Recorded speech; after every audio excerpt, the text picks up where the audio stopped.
TomTom are very happy to be able to support the organization of TEDxBinnenhof. We look forward to help and support the next generation of entrepreneurs bringing their ideas to life. We at ING are very excited to be here at TED Made in Europe. We believe that we're in a fast-moving industry ourselves that needs to reinvent itself, and we think with the real young talents, fast-moving ideas, we can learn a lot, we can probably hopefully use a lot, and we can also give a lot back, we believe, in terms of our network, and make sure that people can actually make this work in the real world, and we're happy to help and very excited to do so. In the next decade, we will reshape our future. And the most important thing is to keep to our human European values and to take those as guidelines. The Netherlands has about 140 embassies all over the world. It is our mission to boost economic activity and to promote sustainable globalization. Therefore, we're very excited to work with TEDxBinnenhof because it fits perfectly well within our mission. And we're also excited to spread the ideas with our colleagues all over the world. And those ideas might also have the potential to even better the world. Thank you.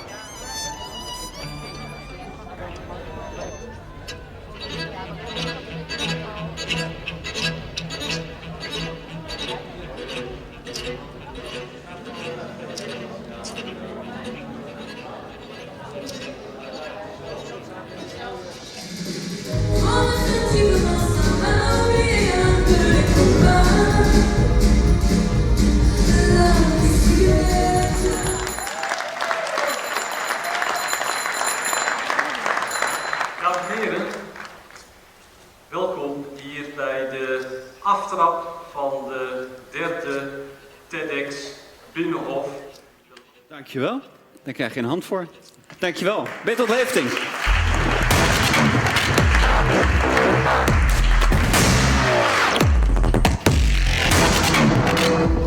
Ja, dankjewel voor je opening, je trots en ook de aftrap. And I'll switch to English for the international guests. The Netherlands holds the presidency of the EU in the first half of 2016. And this presents a great opportunity to show the world that the Netherlands is in fact the place to be when it comes to innovation.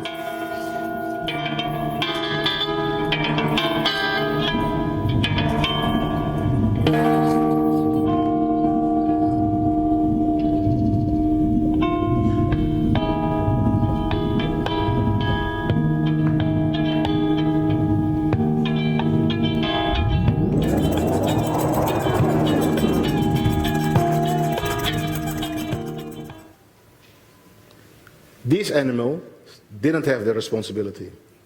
They weren't members of a criminal organization. They didn't have the wrong friends. It were just two rhinos. The wrong time, the wrong place.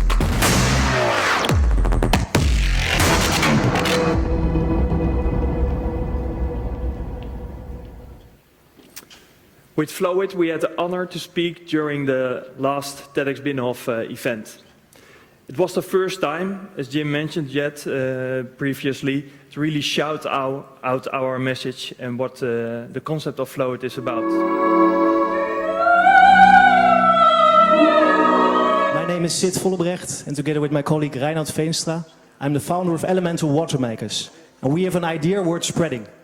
We want to solve freshwater scarcity using unlimited resources of the sea, the sun and the wind.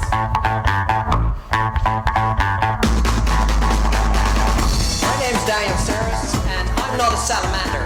If I was a salamander, I would not have this problem. Salamanders can heal their legs. Strakke lijnen drijven over drukke steden, waar lange rijen groen volhardend natuur aangeven.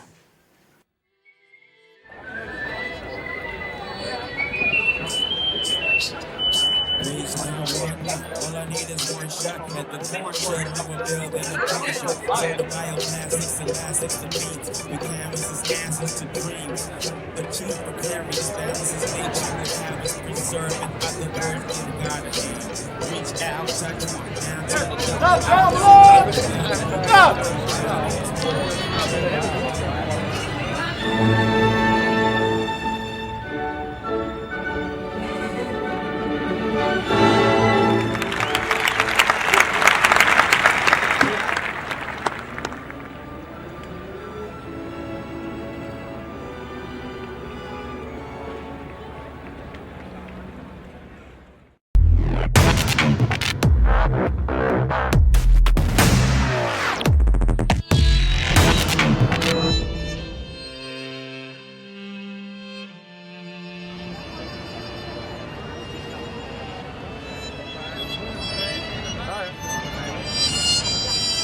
as TomTom are very happy to be able to support the organization of TEDxBinnenhof.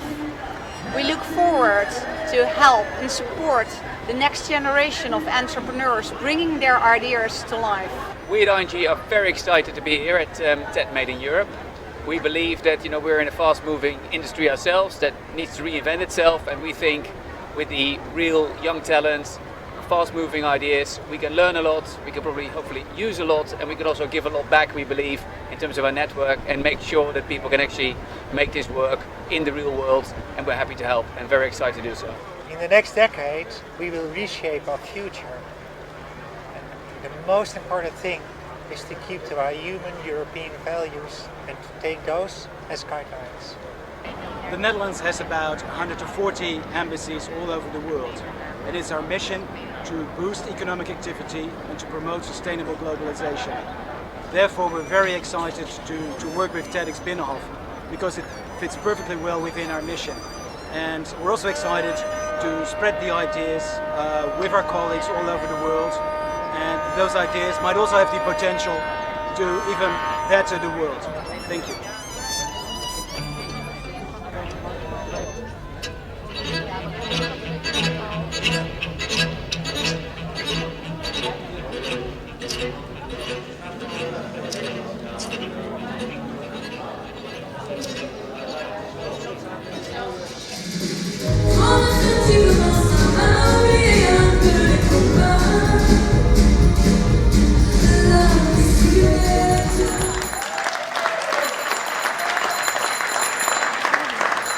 Dames en heren, welkom hier bij de aftrap van de derde TEDxBinnenhof. Dankjewel. Daar krijg je een hand voor. Dankjewel. Bertolt Hefting.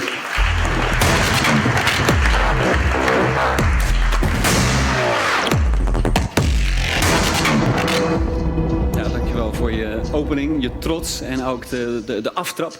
And I'll switch to English for the international guests. The Netherlands holds the presidency of the EU in the first half of 2016. And this presents a great opportunity to show the world that the Netherlands is in fact the place to be when it comes to innovation.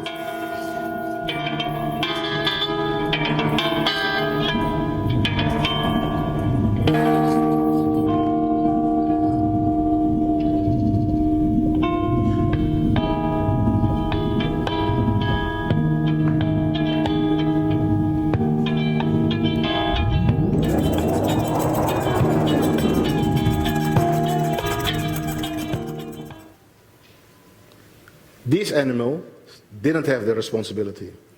They weren't members of a criminal organization. They didn't have the wrong friends. It were just two rhinos. The wrong time, the wrong place.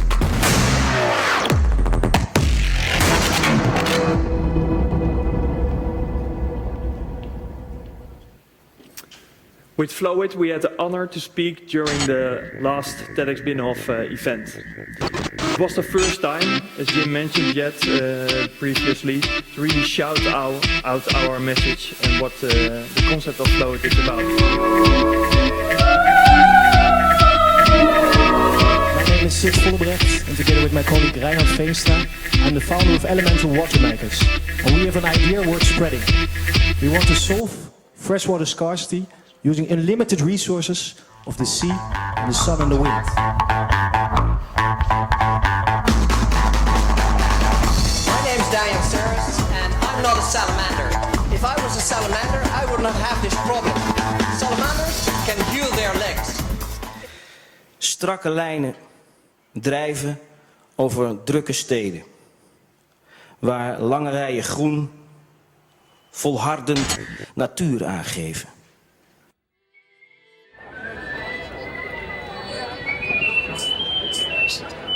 All I need is one shot at the portion of a building a picture. So the bioplastics and plastics to means we canvases gases to dreams. The chief precarious balances nature with habits preserving other words in God's hands. Reach out, touch one down to the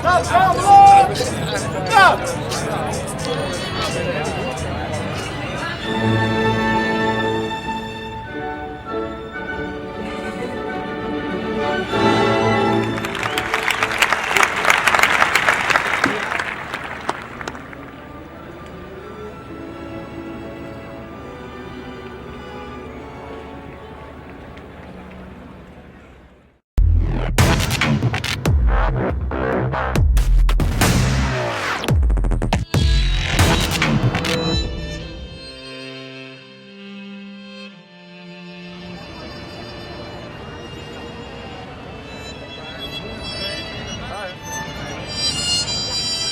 as TomTom are very happy to be able to support the organization of TEDxBinnenhof.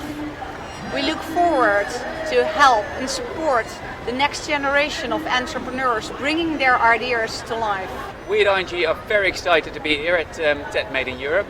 We believe that we're in a fast-moving industry ourselves that needs to reinvent itself, and we think with the real young talents, fast-moving ideas, we can learn a lot, we can probably hopefully use a lot, and we can also give a lot back, we believe, in terms of our network, and make sure that people can actually make this work in the real world, and we're happy to help and very excited to do so. In the next decade, we will reshape our future. And the most important thing is to keep to our human European values and to take those as guidelines. The Netherlands has about 140 embassies all over the world. And it's our mission to boost economic activity and to promote sustainable globalization. Therefore, we're very excited to work with TEDxBinnenhof because it fits perfectly well within our mission. And we're also excited to spread the ideas with our colleagues all over the world. And those ideas might also have the potential to even better the world. Thank you.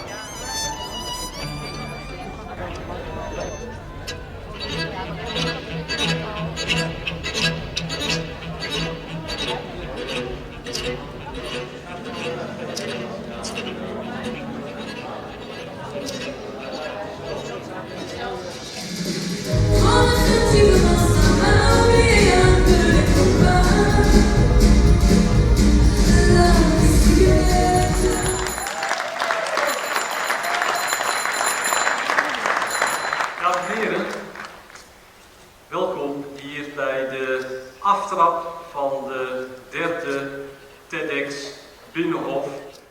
Dankjewel. Daar krijg je een hand voor. Dankjewel. Bertolt Hefting.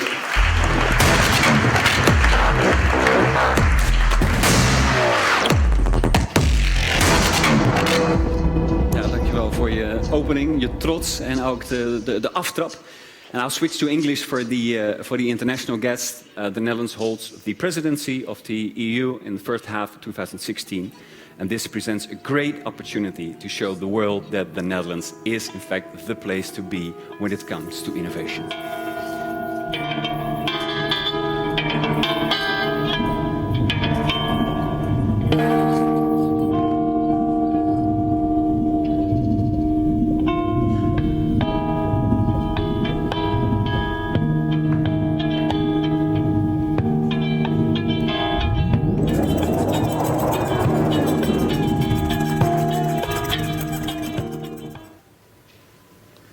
These animals didn't have the responsibility.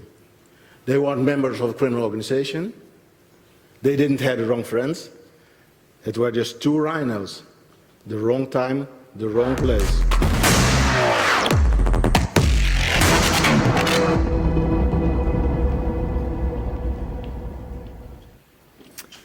With Flowit, we had the honor to speak during the last TEDxBinnenhof event. It was the first time, as Jim mentioned previously, to really shout out our message and what the concept of Flowit is about. My name is Sid Vollebrecht, and together with my colleague Reinoud Veenstra, I'm the founder of Elemental Water Makers. And we have an idea worth spreading. We want to solve freshwater scarcity using unlimited resources of the sea and the sun and the wind.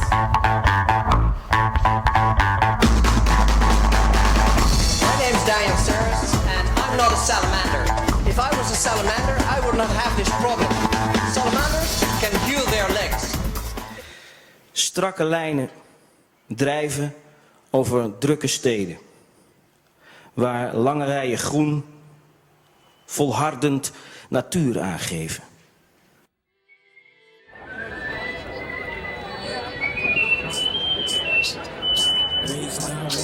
All I need is one shot at the portion of a building a portion. So the bioplastics and plastics to meat. We canvases answers to dreams. The chief precarious status is nature with habits preserving other words in God's hands. Reach out, touch one down to the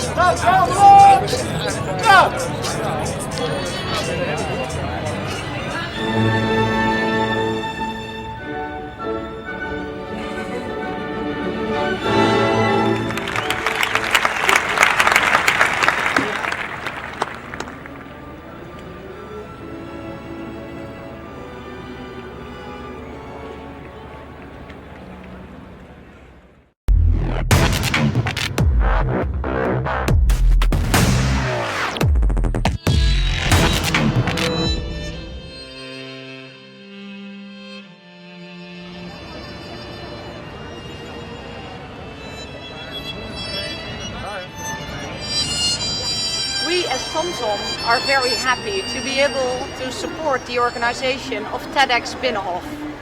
We look forward to help and support the next generation of entrepreneurs bringing their ideas to life. We at ING are very excited to be here at TED Made in Europe. We believe that we're in a fast-moving industry ourselves that needs to reinvent itself, and we think with the real young talents, fast-moving ideas, we can learn a lot, we can probably hopefully use a lot, and we can also give a lot back, we believe, in terms of our network, and make sure that people can actually make this work in the real world, and we're happy to help and very excited to do so. In the next decade, we will reshape our future. And the most important thing is to keep to our human European values and to take those as guidelines. The Netherlands has about 140 embassies all over the world. It is our mission to boost economic activity and to promote sustainable globalization. Therefore, we're very excited to work with TEDxBinnenhof because it fits perfectly well within our mission. And we're also excited to spread the ideas with our colleagues all over the world. And those ideas might also have the potential to even better the world. Thank you.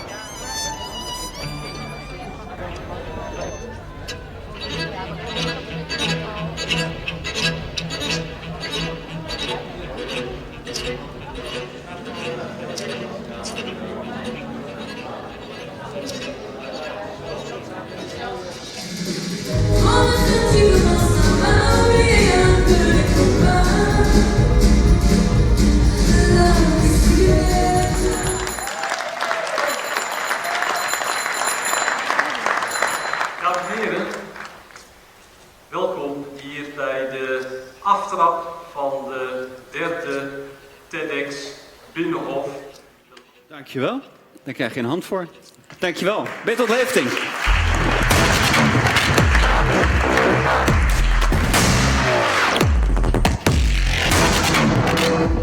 Ja, dankjewel voor je opening, je trots en ook de aftrap.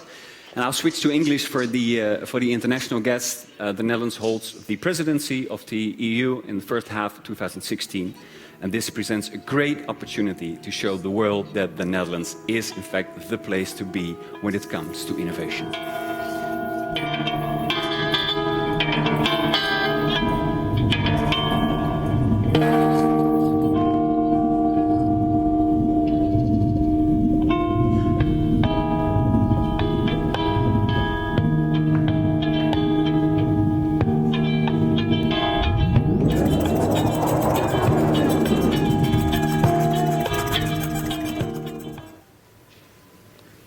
These animals didn't have the responsibility. They weren't members of a criminal organization. They didn't have the wrong friends. It were just two rhinos. The wrong time, the wrong place.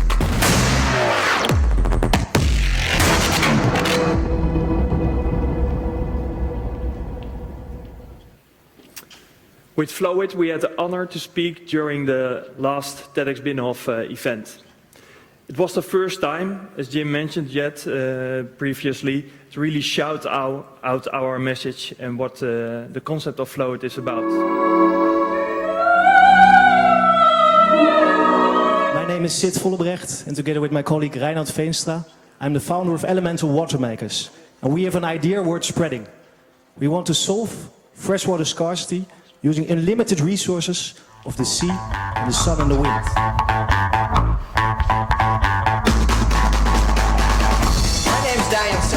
And I'm not a salamander.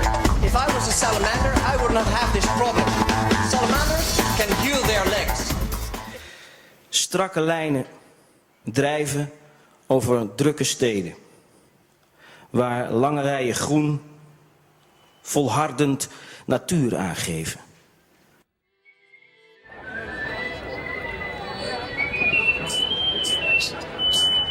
All I need is one shot at the portion of a building a partial. All the bioplastics and plastics to beats. We canvases gases to dreams. The chief preparedness balances nature with habits preserving other words in God's hand. Reach out, touch one, down to the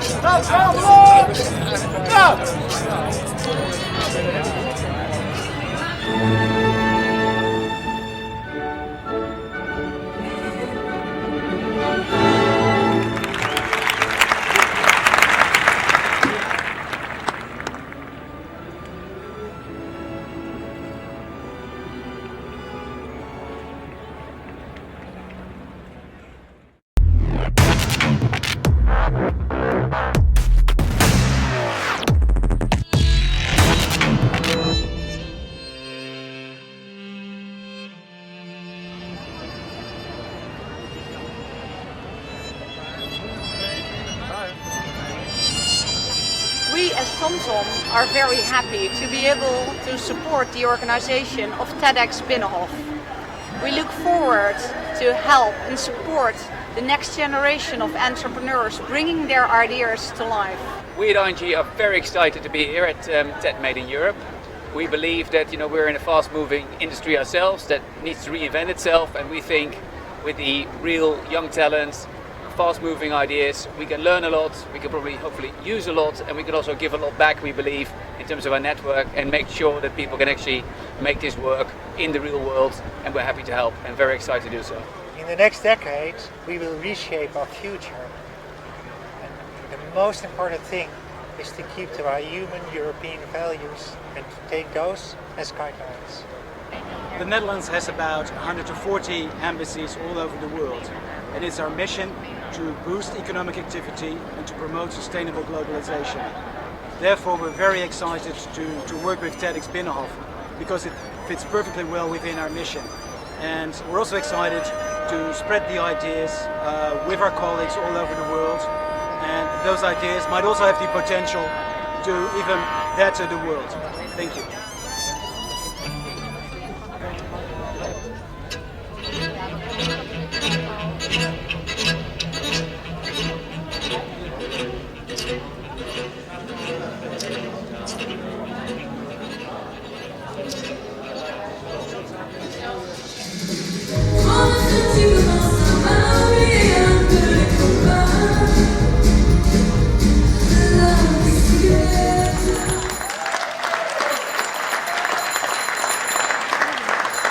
Dames en heren, welkom hier bij de aftrap van de derde TEDxBinnenhof. Dankjewel. Daar krijg je een hand voor. Dankjewel. Bertolt Hefting.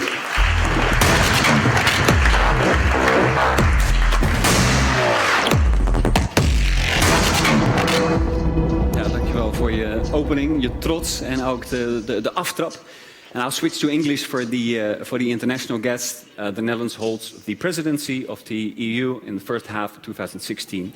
And this presents a great opportunity to show the world that the Netherlands is in fact the place to be when it comes to innovation.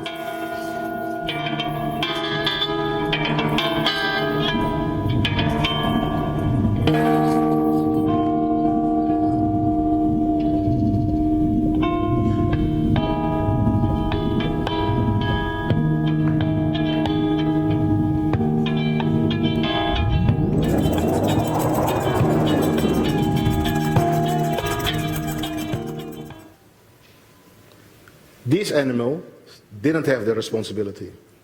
They weren't members of a criminal organization. They didn't have the wrong friends. It were just two rhinos. The wrong time, the wrong place.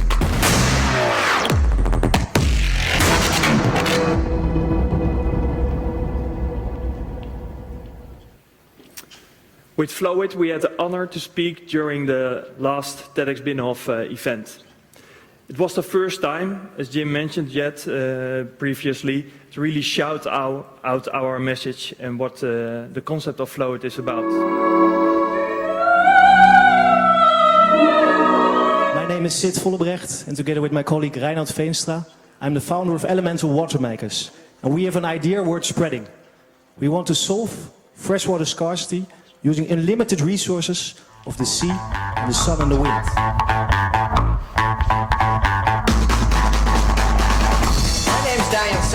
And I'm not a salamander. If I was a salamander, I would not have this problem. Salamanders can heal their legs. Strakke lijnen drijven over drukke steden, waar lange rijen groen volhardend natuur aangeven.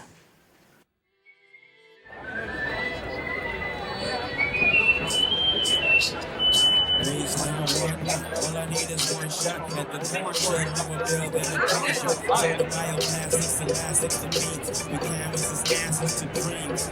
The chief precarious balances nature with habits preserving other words in God hands. Reach out, touch one down to the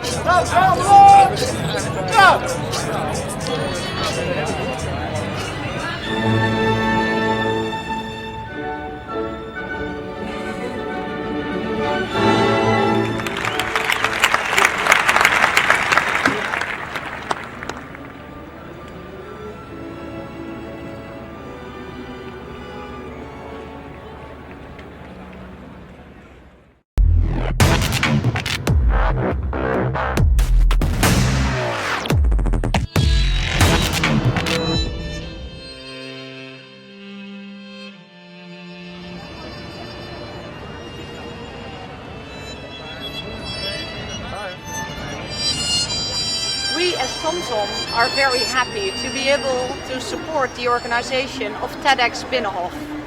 We look forward to help and support the next generation of entrepreneurs bringing their ideas to life. We at ING are very excited to be here at TED Made in Europe. We believe that we're in a fast-moving industry ourselves that needs to reinvent itself, and we think with the real young talents, fast-moving ideas, we can learn a lot, we can probably hopefully use a lot, and we can also give a lot back, we believe, in terms of our network, and make sure that people can actually make this work in the real world, and we're happy to help and very excited to do so. In the next decade, we will reshape our future. And the most important thing is to keep to our human European values and to take those as guidelines. The Netherlands has about 140 embassies all over the world. And it's our mission to boost economic activity and to promote sustainable globalization. Therefore, we're very excited to work with TEDxBinnenhof because it fits perfectly well within our mission. And we're also excited to spread the ideas with our colleagues all over the world. And those ideas might also have the potential to even better the world. Thank you.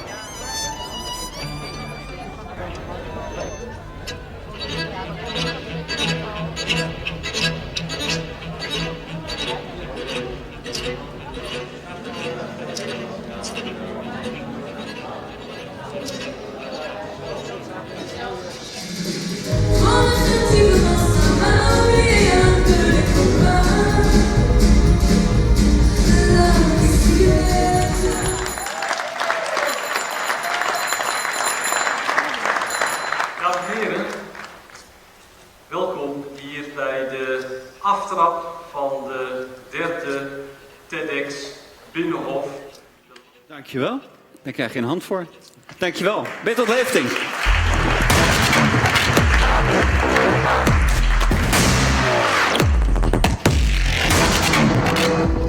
Ja, dankjewel voor je opening, je trots en ook de aftrap.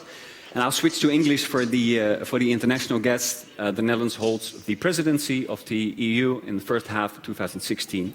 And this presents a great opportunity to show the world that the Netherlands is in fact the place to be when it comes to innovation.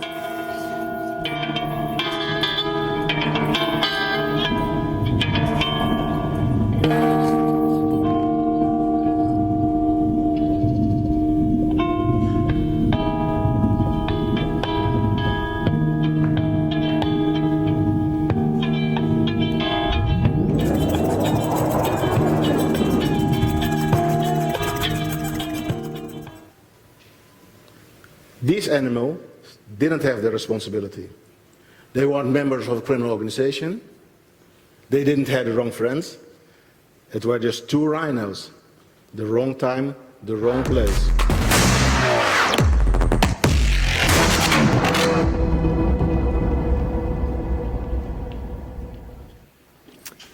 With Flowit, we had the honor to speak during the last TEDxBinnenhof event. It was the first time, as Jim mentioned previously, to really shout out our message and what the concept of Flowit is about. My name is Sid Vollebrecht, and together with my colleague Reinoud Veenstra, I'm the founder of Elemental Water Makers. And we have an idea worth spreading. We want to solve freshwater scarcity using unlimited resources of the sea and the sun and the wind.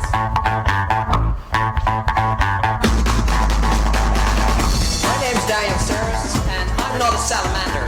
If I was a salamander, I would not have this problem. Salamanders can heal their legs. Strakke lijnen drijven over drukke steden. Waar lange rijen groen volhardend natuur aangeven.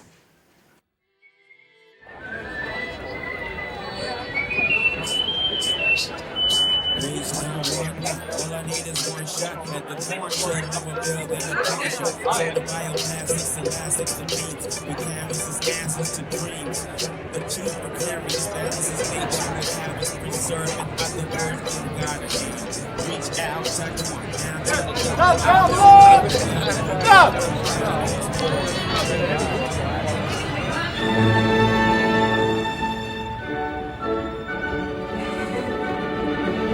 the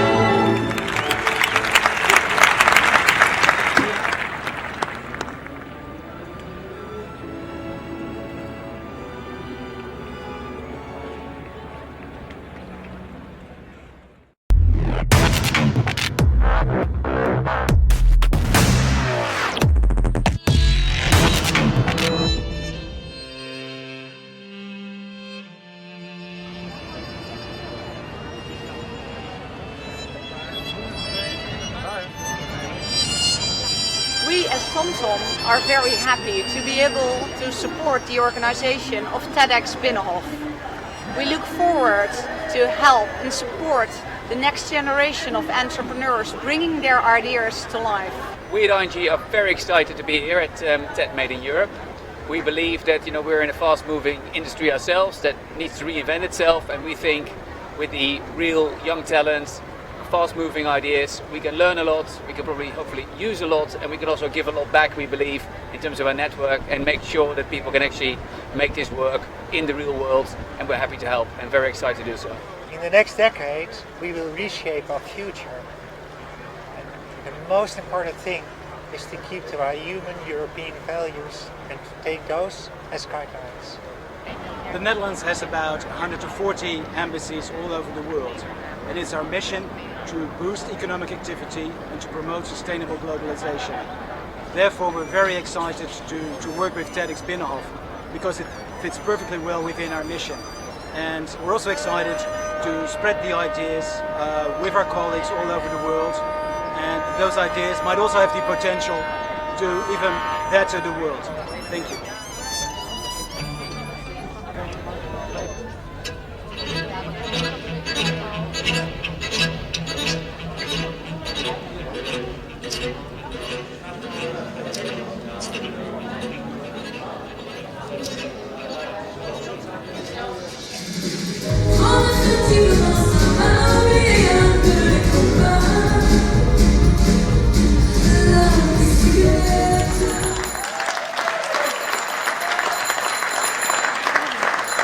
Dames en heren, welkom hier bij de aftrap van de derde TEDxBinnenhof. Dankjewel. Daar krijg je een hand voor. Dankjewel. Bertolt Hefting.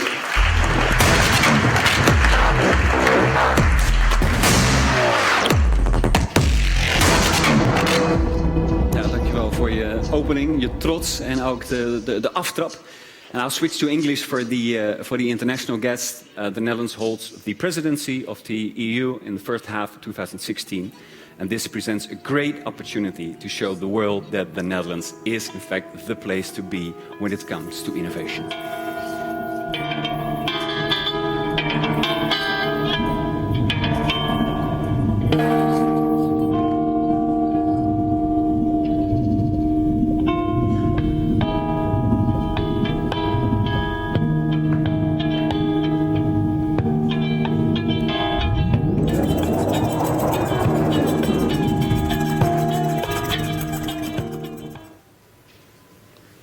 These animals didn't have the responsibility.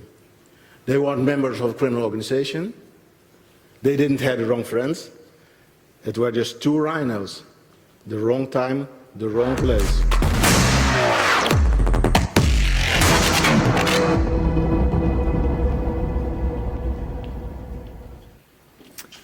With Flowit, we had the honor to speak during the last TEDxBinnenhof event. It was the first time, as Jim mentioned previously, to really shout out our message and what the concept of Flowit is about.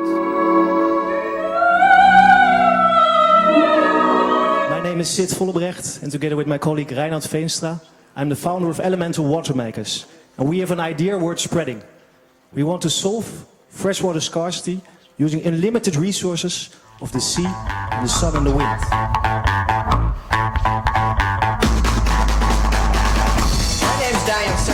And I'm not a salamander. If I was a salamander, I would not have this problem. Salamanders can heal their legs. Strakke lijnen drijven over drukke steden. Waar lange rijen groen volhardend natuur aangeven.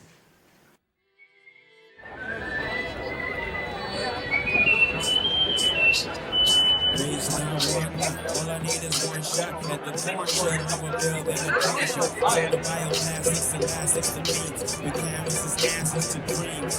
Achieve precarious balances. Nature with habits preserving by the word in God's hand. Reach out, touch one down.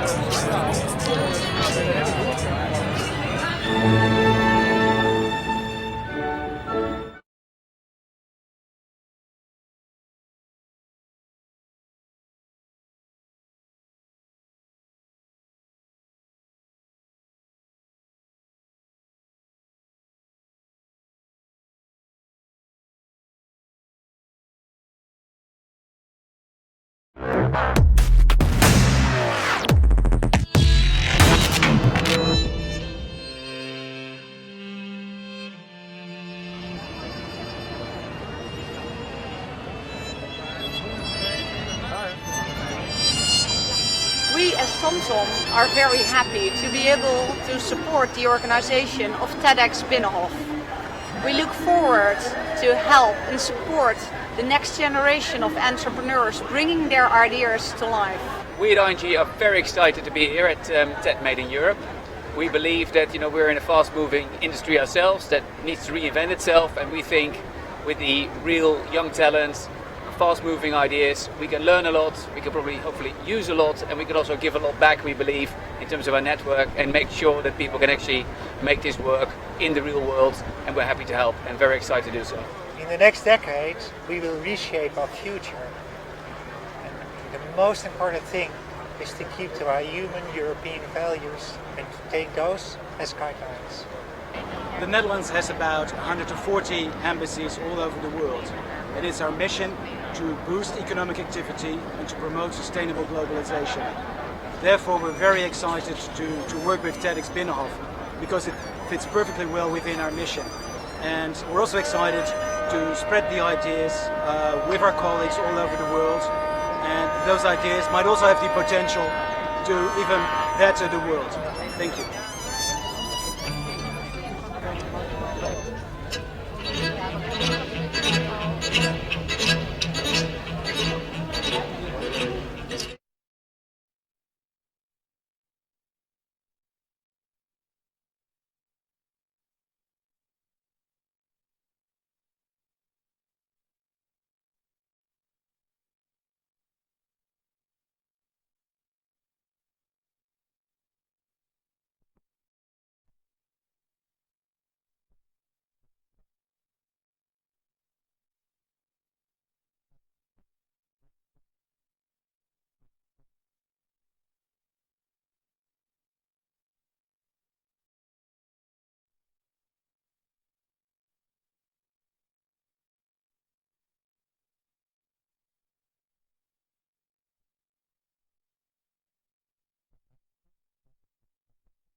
Non, ça va pas parce que.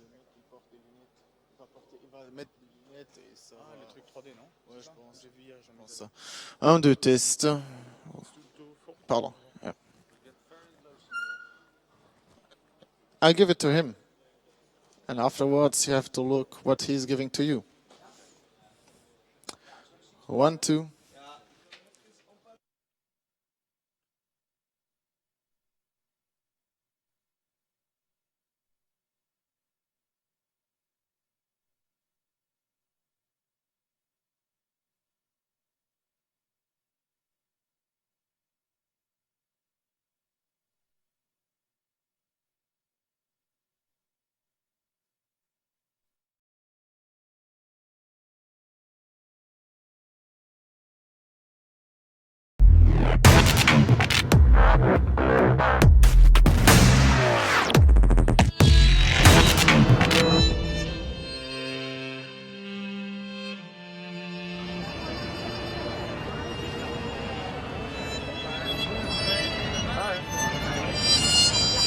We as TomTom are very happy to be able to support support the organization of TEDxBinnenhof.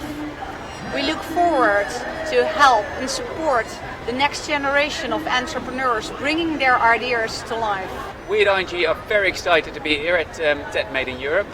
We believe that we're in a fast-moving industry ourselves that needs to reinvent itself, and we think with the real young talents, fast-moving ideas, we can learn a lot, we can probably hopefully use a lot, and we can also give a lot back, we believe, in terms of our network, and make sure that people can actually make this work in the real world, and we're happy to help and very excited to do so.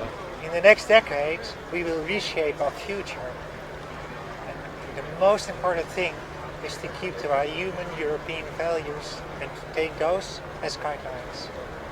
The Netherlands has about 140 embassies all over the world, and it's our mission to boost economic activity and to promote sustainable globalization. Therefore, we're very excited to work with TEDxBinnenhof because it fits perfectly well within our mission. And we're also excited to spread the ideas with our colleagues all over the world, and those ideas might also have the potential to even better the world. Thank you. 1, 2, check.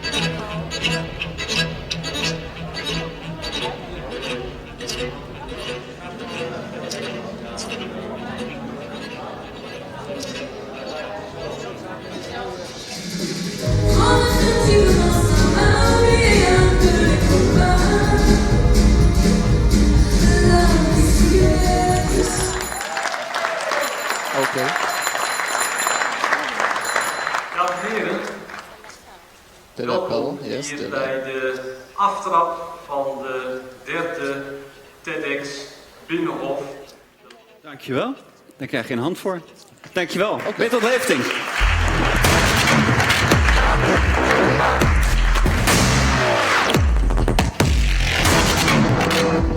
Ja, dankjewel voor je opening, je trots en ook de aftrap.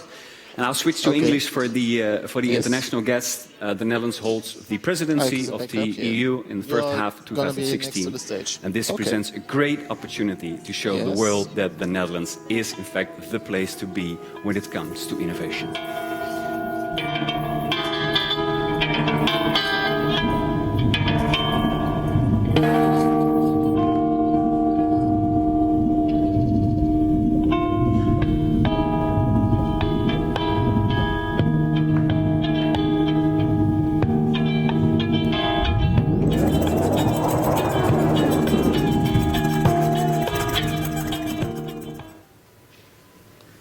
These animals didn't have the responsibility.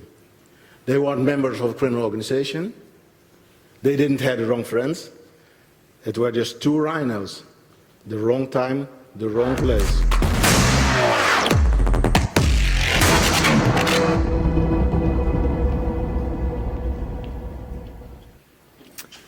With Flowit, we had the honor to speak during the last TEDxBinnenhof event. It was the first time, as Jim mentioned previously, to really shout out our message and what the concept of Flowit is about. My name is Sid Vollebrecht, and together with my colleague Reinoud Veenstra, I'm the founder of Elemental Water Makers. And we have an idea worth spreading. We want to solve freshwater scarcity using unlimited resources of the sea, the sun and the wind.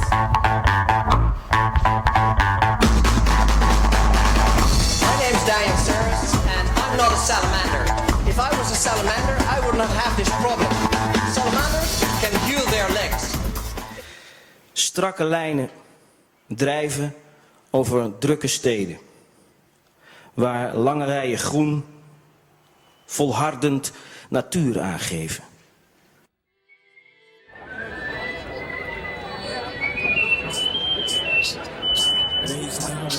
All I need is one shot at the corn shut. I'm a build and a picture. All the bioplastics and plastics to meat. We canvases answers to dreams.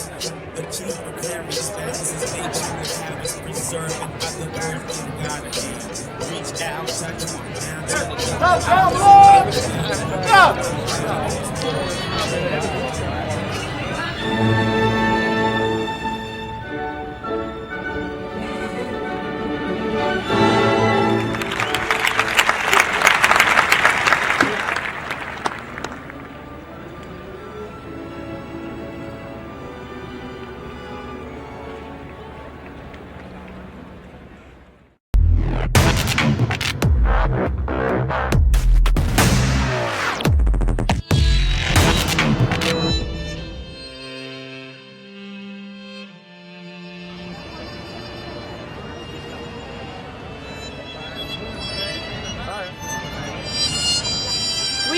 TomTom are very happy to be able to support the organization of TEDxBinnenhof.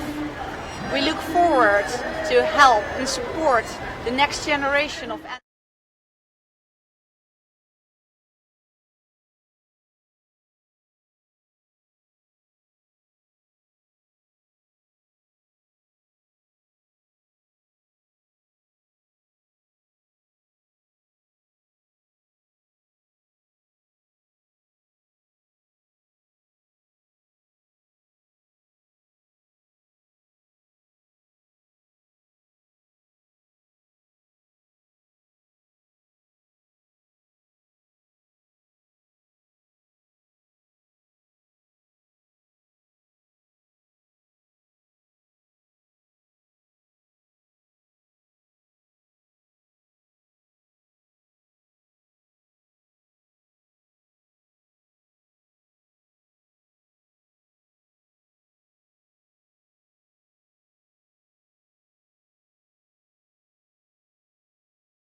Ladies and gentlemen, please take your seats. The SME Assembly is about to begin.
Ladies and gentlemen, please take your seats. The SME Assembly is about to begin.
Gentlemen, please welcome Katarzyna Baluka-Debska to the stage.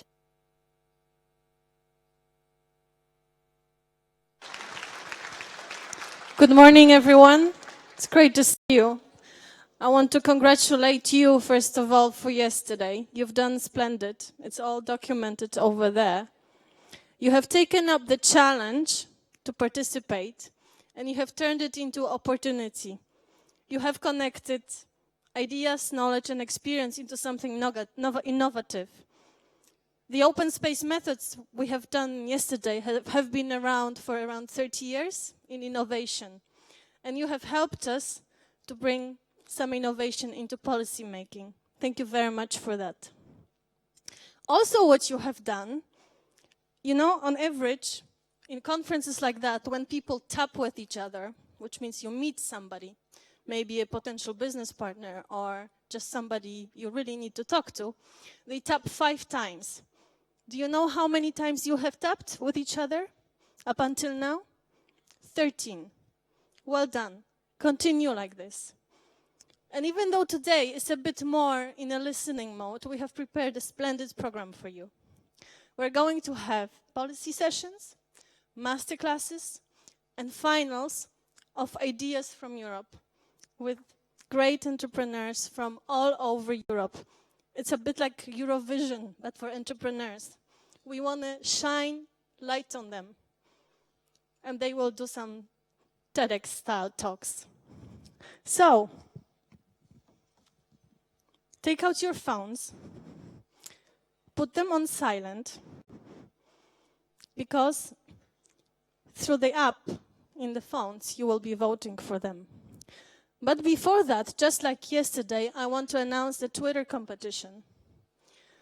The hashtag this time, today, and thank you to everybody who took part yesterday, because you can win some great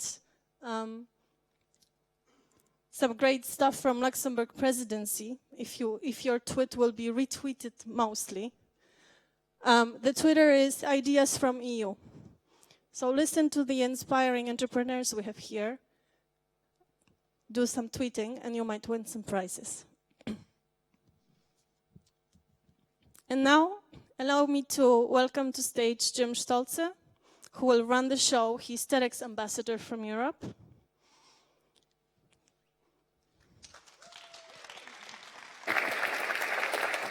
Thanks very much. All right. Have fun. Thank you very much, Zina. All right.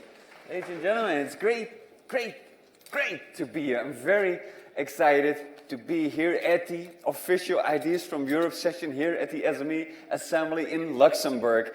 My name is Jim Stolze. Katarzyna said I'm an ambassador for the TEDx program in Europe. And as you know, TED is a global movement around ideas. What TED does is invite the world's most inspirational thinkers and doers, people with bold vision, great ideas, invite them to their events, and these events are highly curated. People literally stand in line to be at the event or even to speak at the event, because all talks, that's what they're called, are then put online, and some of them receive millions of page views. I'm very proud to say that the website of TED.com last year received its 2 billionth, with a B, page view. That's like Gangnam Style, but not with dancing Koreans, but with people with ideas worth doing. People like these great speakers that we'll hear from. So if TED is anything, it is an innovation library. It's a place to go to for inspiration and innovation, and that's why I'm excited about today, because potentially today we'll find 9 new additions to this library. So before we go into the details, the jury process, the speakers, etc., there's one person in particular that I would like to invite to the stage, a man without whose vision we wouldn't be here in the first place, because he came up with the idea to combine these 2 incredible networks of the SMEs and TEDx. Please welcome to the stage your very own Mr. Peter Waasdorp.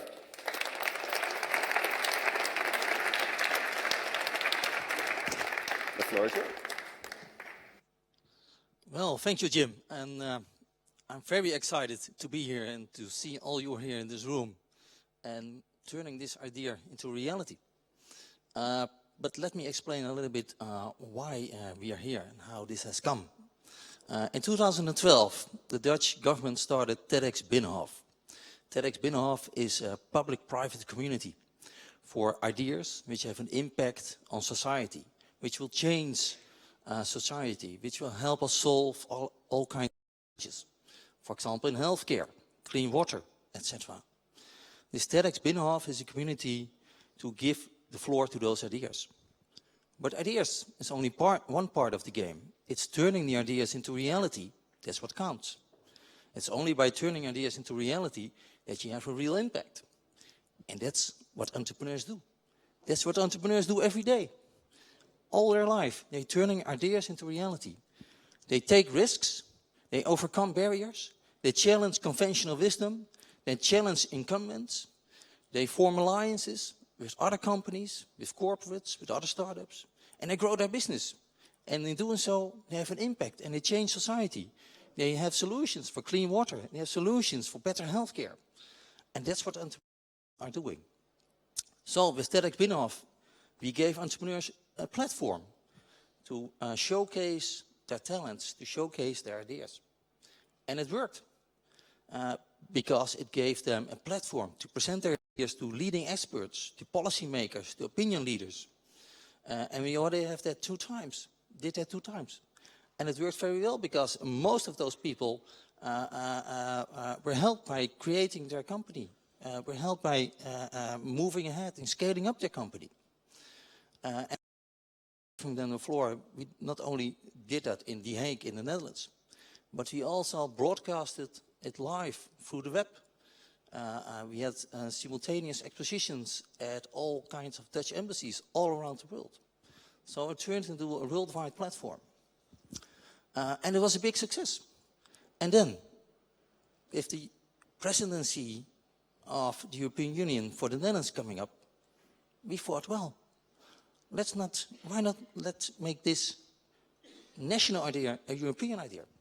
Why not create a European TEDx? Why not create a European platform for European entrepreneurs, a showcase to show the world what talent there is in Europe, what talent there is for European entrepreneurs, and how Europe's entrepreneurs can have an impact on society and change the world. And actually, that's what we did. So we went to the colleagues from DG Grow, the SME envoys, and I spoke to them and said, well, let's create a Eurovision Song Festival, a Eurovision Song Contest for entrepreneurs. And everybody was excited. And together with DG Grow and all the SME envoys and all the local TEDx communities, we created these ideas from Europe. And in reality, it's a platform for Europeans with a mission. And I'm very excited to be here because this is only the first part of the TEDx Ideas from Europe. This is the semi-finals in Luxembourg. And after today, 10 of you will be selected to present their idea in the finals in The Hague during the Dutch presidency of the European Union. So, first of all, I would like to thank everybody for making this already in reality. And second, I'm very excited and looking forward for today and see and hear all these great TED Talks. Thank you very much. Thank you very much. Yes, Peter Waasdorp. Right.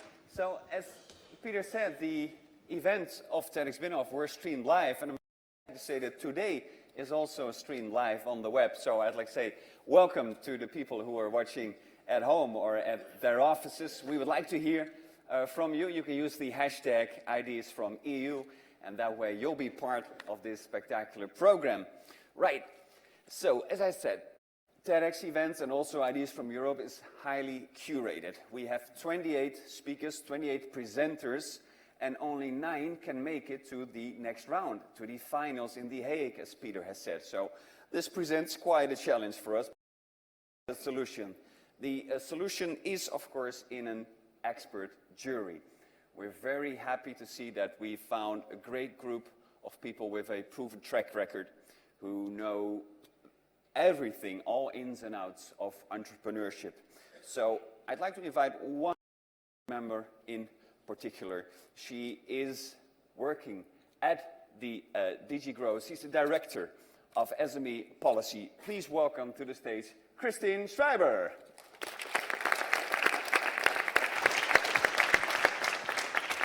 Hi, Christine. Good morning again. So, you know, every day we work in Brussels and in 28 member states on issues which matter to entrepreneurs and citizens in the EU, and to see what we can do at government level. But it's not every day we have such a big assembly here which comes together with a great group of stakeholders to look at innovative, interesting ideas. So I'm extremely happy that we have this very new initiative here which will help us getting hopefully fresh ideas and food for thought for our daily work. So this was an initiative which was launched together by ourselves, and I'm very much grateful to my colleagues who were coming up with these great innovative ideas, but of course also by the SME envoys, and we're extremely happy that the Dutch presidency was so keen to take it on. Thank you very much, Peter. So I think our common goal is really to show the world what amount of entrepreneurial spirit we have in Europe. So we had 28 member states, as well as Norway, who worked on this in order to make sure that we have a spotlight on Europe's most inspiring entrepreneurs. Because of course the future is in the hand of the entrepreneurs, because you're the ones who create jobs and growth what we ultimately want. And I think it's fair to say that this is the lifeblood of Europe's economy. So we already heard the way the contest is set up, which I find very original, this Eurovision type contest. And I think this is a possibility to really put the spotlight, as I said, on bright ideas, and to have a new and different approach for this. So I also think that this linking up of grassroots initiative in the context of the selection of the national searches, and I would like to highlight its national TEDx involvement, but also many other organizations, gives us also new insight and puts us in contact with organizations, communities, initiatives, which we may not encounter every day in our work. So I'm very much looking forward to the contest, and I pass back to All right, thank you very much, Christine. You can take one of these chairs for the jury. Yes, of course. Right, so these are the 3 jury chairs, and don't worry, this is not the voice. These chairs won't turn around. They'll just be facing us continuously. Right, so the 2 other members of the jury, very proud to introduce them. In 1991, she co-founded TomTom, one of the fastest growing companies ever. Please welcome to the stage Corinne Vigreux. Hi, Corinne. Welcome to the jury. And our 3rd member is the director of Technoport. Please welcome to the stage Diego Di Basio. Hi, Diego. Right, so we have an expert jury. They will decide of those 28 which 9 are going on. But you also have a vote. You also have something to say to this jury. So let's show the screen slides of the app, because as Katarzyna said, you all had to get out your phones, turn them on, but turn it on silent, but you're going to use it via the conference app. So let's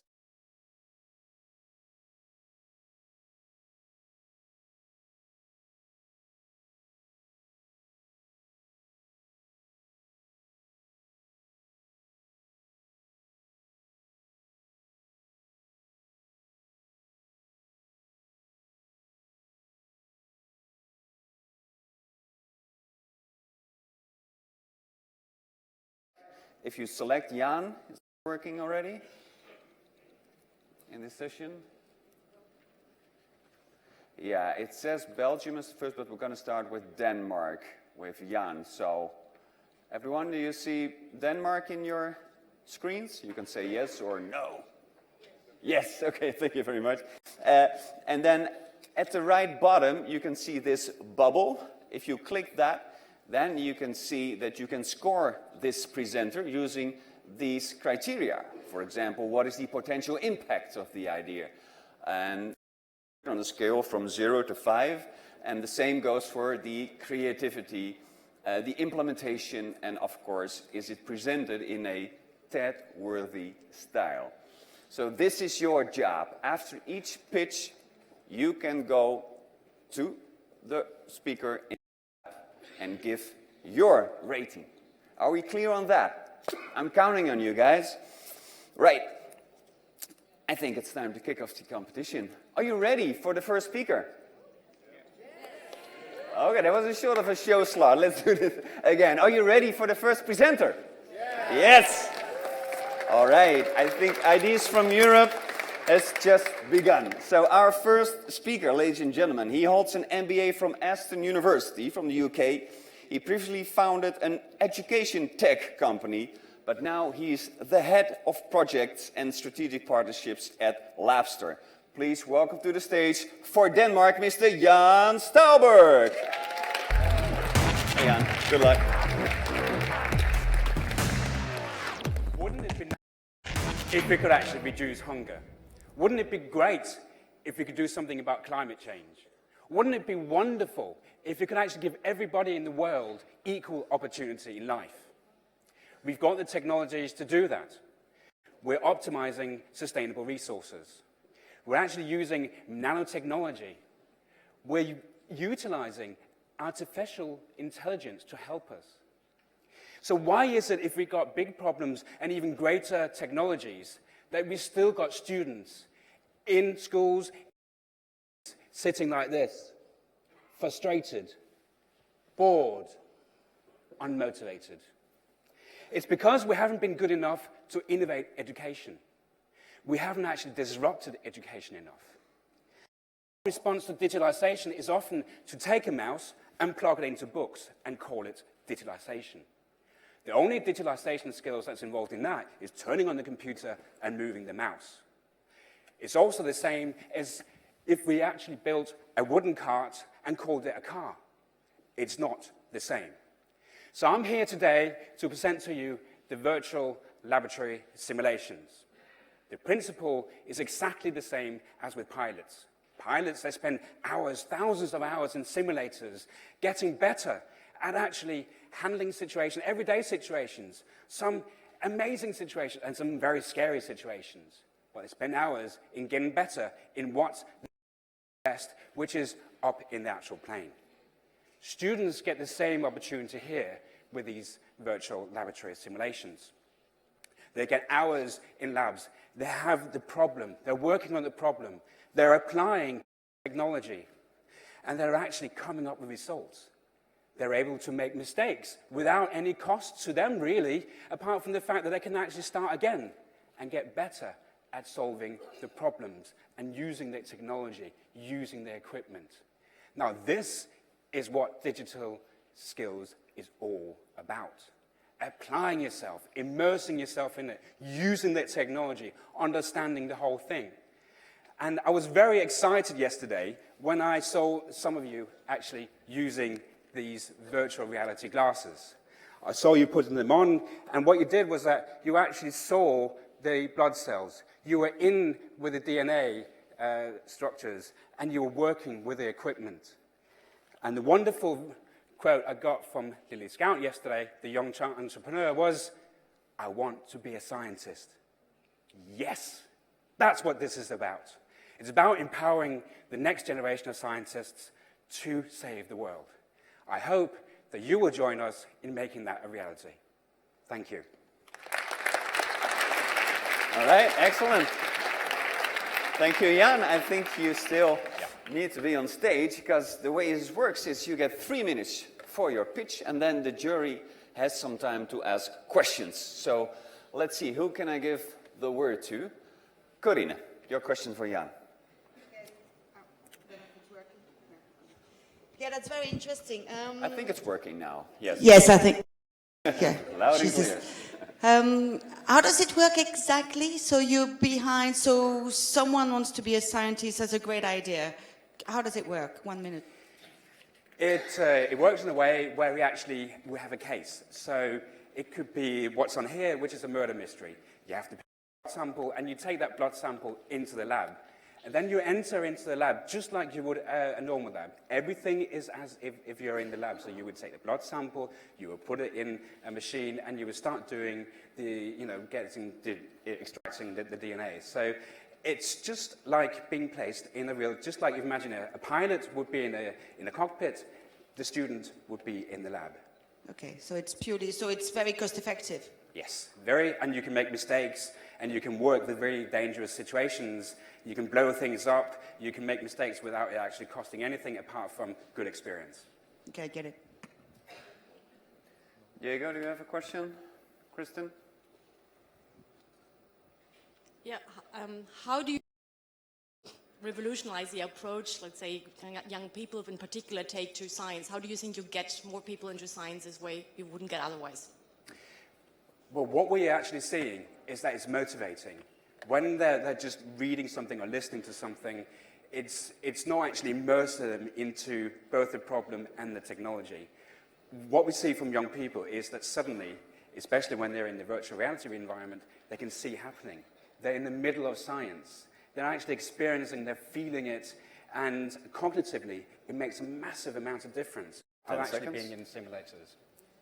Oh, that was your last sentence? Yes. Excellent timing. So it's inspiring the young people to actually understanding and feeling and wanting to be in science rather than just being on the outside and looking in. Excellent. Thank you so much. Okay, thank you. Jan Stalberg, thank you.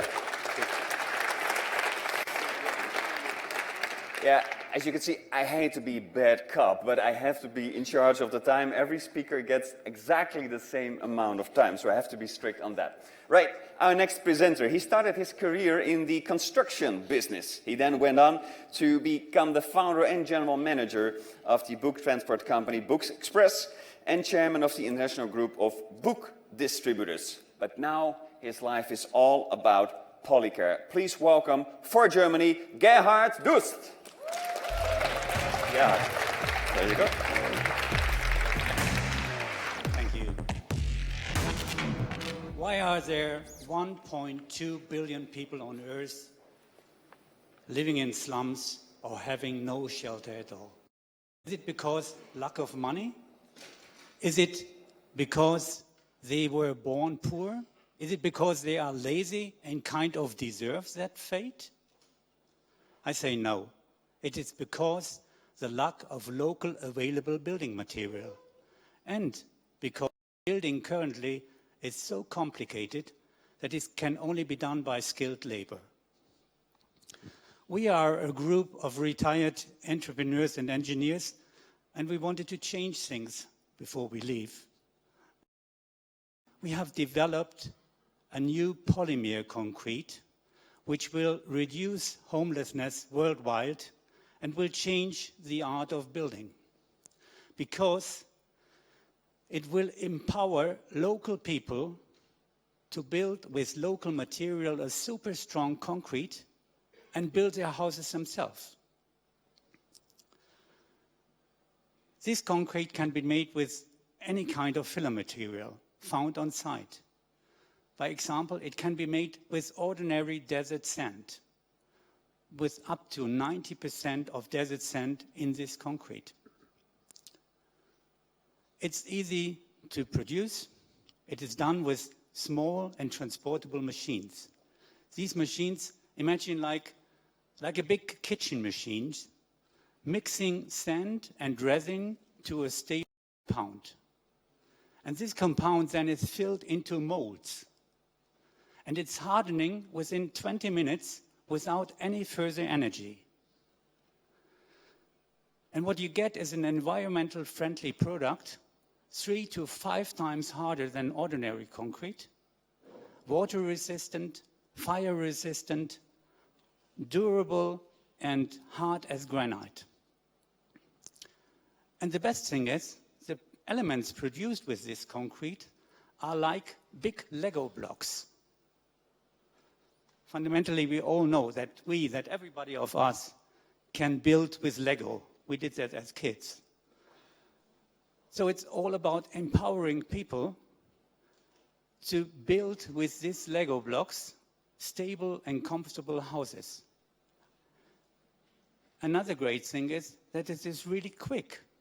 Today you have a pile of sand. Tomorrow you have a pile of bricks, of blocks. And next week you have a house. And it's not only quick, it's much cheaper than existing building material. Such a house, as you see it here, can be built in 2 days and cost only 3,500 euros. Imagine people living in slums. Imagine the refugees moving from camp to camp, no place to call home, desperate and lost. Empowering these people to build their own houses, it's not only about the structure, it's building home. Thank you. All right. Well done, Gerhard. Thank you. First question is for Diego. Thank you very much. Great idea. With this project, is it a prototype? Is it already used? There are prototypes, and there are still companies in Libya, already companies in Libya, in India, and in Saudi Arabia to build houses with this project. One of the biggest projects we have is in India. In India, 60% of the girls are leaving school before puberty for many reasons, but the main reason is that there are no toilets in the schools. And so that's a very shameful situation for these girls. And in India, to build 100,000 schools, that would take generations. But with our system, it can be done within a few years.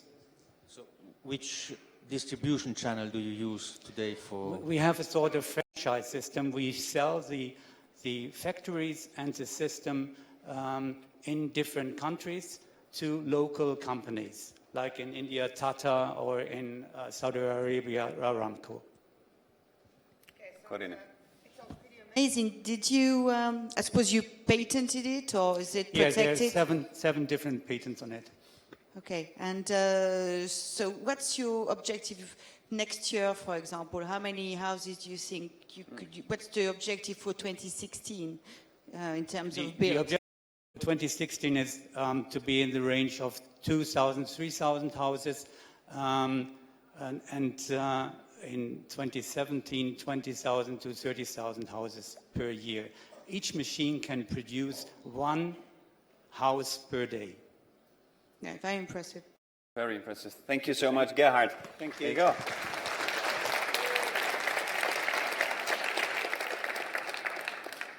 How's the app working? Is it working okay? Can you score these presenters? I see people nodding. I see people twittering. That's also okay. So it's time for the third speaker. He believes that technology can solve many of the challenges facing society today. He founded SynPower, a company that aims to accelerate the onset of a fully renewable electricity system. For Estonia, please welcome George Rutte. George.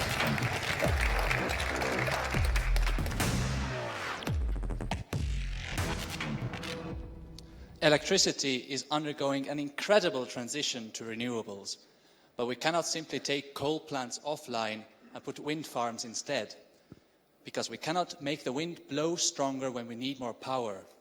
So in order to move away from fossil fuels, we have to adapt to the variability of renewables. The way we use electricity has to change. Luckily, modern information and communication technology is up to the task. The so-called Internet of Things is making it that appliances know when it's windy. When there is enough power, things switch themselves on. And when there isn't enough, such as when it's not windy, or when there's a problem with an electricity transmission cable, things switch off. The first appliances that really should do this are electric boilers. These are the appliances that store hot water in your home. So 5 months ago, my colleague from Imperial College London and I started a startup, SynPower. And in the next few months, we will have connected thousands of existing boilers into our platform. We are starting off by providing a smart plug that enables the boilers to be controlled in real time. And the key to success is that it requires no setup, it reduces your bill, and it is completely free to the household. Each boiler used this way saves 500 kilograms of carbon a year. If by 2030 every 10th household in Europe had a SimPower connected water heater, we would be 10% closer to our carbon reduction goals. In Europe, SimPower helps to combat climate change. In the developing world, we help to lower the cost of bringing electricity to the 1 billion people currently without it. By heating and cooling houses when renewables are available, electricity generation, transmission and distribution are much cheaper to build and to maintain. So, I share with you my vision. In the future, our built environment will be intelligent. The world will do things for us. Our cars will charge when it's windy. Our fridges will briefly switch off when a cloud goes in front of the sun. Our houses will heat at the right time. The world will be based on renewable energy, used optimally by the network of intelligent appliances. And all of this will happen in the background, invisibly, out of sight. At SimPower, we believe that in the future our houses will be so intelligent that we will not even notice it. It will not be called a smart home. It will be called home. Wow. Strong ending. Very good. Who can I give the word to? Corinne. Yeah, it's interesting, but you probably know it's an extremely crowded market. You've got a lot of companies that are developing similar system. What's yours? Why is yours different?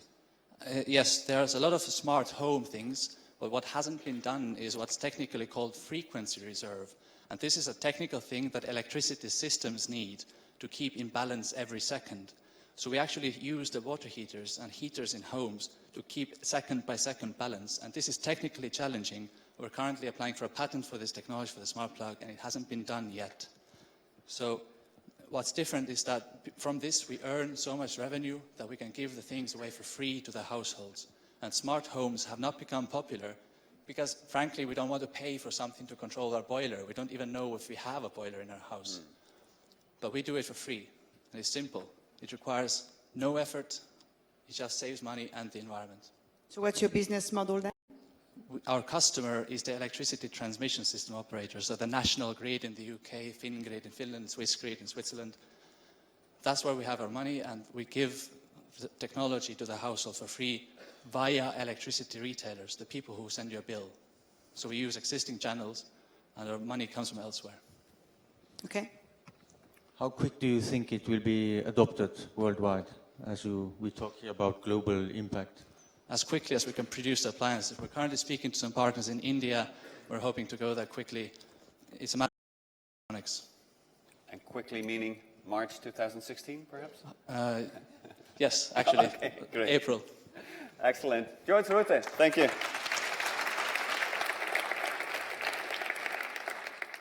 Right, so the next speaker is a mathematician with a PhD in molecular evolution, and she is the founder of Neuritas, a company that has revolutionized the discovery of health-benefiting molecules using artificial intelligence and machine learning. And you think, that sounds impressive. Wait till you hear what they say in Ireland about her. She is the Irish Angelina Jolie with a master's degree in mathematics. Please welcome Dr. Nora Caldy. Hey Nora, there you go. Hi everyone. So if you look at the figure here, now it's going to come up, an apple should come up, but if you look at this figure here, everyone here would say it's an apple, a red apple. But we at Neuritas see this in a very, very different way. We see this apple and food in general in terms of big, big data. We see it in terms of trillions of molecules. To put it in perspective, there's more data in this one apple than all social media put together. The interesting part about the data in this apple is that it contains tremendous health-benefiting molecules. Molecules that really transform health and get rid of Europe's and the world's most biggest or largest epidemics, such as diabetes, cardiovascular problems, or cancer. The real problem is that identifying these molecules in food is currently impossible. What Neuritas is doing is that it's solving this. For the first time ever, we're combining artificial intelligence and DNA analyses, and we're looking at food at the molecular level and identifying within the subsets of the billions of molecules, the ones that have the highest health benefit. The real value about this is that a food company can now add our glucose-regulating ingredient to their cereal bar for the diabetic market. I myself have worked for 10 years in this field as a scientist. I'm a computer scientist, mathematician with a PhD in molecular evolution. And I founded the company called Neuritas to solve this problem. We have achieved quite a lot in the past 2 years since I left the university. And I'll tell you some of the achievements we have done. We have found 21 novel ingredients in food that we have patented. These ingredients are going to transform health. Some of them regulate blood glucose. Some of them reduce inflammation of the skin. Some of them, for example, maintain muscle mass for the elderly. And all this in very, very little time. We have closed the largest investment deal Ireland has ever seen at the seed round from international VCs and angels, from Silicon Valley, for example. We have won the Forbes Award. And we are already revenue generating, working with multinational companies around the world. This is the first time that the potential of food is unlocked. It's unlocked by us creating a bind between two very different worlds. The world of computer science and the oldest world of them all, food. Eating a cereal bar that would manage your diabetes, or using a face cream that would regulate your inflammation, reducing it, or reduce your aging, is now possible through the addition of our ingredients within these products. In 5 years' time, 1 billion people on Earth would be using products that contain our life-changing ingredients. Thank you very much. Thank you, Nora. Excellent timing. Kristen. Yeah, thank you. Very, very fascinating. Thank you. How do you go about the fact that I suppose some of the ingredients you discover have been known for a long time, and others they may be known for a long time, but they have totally new properties. So how do you go about that? Yeah, that's a good question. So when we look at food, there's trillions of molecules within. For each food, we look at about 30 billion, and we narrow it down. So we know the ones that exist already, and there are very, very few of them, because currently it's really impossible to find them. There's so many of them. So the ones we find are novel, so we patent the ones we find. So we can see what's novel from what's not novel. So we have that in a database. So can you recreate them then? If you want to put them in cereal bars, how do you extract them? Yeah, so that's what we're doing now. So we have samples. So if we take, for example, at the moment we're looking at co-products. So we're not looking at food directly, we're looking at food co-products that would enhance sustainability. So these are ingredients that have very little value to them. And by looking at them at the molecular level, identify the molecules, it goes through a system called a hydrolysis system, whereby we cut the proteins to release the activity. So the end ingredient is nearly 100% of the initial ingredient, or the initial material, but with an added activity, where we release that activity from. Wow. Diego? What's your vision from now to within 3 years for the company? Well, in the 5 years is to reach 1 billion, so 1 billion consumers taking our ingredients in different products, whether it's, simple the hands, or a cream for the face, or a cereal bar for diabetics. So that's the vision in 5 years' time. The vision in 2 years' time, grow the team, biggest database in the world of food-human interaction, personalized nutrition, whereby you can give me your genome. I will tell you exactly, given the diseases you will get, what types of specific nutrients you should be eating to avoid those diseases from occurring. All right. Thank you so much. Thank you. Thank you, Nora.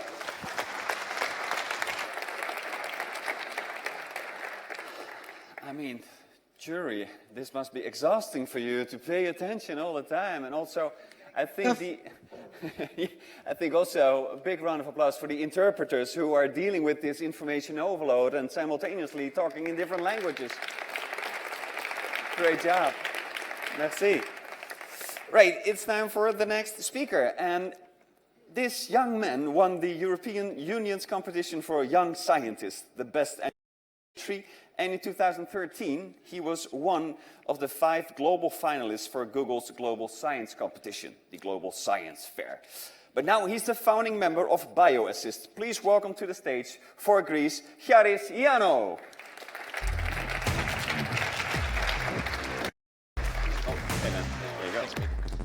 So, good evening. My grandmother is 86 years old, and even though it's great that she can live alone, sometimes I worry for her health. Is she great? How is she doing? So this got me thinking about finding a way to reestablish this relationship, to have me pay attention to her and have her doctors, daily supervision. So I joined a group of academics, scientists, and developers in order, with a shared goal, to make a better living for these elderly people. We call this company BioAssist, and is focusing on solving these problems. We made a native application which runs on an Android platform or an iPad, and we put this tablet into the user's living room. This tablet runs our native application, and through this service we provide communication and social networking. Its user can create a network of friends, relatives, and also doctors, and can communicate with them via video conferencing. The system also allows for real-time monitoring of vital health signs, such as glucose levels, oxygen levels, and others. We use state-of-the-art artificial intelligence and machine learning algorithms in order to detect anomalies and even faults with the use of wearable devices and other medical sensors. We have also a medical help desk which provides 24/7 supervision in the case of an emergency and in case that the user does not feel, cool or needs supervision. We need this kind of modern technology in order to facilitate these people's lives. We also want to be better on this. We want their quality of their lives to be better. We want the quality of their health to be better. And we want our society as a whole to be better.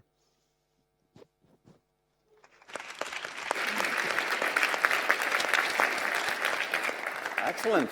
Evharisto. Who can I give the word to? Yeah, thank you for the presentation, first of all. I'm always wondering how much tech-savvy the elderly people need to be to adopt this kind of technology. Tech-savvy? Tech-savvy, so knowing the technology? No, yeah. So the system is based in minimum user interference. That means that he or she can answer this Skype call-like thing with just a gesture or via voice command or just tapping a simple button. What about the health measurement you're doing? Actually, in the case of, let's say that she or he suffers from diabetes, we provide him or her with a wireless medical sensor which just has a single button. So as long as he wears the device and push the button, the measurements auto-calibrate themselves, and then they are pushed into the cloud, and then the algorithms, know that they are in the right constraints, and we make decisions on top of them. And it's already implemented? Yeah. Actually, we have about 50 users. We are working on this project. I'm working on this project for about 2.5 years as a software developer in artificial intelligence, as I previously said. And we are having currently opened our programs for 4 months, and we have about 50 users, which pay us a monthly fee for this device, for this service, actually. Yeah, I was going to ask you what the business model was. So the users actually pay for a monthly fee, yeah. But you equip them with the equipment, or does that work? There is a subscription fee in order to get the tablet if you don't have it, and the proper medical sensors and some of the wearables. And then it's just the monthly fee, yeah. Okay, thank you very much. Charis. Right, Right, so for the next presenter, make sure that in the app you select the right country, because there's a change in the schedule, and we're going to listen to Belgium right now. So the presenter from Belgium. That's not Belgium. Okay, I'm going to introduce, of course, Laurent. Here we go. I love this bio. The next presenter was born behind a computer screen. He's the kind of guy that writes software on Sunday afternoon because it is fun. He has a master's degree in computer engineering from University of Maryland, and he's the co-founder and CEO of Fly, a startup innovating in the drone space. Please welcome, for Belgium, Laurent Eschenauer. Hey, Laurent. Thank you. There you go. Good morning, everyone. Imagine yourself 10 years from now driving in the countryside, in the fields. You will see tractors on the horizon and hovering above them, drones collecting data. Imagine yourself walking in the city next to a construction site. You will see cranes and bulldozers and drones above them coordinating their work. Imagine yourself 10 years from now in an emergency situation. You will see the team on the ground and drones hovering above them, capturing data and searching for victims. Actually, this is not 10 years from now. This is happening today. The drone industry is exploding. Analysts predict it will be an $80 billion industry in the next 10 years. And with this growth, there are a lot of challenges, in particular with respect to safety. Drone safety is an issue which is on the agenda of every regulator across the European Union. Drones can be quite dangerous. They have large motors, high spinning, can be heavy, and they need piloting skills to be controlled.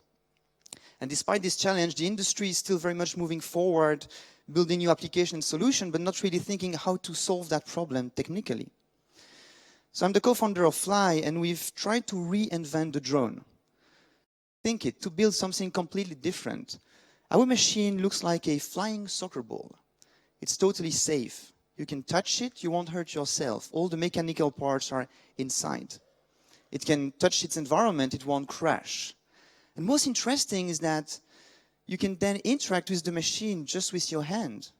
You can push it, hold it. It completely changed the user experience of these drones. I actually like to call them flying robots, because I think in the future, these machines are going to become very smart and autonomous. They will be flying around us. They will be conducting complex missions without the need of any human intervention. Collecting data, monitoring the environment, searching for victims, doing complex industrial inspection.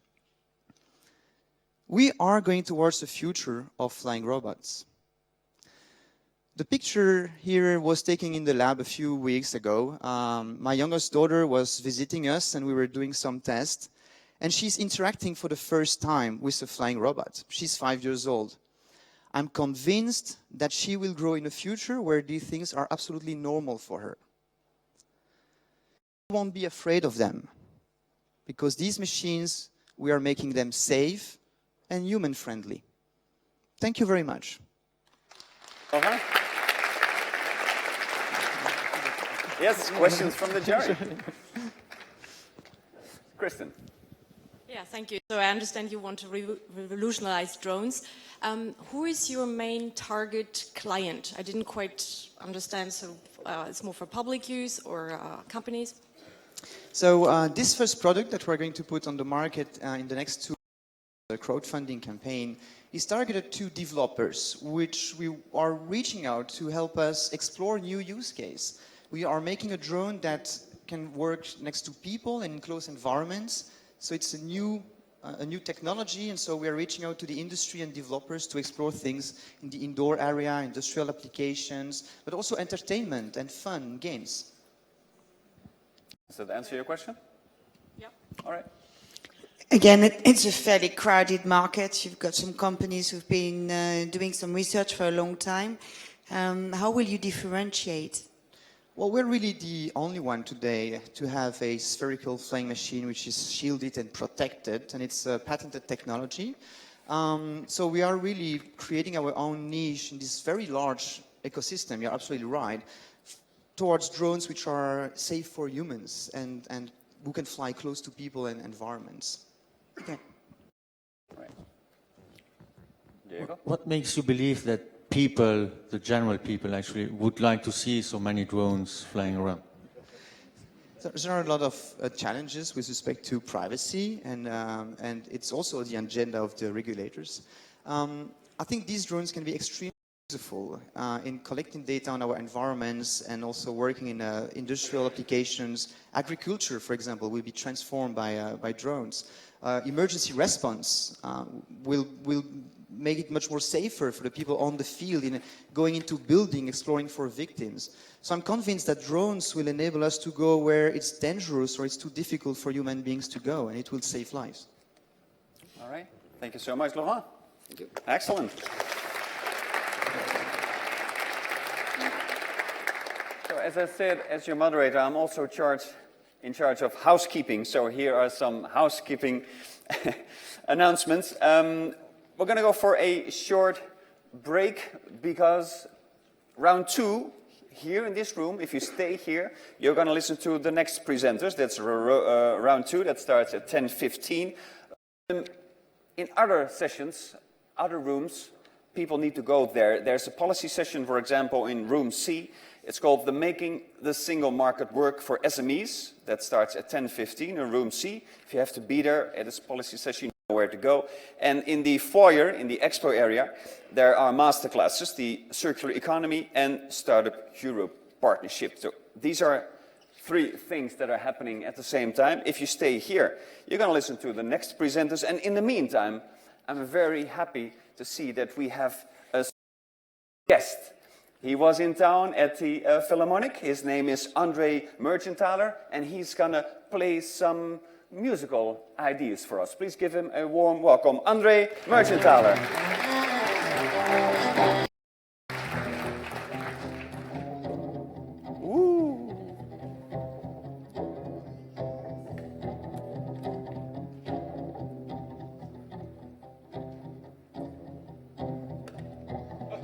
Ah, excellent.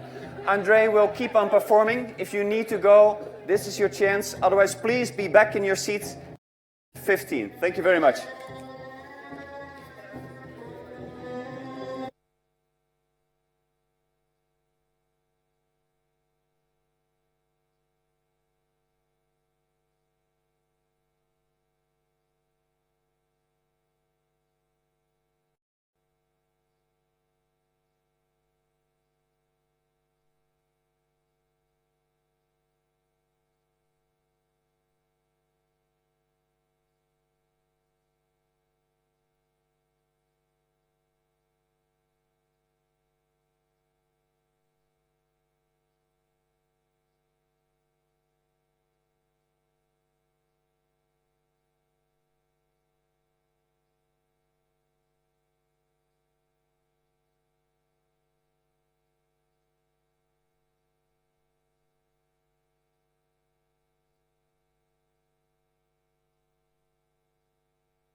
We as TomTom are very happy to be able to support the organization of TEDxBinnenhof.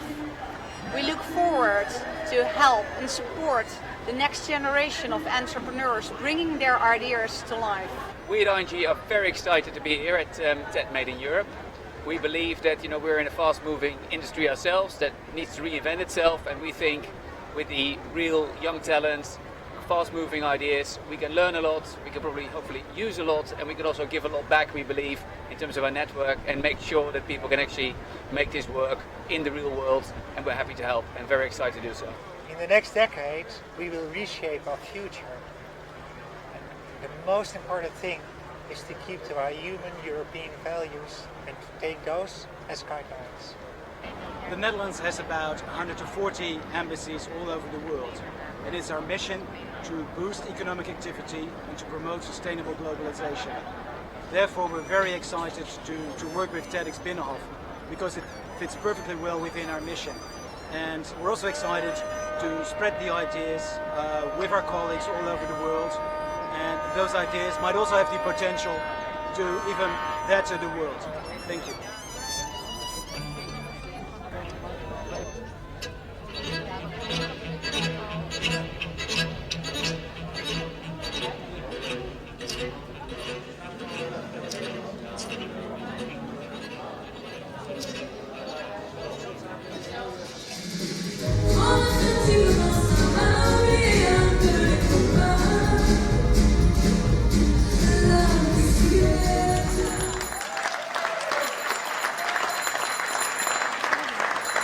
Dames en heren, welkom hier bij de aftrap van de derde TEDxBinnenhof. Dankjewel, daar krijg je een hand voor. Dankjewel, Bertolt Hefting.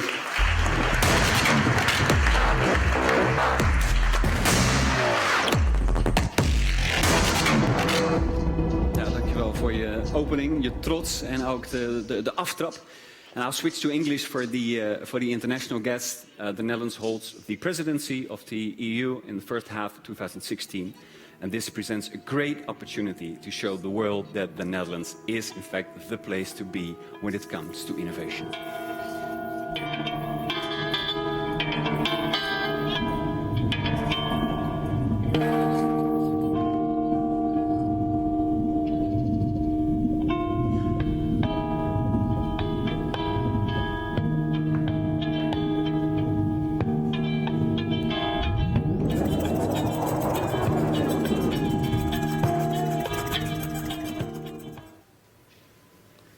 These animals didn't have the responsibility.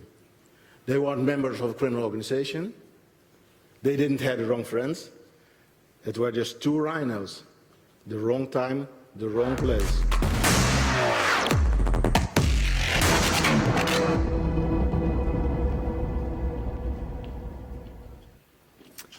With Flowit, we had the honor to speak during the last TEDxBinnenhof event. It was the first time, as Jim mentioned previously, to really shout out our message and what the concept of Flowit is about. My name is Sid Vollebrecht, and together with my colleague Reinoud Veenstra, I'm the founder of Elemental Water Makers. And we have an idea worth spreading. We want to solve freshwater scarcity using unlimited resources of the sea and the sun and the wind.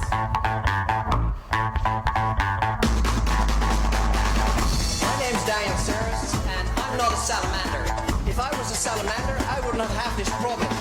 Salamanders can heal their legs.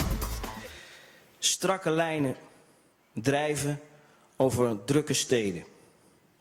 Waar lange rijen groen volhardend natuur aangeven.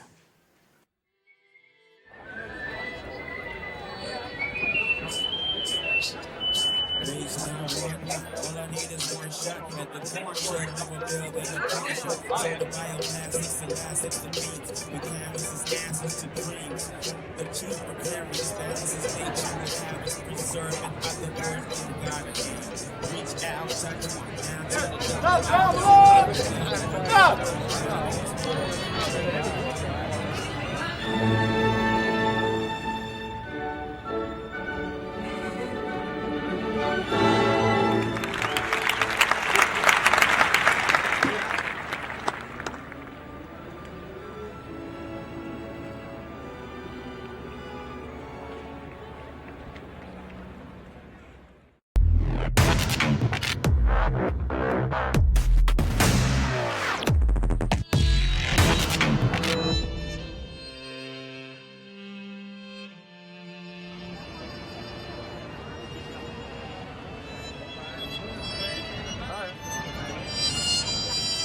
as TomTom are very happy to be able to support the organization of TEDxBinnenhof. We look forward to help and support the next generation of entrepreneurs bringing their ideas to life. We at ING are very excited to be here at TED Made in Europe. We believe that we're in a fast-moving industry ourselves that needs to reinvent itself, and we think with the real young talents, fast-moving ideas, we can learn a lot, we can probably hopefully use a lot, and we can also give a lot back, we believe, in terms of our network, and make sure that people can actually make this work in the real world, and we're happy to help and very excited to do so. In the next decade, we will reshape our future. And the most important thing is to keep to our human European values and to take those as guidelines. The Netherlands has about 140 embassies all over the world. And it's our mission to boost economic activity and to promote sustainable globalization. Therefore, we're very excited to work with TEDxBinnenhof because it fits perfectly well within our mission. And we're also excited to spread the ideas with our colleagues all over the world. And those ideas might also have the potential to even better the world. Thank you.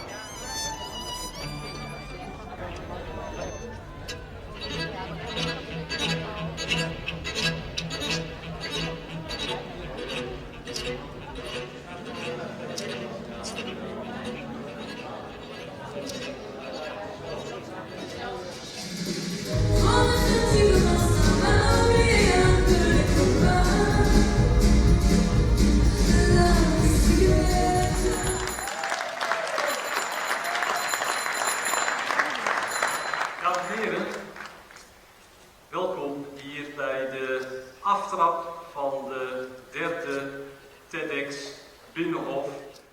Dankjewel. Daar krijg je een hand voor. Dankjewel. Beter tot lifting.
Ladies and gentlemen, this morning's programme is recommencing now in Conference Room 1.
We as TomTom are very happy to be able to support the organization of TEDxBinnenhof. We look forward to help and support the next generation of entrepreneurs bringing their ideas to life. We at ING are very excited to be here at TED Made in Europe. We believe that we're in a fast-moving industry ourselves that needs to reinvent itself, and we think with the real young talents, fast-moving ideas, we can learn a lot, we can probably hopefully use a lot, and we can also give a lot back, we believe, in terms of our network, and make sure that people can actually make this work in the real world, and we're happy to help and very excited to do so. In the next decade, we will reshape our future. And the most important thing is to keep to our human European values and to take those as guidelines. The Netherlands has about 140 embassies all over the world. And it's our mission to boost economic activity and to promote sustainable globalization. Therefore, we're very excited to work with TEDxBinnenhof because it fits perfectly well within our mission. And we're also excited to spread the ideas with our colleagues all over the world. And those ideas might also have the potential to even better the world. Thank you.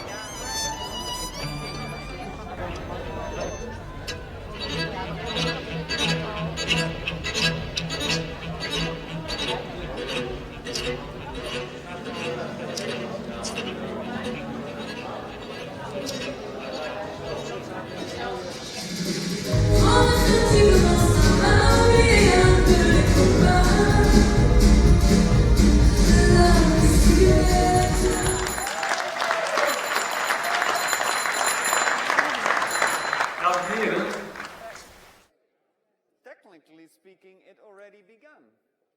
So welcome back. Please take your seats. Also, a warm welcome back to the people who are watching the live stream. I saw you tweeting using the hashtag IDs from EU, which is great. The voting mechanism works. We already received more than 200 votes from people in the audience. So for the people who are new, who just joined for this session, after each speaker, you have the ability, the possibility to cast your vote. So in the app, you go to the right session, you click on the country that's presenting. We're going to start with Spain in a few minutes, and then you can use the criteria to cast your vote and help these extraordinary jury members with this difficult task. Right, are you ready for round two? Yeah. Very good, very good. Okay, so I'm going to introduce the next speaker, and again, it's 3 minutes a pitch and then 2 minutes Q&A with the jury. Right, so our next presenter is an industrial engineer with a business background. He founded a company called Celeritas, and which he sold in 2014 to French multinational group Lagardère. He is now focused on social entrepreneurship.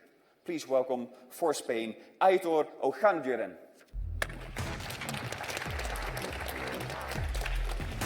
There you go.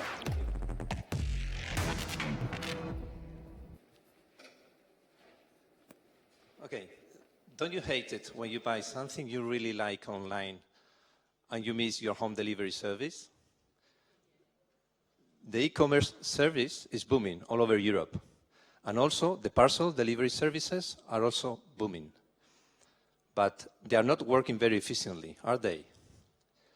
Pollution also is a very big issue in many cities. I come from Madrid, and actually last week it was the first time in Madrid's history that traffic was restricted due to pollution, to air pollution, and things are getting worse. Unemployment also is a big issue in many countries, and especially unemployment among intellectual disabled communities. In Spain, the unemployment with this community is 70%. Yes, is 70%. But what is the solution from Koiki to these three problems? Unemployment, pollution, and buying online. Our solution is very simple. We are creating a small delivery urban centers in our towns. Our Koikis deliver from these delivery centers.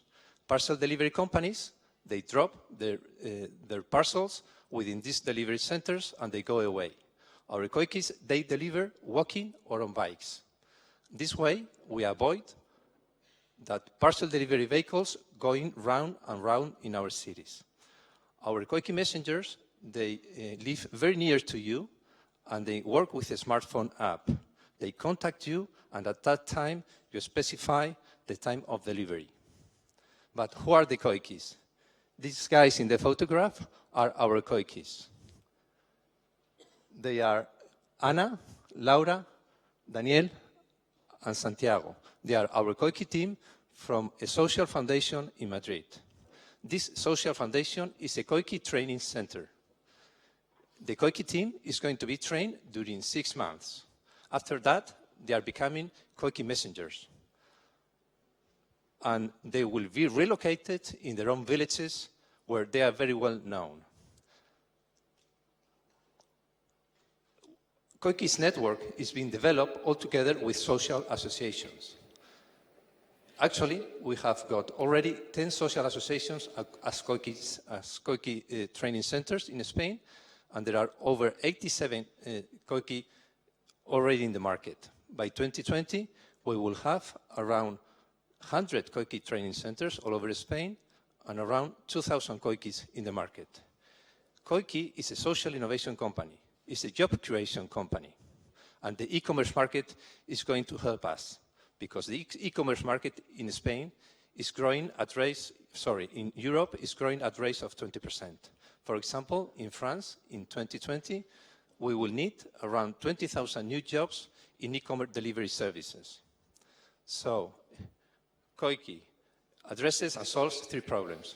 On the one side, pollution, as we avoid parcel delivery vehicles going around in our cities. On the other side, consumers are very happy because they dictate the time of delivery and they have a better delivery experience. But above all, these guys, Daniel, Laura, Cristina, and Santiago, they will have a very visible and meaningful job very close to you. Thank you. Right. Thank you, Aitor. Let's go to the jury members. Yeah, maybe I start. So thank you very much, very interesting. You mentioned the reduction of environmental pollution. Just tell me how it works, because of course the parcel and everything first have to arrive to the center, to the Koiki center. And how do you go about that? Yes, the parcel companies, they drop all their parcels in our Koiki delivery centers and they go away. So that's why we save the parcel delivery companies going round and round in our neighborhoods. That's why we save the pollution, the vehicles going round and round. Okay, are you planning to go outside Spain? Is that the model that you think is scalable? Yes, absolutely. Our model is very scalable, but we are planning to go outside Spain with social associations as partnerships. You've identified those associations already? Yes, in Italy we have identified one association, and in Portugal also. and we plan to scale in 2016. Okay, thank you. Diego. Do you need to negotiate agreements with the parcel delivery companies, or how do you deal with them? Our customers, really our customers are online shops like Amazon, Fnac, Carrefour, but also parcel delivery companies are our customers. Actually, our first customer is DHL, our first customer right now. Excellent. Thank you so much. Big round of applause for Aitor.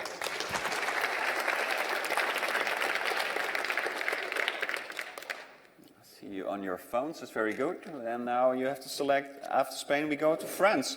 Because the next speaker is an experienced entrepreneur in medical industry and management of startups.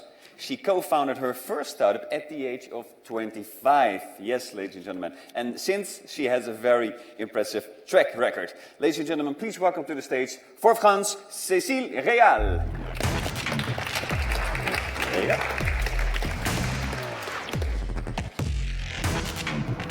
If I ask you about endometriosis, can you tell me what it is? Who else?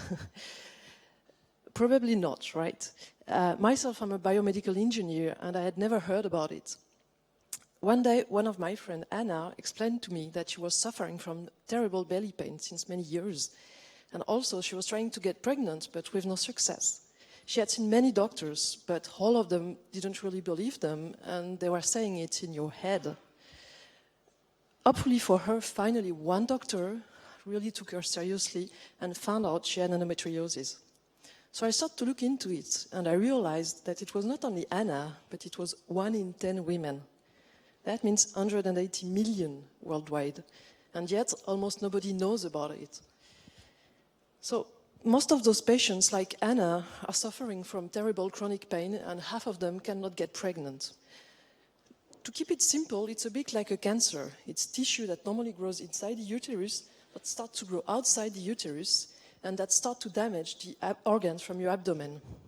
And on top of that, it takes an average of 9 years to get diagnosed, and it can only be done through surgery. So it's 9 years not knowing what you're suffering from, and 9 years with a tremendous impact on your social, professional, and personal life. So when I had learned about that, I just had sold my first company, and I was looking for a new project with a potential strong impact.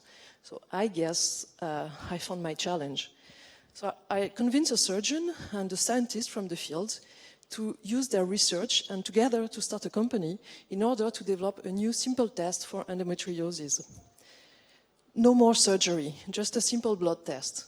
And because with a simple and painless test, we can really change things because we can diagnose early and that we can avoid these organs damage, we can really change things. And there is something else you need to know, and I would like to share with you on endometriosis. It costs us, just in Europe, 30 billion euro per year. So imagine the impact we will have by replacing a surgery by a simple blood test. So today, we have a test, a prototype of the test. We have convinced 15 international key opinion leaders to work with us. We have raised several million euros. We obviously will need more money to bring this test on the market. But we also need you, because we need to raise awareness on endometriosis. We need that women and doctors start paying attention to the signs, and we need that women and doctors stop thinking it's normal to suffer. So to my friend Anna, but maybe for your daughter, for your sister, or for your wife, if we catch it earlier, we can really make a difference for millions of people. Thank you. All right.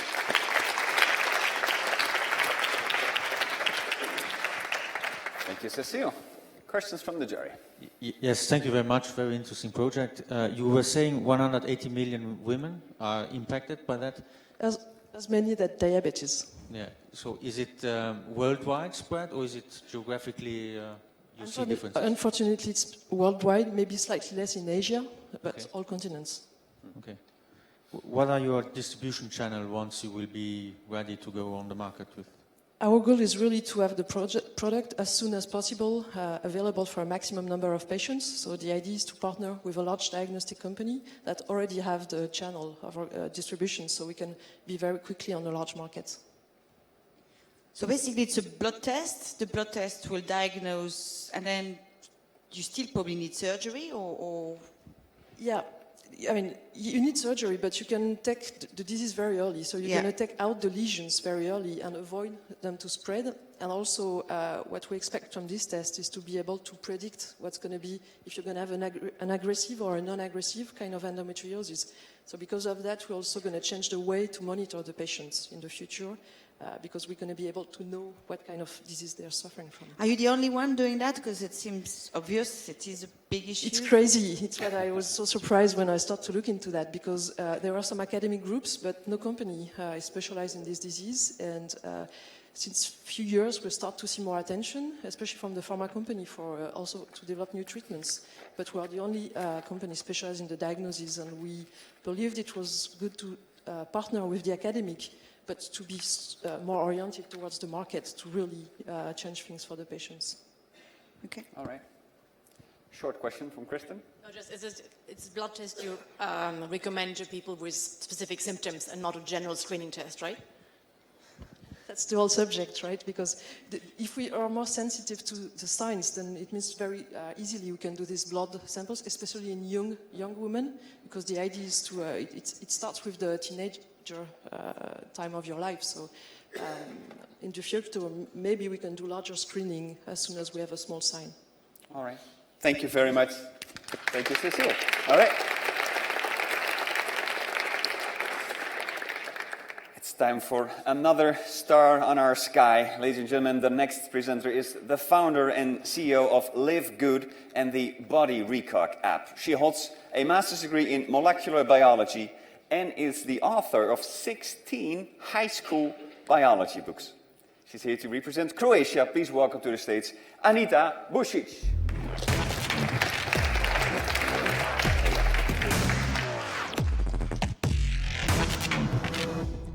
Dieting is one of the hardest things to do on earth. In fact, every second person who attempts it gives up within the first month. And what if you are 50 kilos overweight, had diabetes, and heart problems? Then it's not only a challenge, but also a real need. Because the first thing that the doctors prescribe is diet and exercise. In fact, every third person on earth is too heavy for their own good, so the World Health Organization has declared obesity to be a global health challenge of the 21st century. What if you had an app that would help you keep your motivation high and achieve your goals much easier and much faster? Body Recog is a body shape tracking app that shows how your body changes over time as a result of your diet and exercise. You can actually see the difference visibly and measurably. The unique thing about Body Recog is that it shows your own measurements on your own photo, so you can be inspired by your own success.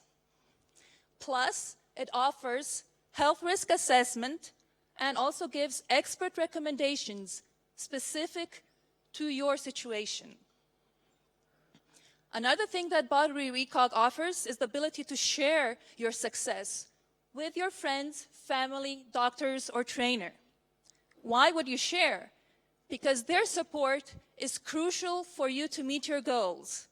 Then even losing 50 kilos will seem no more impossible.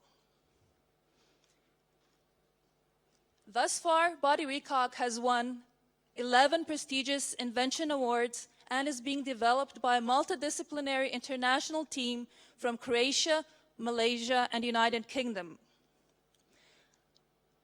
Our goal for Body Recog is to monitor personal health, national health, and global health. Our vision is to significantly reduce obesity around the world in 15 years with Body Recog. Thank you.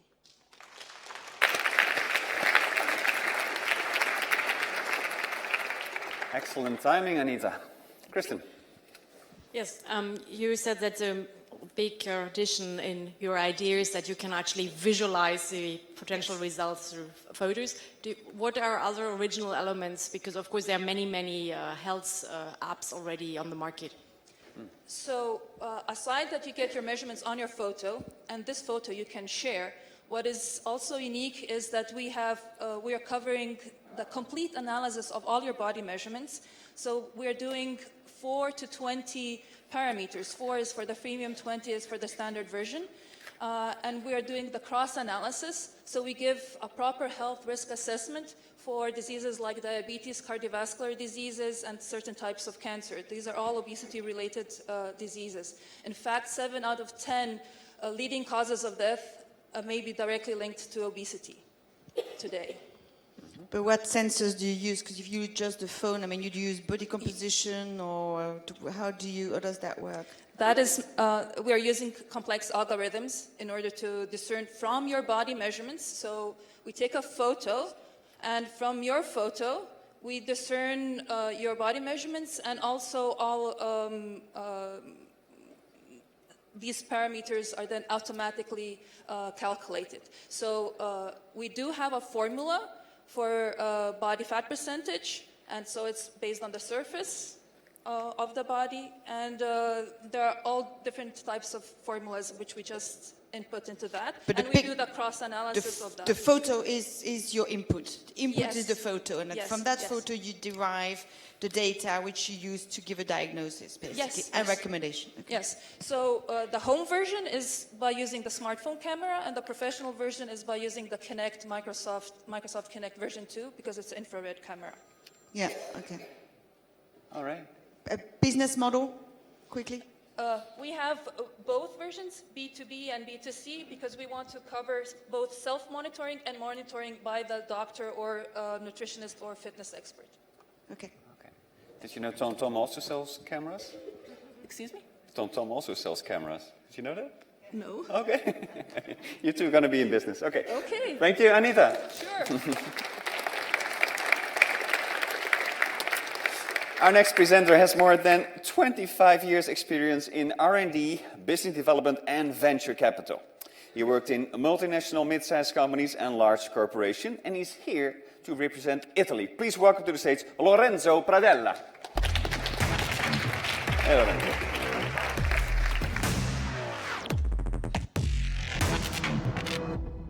Standing in an emergency room, a group of paramedics rush in with a young man from a motorcycle accident. His leg is terribly injured, and the only solution is amputation.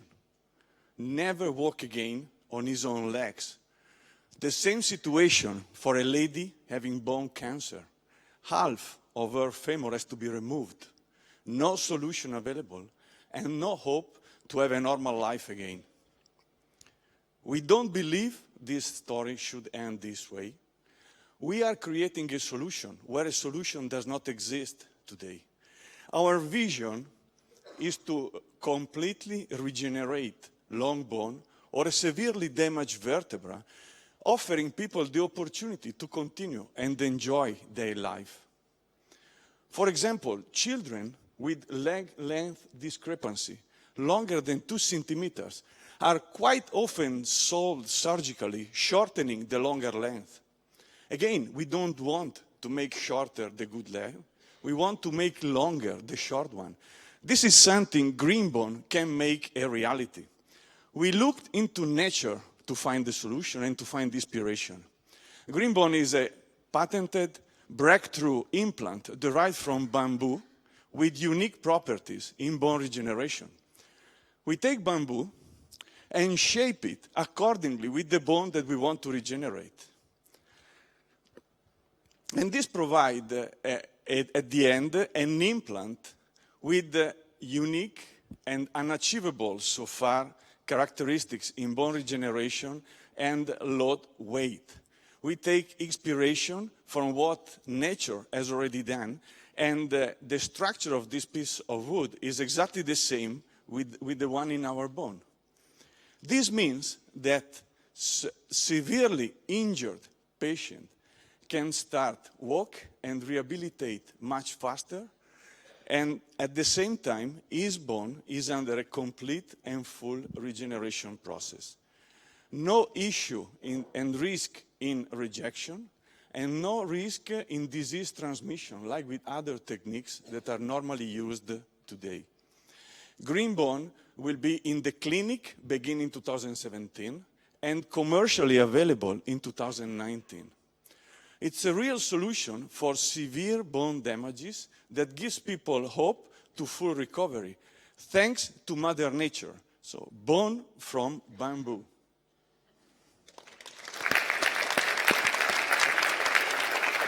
Thanks to Mother Nature.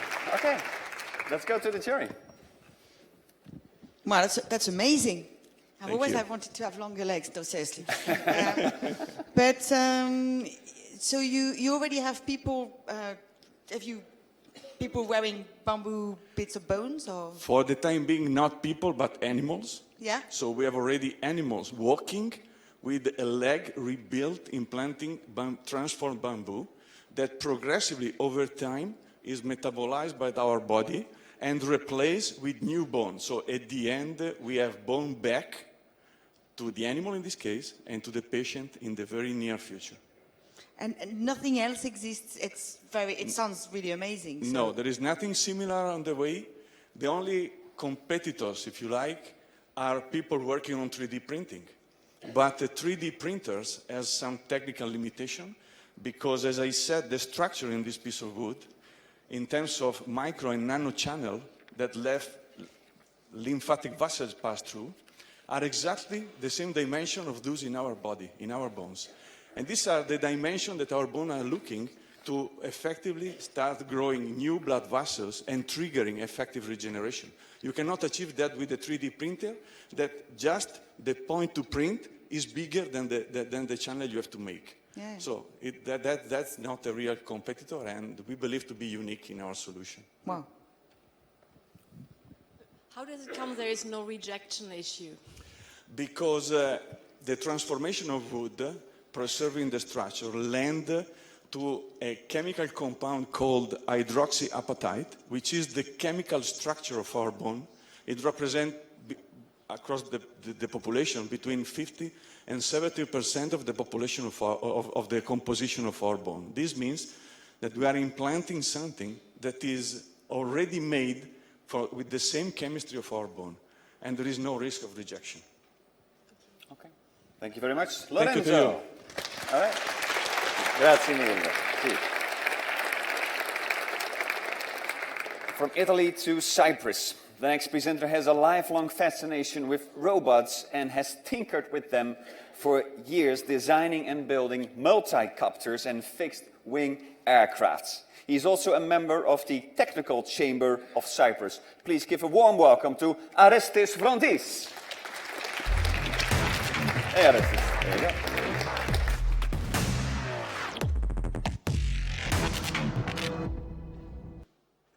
One day, while I was driving down the motorway, I noticed the trees moving from the wind created by the passing cars. I thought to myself, how can I harness all this energy that goes to waste? To put in perspective, there are roughly 330,000 cars in Luxembourg. Like John Lennon says, imagine a world where we harness all the wind power created by these 330,000 cars and transform it into energy. The answer is a wind turbine placed in the middle of motorway in the dead space between the lanes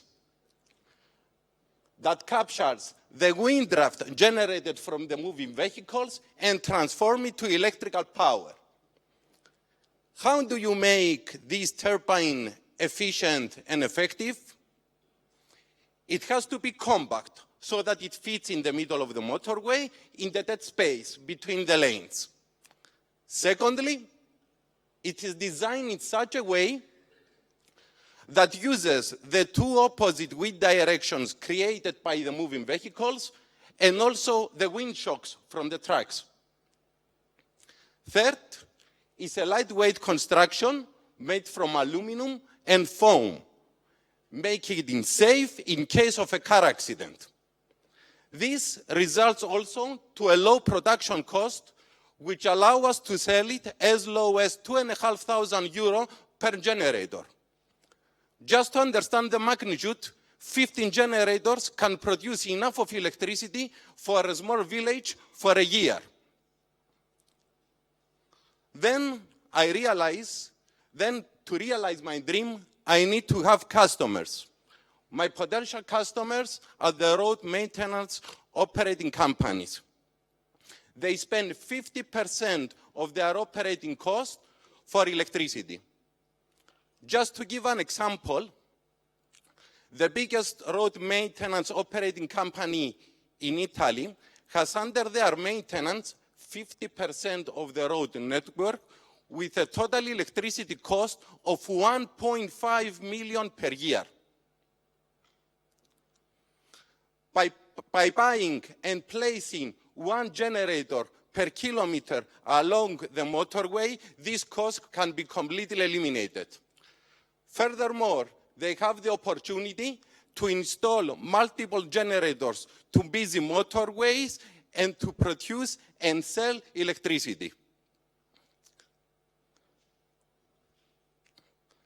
If we'll install wind generators to busy motorways, to Paris, to London, to New York, we can harness the power of wind to create unlimited supplies of energy for our cities. Thank you.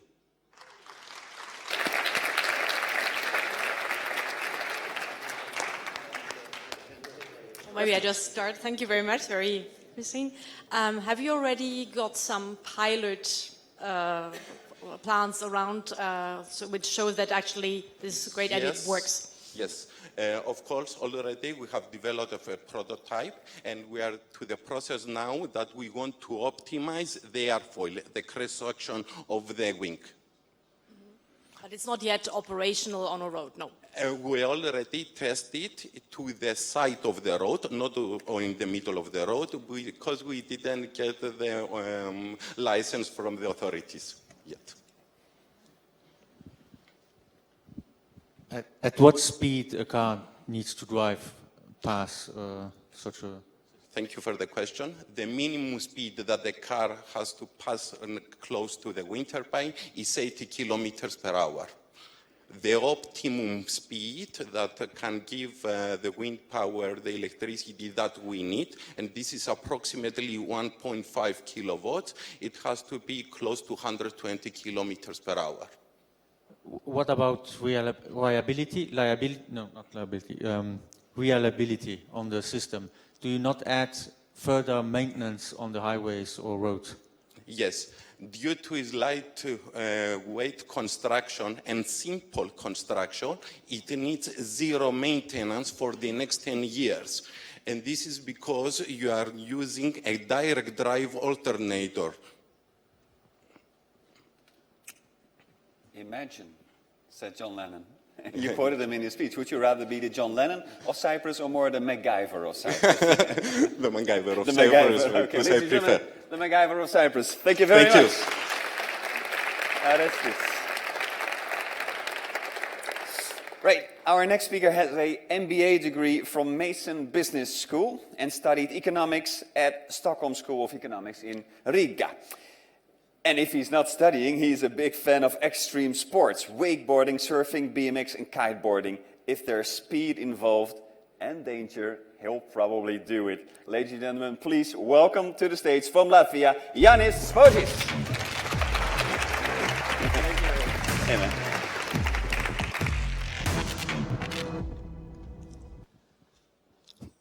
Adventure sports are passion for me, for many of us out here.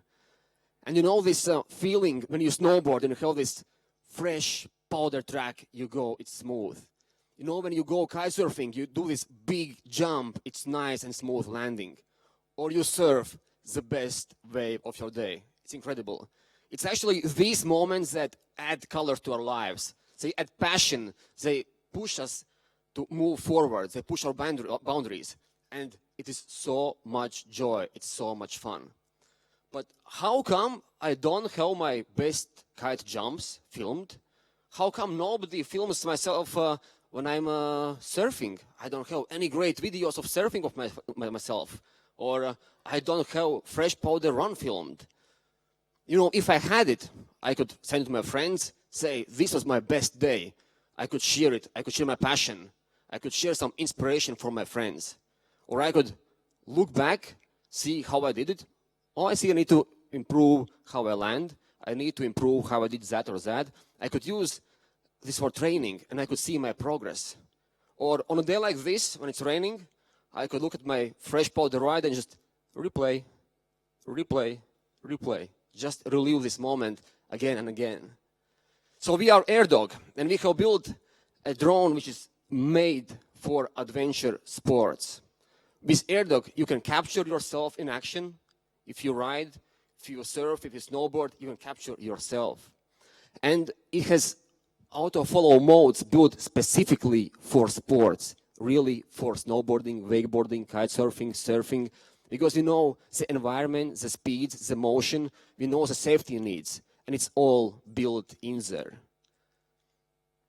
And quite important thing, it's foldable. You can fold it, put it in your backpack, and go up on a mountain. And most important thing, one press here goes up. One press here, it follows you. It's super easy. Anyone can use it. Anyone can film it. It's fully automatic, and you don't have to have any drone piloting skills. Just have fun, do your ride. AirDog will take care of the rest. AirDog will film you. So AirDog is already now bought by adventure enthusiasts. We had Kickstarter, and more than 1,300 people from 55 countries decided to buy AirDog. Also, athletes and a couple of Olympic teams have come and said, guys, we are interested in AirDog. Also, media for live broadcast of sports, for broadcasts of some specific environments, they could do it. And since we film it and we have all motion captured here, imagine how we can help you with editing your video, how we can combine all the information, how you run, what are your speeds, etc. We can all do it. We are a young company, and we have produced AirDogs and shipped the first units. And earlier this year, at largest consumer electronics show in Las Vegas, we received the award as the best drone of CES, best drone of the year. Incredible for us. But what really keeps me pushing myself harder is the feedback from customers. And our customer team from Belgium, he said, Yanis, with AirDog, I felt like a kid in Christmas time. So take AirDog, go out, film your passion, film your ride, and share it. Thank you. All right. Thank you, Yanis. Looks amazing. Questions from the jury? Yeah, passion is very important, and I can see you've got plenty of it, and that's great. Thank you. But again, it's relatively crowded space. How will you differentiate from the existing players on the market today? That's a very good question. And our key point is to be sport specific. Because, for example, in kiteboarding, you have to make sure you have kite lines, and AirDog stays behind the kite lines because it estimates wind, it knows where to stand, and it always has to land on the ground, not in the water, but on the ground. And it knows. And it knows kite lines are 25 meters high. When it goes home, it goes 30 meters, it goes home and lands. Or snowboarding. You know, terrain is not flat, it's going up and down. And if you set your AirDog to your side and you ride, if terrain goes up, there are lasers. You see terrain goes up, I have to go up not to crash it. So for every sport, there are nuances which are considered when we build AirDog. So it's really good for adventure sports. So it's software. Your software is basically because your software algorithms. That's what. Correct. For every sport, we adjust software algorithm, and we have built all the laser sensors, gyro, GPS, barometer, magnetometer, accelerometer. We have all these sensors inside to make sure in every sport we can really fine-tune it. And we are the only ones really specializing on sports. And what does the retail for? What price are you going to put it out for? It's $1,500 US, and for Europe you would need to add VAT. Okay, so $2,000 roughly. Yeah. Okay. Yeah, 1.5 plus 20%. Yeah. Time for a short question, Kristen. Yeah, just, is there no safety issue if you have all these people going around and the drones flying above them? We advise that to use AirDog in locations where you are totally safe. If you surf, if you kite surf, or if you snowboard, we recommend to pick the locations where you are in control, where are wide enough places, so you can fully be in charge. And you can set AirDog, for example, in front of you and ride it. Then you ride and you see how it stands. So it's up to you to control it. All right. Well, take care and stay passionate. Ladies and gentlemen, Thank you. Yanis. All right. Our next presenter is 23 years old, and she gained a bachelor degree in politics and a minor degree in French philology.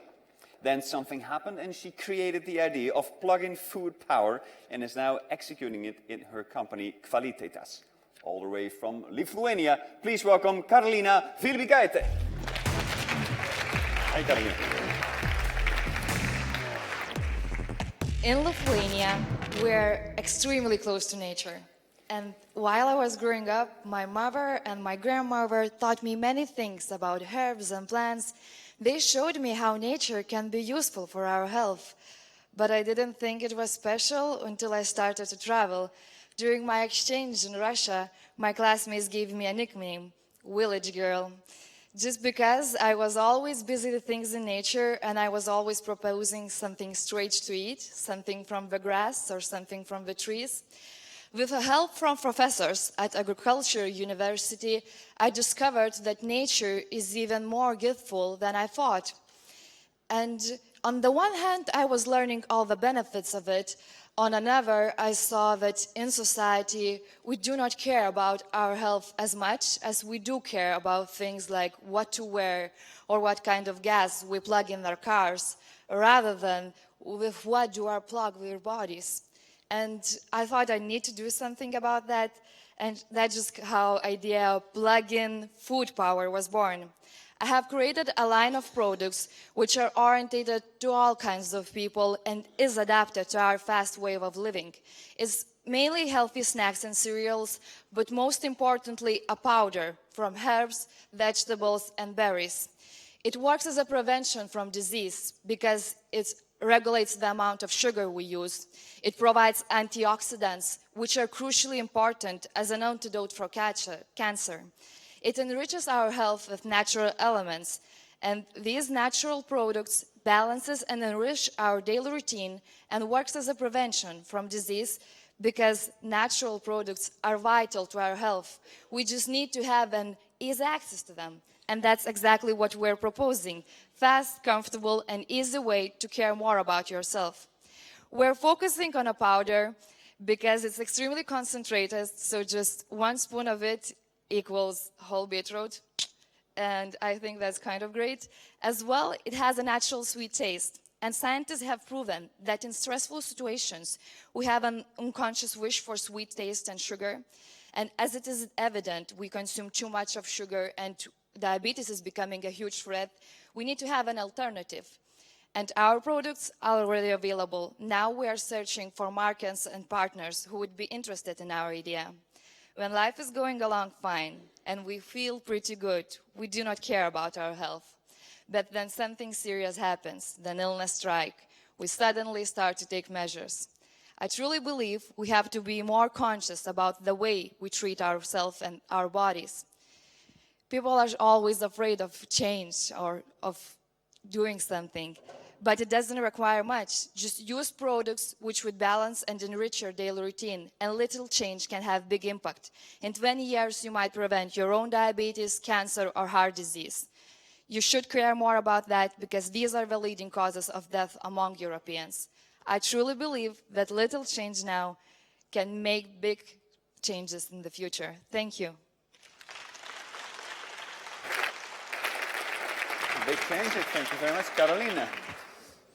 Yeah, thank you. I'm not sure I got the final product. Is it simply a powder? And it's snacks and cereals, but mainly a powder because as it is, we are thinking, yes, we are in a lack of natural products. We do not have enough of it, and they can make big change. So we had, in combining with Agriculture University, we have 3 categories orientated to prevent cancer, heart disease, and diabetes, because natural products can do that. And we are creating a powder which doesn't go rotten, as we are avoiding these kind of products because we do not have time to prepare something like that. We do not have access to that. And that's what we are creating, an easy way to have accessibility to that. So, and if I take these products, what impact does it have on what I eat during the day? Should I adapt that too, or? Yes, scientists, just as we had it represented already, natural products have amazing qualities. And we have, like, beetroot is very good for heart disease because it has a lot of carbon. Jerusalem artichoke has natural inulin. It's a very rare vegetable. We use it rarely because of an uncomfortable structure, but we have it in a powder. Just 1 spoon equals whole, like Jerusalem artichoke. It has natural inulin. It regulates the amount of sugar we consume. There are so many things we have in nature that can prevent and help us to balance the daily routine. But is it a B2C product? You'll sell it to people, or will you sell it to the ingredients industries, big industry, flavor industry, or people or basically using this to put and transform it into what we consume? What's your business model, B2C or B2B? We're thinking that we want it to be as a change of habits, because we do not believe in that idea of throw everything from your food system, sugar or something, because food is also a tradition. It's just adding to our fast way of living products which are in need for us. And now we're just started, and we're starting at the gas stations to have it like an alternative for fast foods. Choose healthy snacks instead of, yes. Okay. So Right. thank you. Thank you very much, Carolina. Lithuania. Now, we've almost come to the end of part 2. And before we go to the coffee break, there are 2 things I would like to show you. First of all, we have here Sabine and Martin. You guys are like the interpreters, but then in a visual way, aren't you? What are you guys doing here? We are capturing what is presented in words and images. So it's the connection about images and visuals. Yeah, there Excellent. are you. Okay, so encourage all of you during the break to check out these fantastic visuals. Great round of applause for Martin and Sabine. Thank you. Right, so for you, if you want to go to the next policy session, it's called From Refugee to Entrepreneur. It's in room D. It starts at 11:20, so if you need to be there, you know where to go, room D. And there are 2 masterclasses. One is called Crowdfunding at 11:30, and at the same time there is a masterclass called Internationalization, and these happen in the foyer in the area. So if you come back here at 11:30, you're going to be a witness of round number 3. I hope to see you then. Thank you very much. Enjoy your coffee break.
Ladies and gentlemen, this morning's programme is recommencing now in Conference Room 1.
Ladies and gentlemen, this morning's programme is recommencing now in Conference Room 1.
And yes, we're back. Welcome back, ladies and gentlemen. I hope you enjoyed the coffee break. Some nice conversations, perhaps, and some juice, perhaps some fresh air. We're going to start the third round here on stage. And, well, you know the drill. We have short pitches, 3 minutes each, 2 minutes for the judges.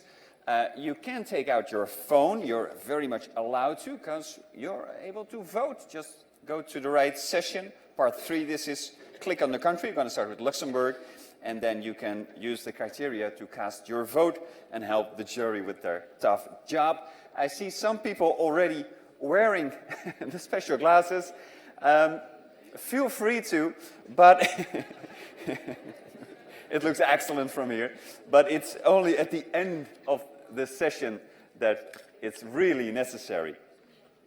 Right. Any questions so far? Are you ready to begin with the part 3? All right, there we go. This next presenter, he studied law and literature in Liège, in Luik. As a political journalist, he started his career, and later on he initiated the European Inventor Award, one of the most prominent awards for innovation worldwide. He recently joined publisher Maison Moderne in Luxembourg. Please welcome Oswald Schröder.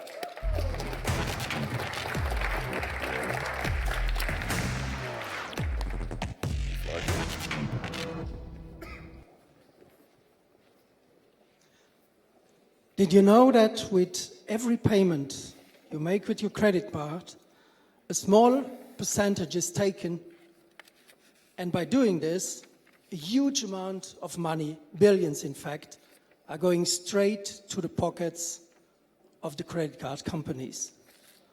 Imagine we could use at least part of this money to provide education for millions of children, refugee children, not having any access to education right now. A father myself of 4 children, and having lost my oldest son in a car accident before he could finish his education, I've been thinking, what can I do?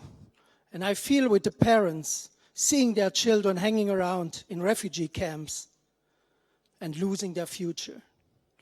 So I've been thinking, what can I do personally? Huge amounts of money are needed. And we all know that, unfortunately, only money generates money. So having worked myself in banks for a couple of years, I have conceived PAID, P-8, where the P stands for people and the 8 stands for aid. How does it work? With every payment, with every transaction, with every investment, with every credit, a small percentage is taken and set aside in an education fund. And so the big money at the end goes to the investors. It doesn't. This bank is owned by its customers. It is conceived as a European cooperative society, operating across borders, across the whole Europe. We have a single EU market, don't we? But Oswald, how are you going to generate benefits? Other banks are struggling. Yes, indeed, we are lucky. Since we can set up this bank from scratch, we can use the latest innovations like blockchain technology or DigiCash to reduce dramatically transaction and back office costs, and so we are going to generate money. PAID will be set up to be a role model in terms of efficiency, in terms of security. It will be sustainable and transparent. Every salary it pays, every provision it pays will be made public. And it will be participative.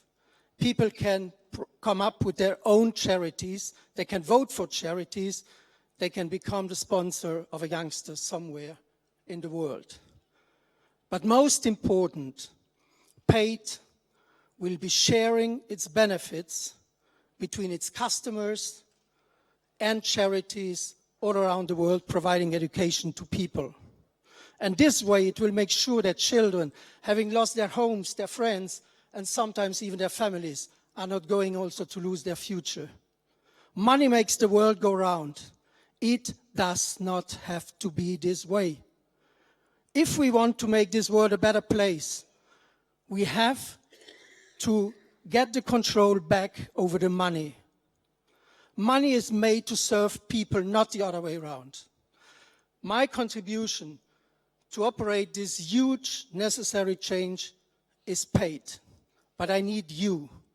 Together, we can make it happen for these children, our future.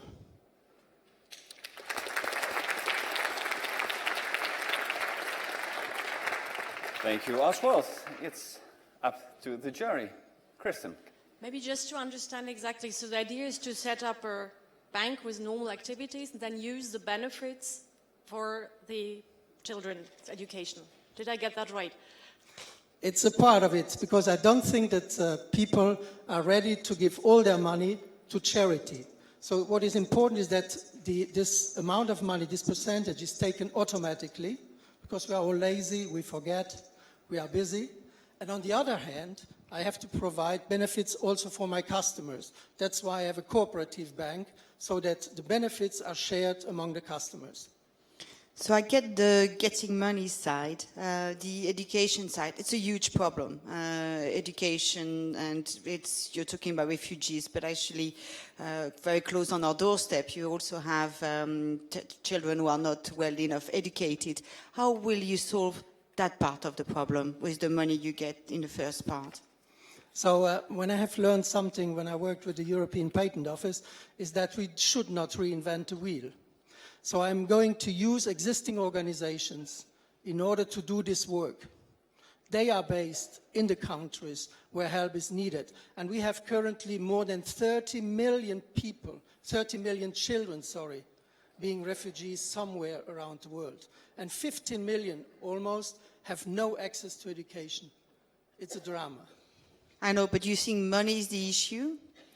No, money is definitely not the issue, but money is definitely a basis. We have heard earlier on today that one could build toilets in schools, or one could build schools. In order to do that, we need nevertheless money.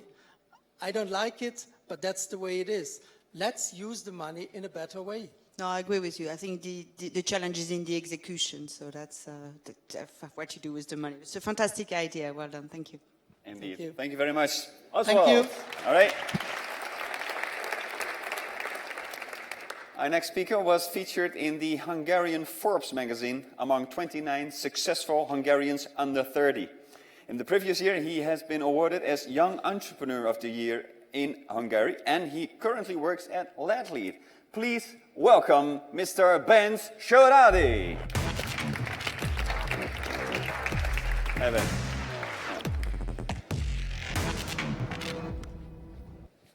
What would happen if multitude of voices, voices like yours, started to demand a greener tomorrow?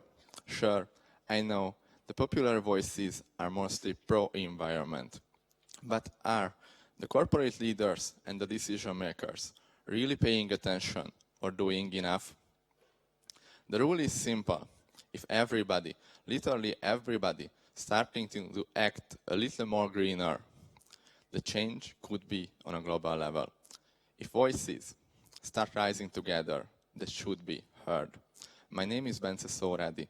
I'm a young entrepreneur from Hungary. Me and my company operates in LED lighting. So we help companies to save energy by change their lights to more efficient technology. Actually, I'm here as an ambassador of a new project founded by Greenville community. Let me show what is it. Our idea is to create a platform where the ecological acting could be shown and measured by the community.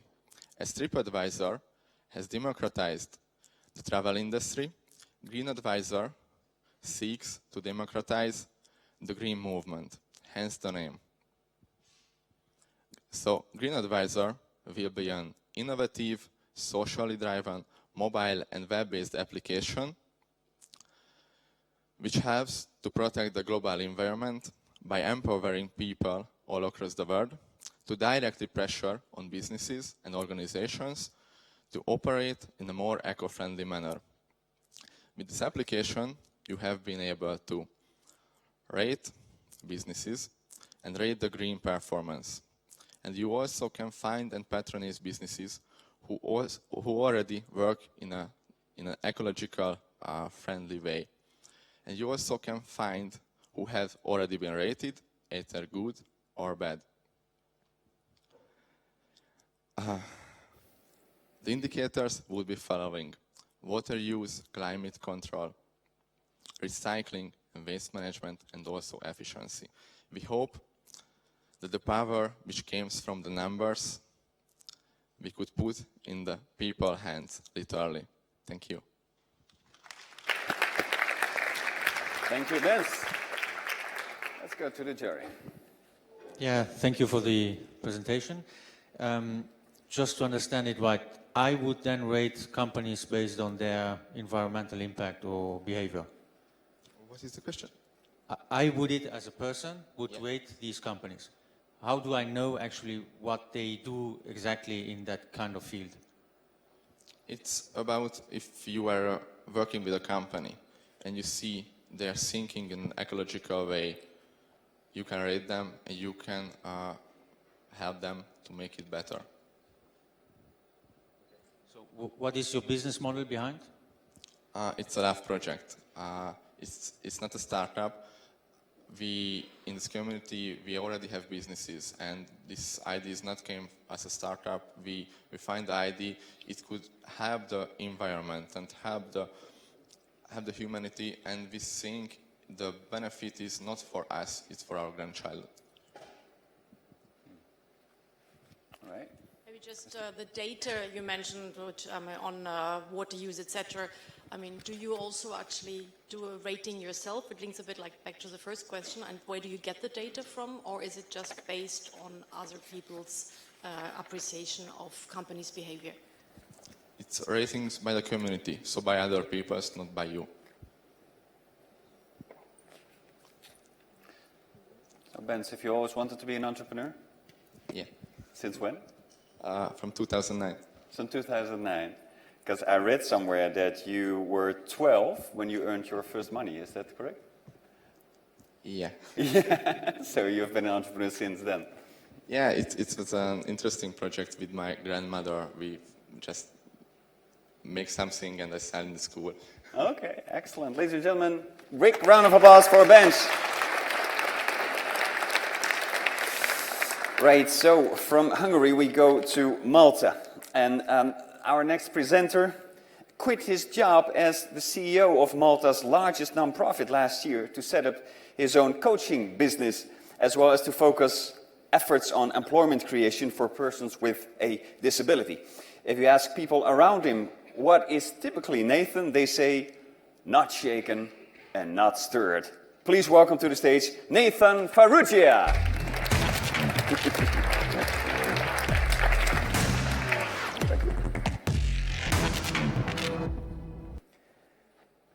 Every year, millions of euros and countless teaching hours are invested to teach children with disabilities, to help them gain their full potential. But then, in adulthood, this is lost. Very few of them actually manage to use that potential in gainful employment. Most end up in low-grade job shelters, day centers, or on the benefits trap. This is a huge waste of human capital. As I said, I spent my last 15 years working, developing charities that helped this education. I ran marathons and did crazy challenges to raise funds for these causes. But I realized that charity wasn't going to solve the problem. We needed something else. So I quit my job, and I approached a number of business friends who own their own businesses, and we created Empower. The idea was to listen to the businesses and see what was happening, why it wasn't working. And they said, productivity issues, lack of expertise, lack of support, and I think a healthy dose of fear. So we set out to address those things. We created mixed ability teams that we put in their business. We took business processes and we sliced them up and matched the parts to the strengths of the individuals in that team, together adding value, making it sustainable. In fact, 90% of our employees have a disability. And it works. It makes sense. It makes sense because we created a paradigm shift. We made business play to the strengths of the individuals rather than the other way around. We work in hospitality, we work in packaging, data management, document management systems. In essence, we can fit in most businesses because with some creativity and some ingenuity, we can change a disability into an ability. Work gives us our identity, gives us our purpose. If you are a business owner or can influence one, please look at our model. Because there's no more motivating thing than helping a person find their identity and find their place in this world. And you'll have their smiles to thank you.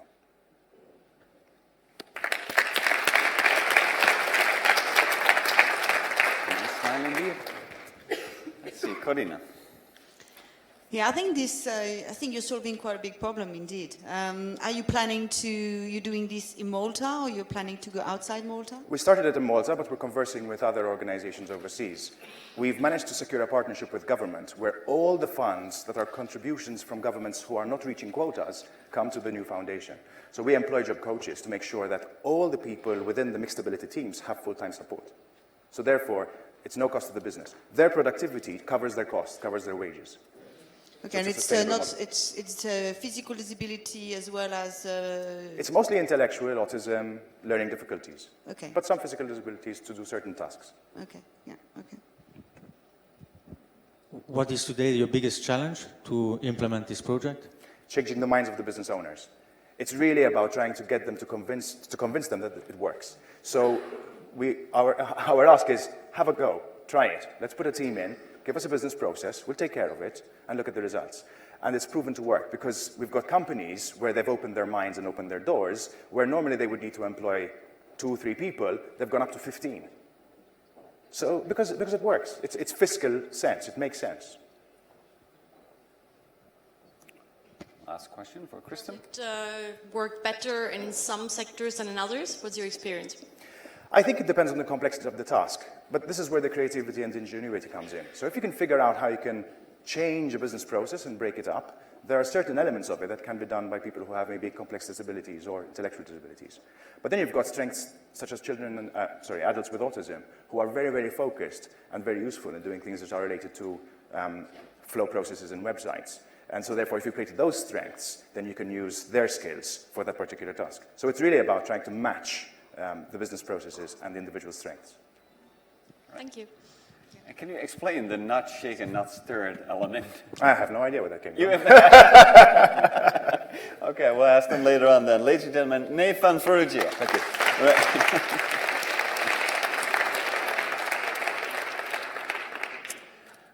Aren't you guys not forgetting to vote? Because I see some people on the phones, which is a good sign. Open the app, go to the right session, and of course this was Malta, and now we're going to the Netherlands. The next speaker is a biotech entrepreneur, co-founder of 4 companies with over 17 years of executive-level biotech experience in a variety of companies, including PepScan, Skyline Diagnostics, Createch, and Westberg. Please welcome to the stage, representing the Netherlands, Mr. Jos Jor. Jos.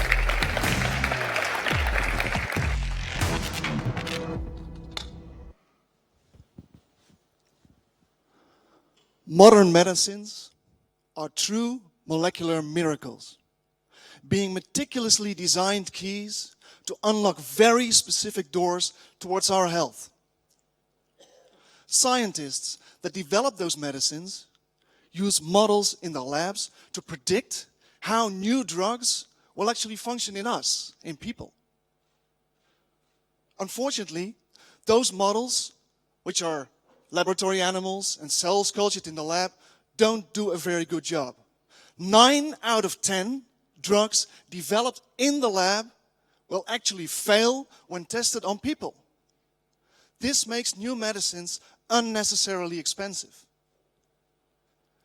Now, this easy-to-use product, developed and produced by our company Memetas, is changing this as we speak. The organoplate. In one organoplate, we create 96 tiny organs on a chip, each with a volume of only 15 nanoliters, 1,000 times smaller than a droplet. In these three-dimensional microtissues, we put the functions of the liver, the kidneys, a blood vessel, the brain, and many other organs. These true supermodels allow developers of new drugs to test their new inventions on healthy as well as diseased tissues with unprecedented precision, without having to use any laboratory animals, and with enormous cost savings. That's great. But my future holds an even more remarkable promise. Because working with some of the best scientists in the world, we do not only develop a model of a disease, but of your disease, or your grandmother's disease, or my disease, hypothetically speaking then.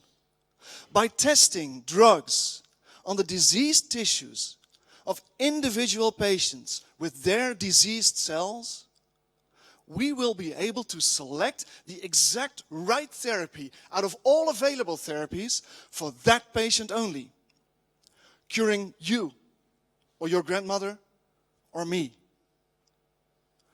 So isn't it fantastic that we will be able to predict how new drugs developed in the lab will actually work in people, safely, without animals?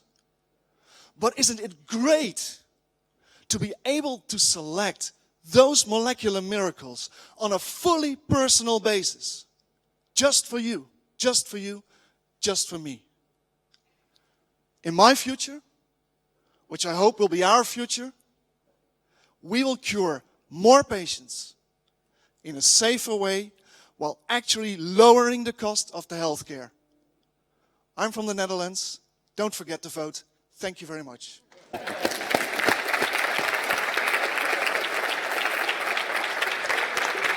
Thank you very much. Jos, questions from the jury?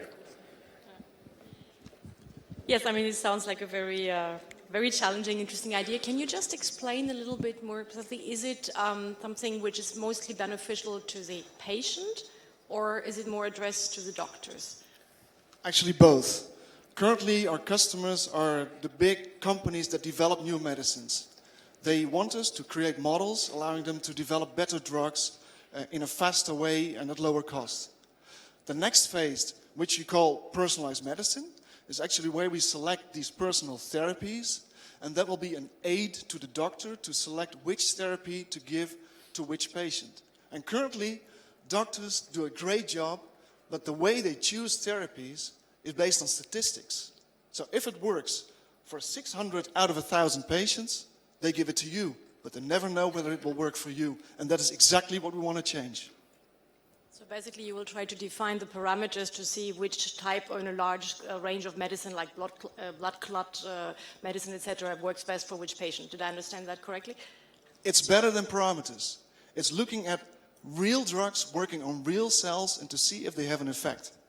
So whether drugs that you give in an organoplate to a tissue, whether it will inhibit growth of a tumor, rather than predicting some parameters. It's really, really a step up. Yeah, it just sounds a little bit expensive. So we know the medical system's got issues, and that's the reason why they work on big samples. Why do you think you will succeed, and where you get the fund from?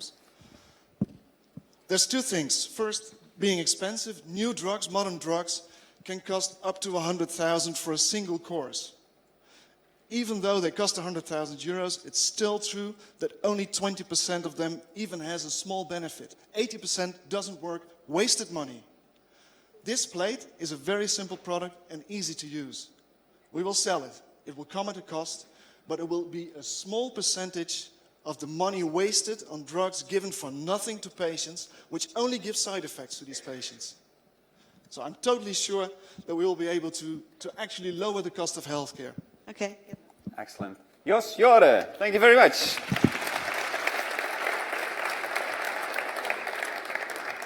What can I say about the next speaker? I mean, she's a storyteller, tech geek, entrepreneur, startup kid with a passion for innovation, and she's an alumnus of Singularity University in 2015. What I also can say is that she's a very special star here on the stage for Ideas from Europe, because she's representing Norway. Please welcome to the stage Anita Schjøll Brede.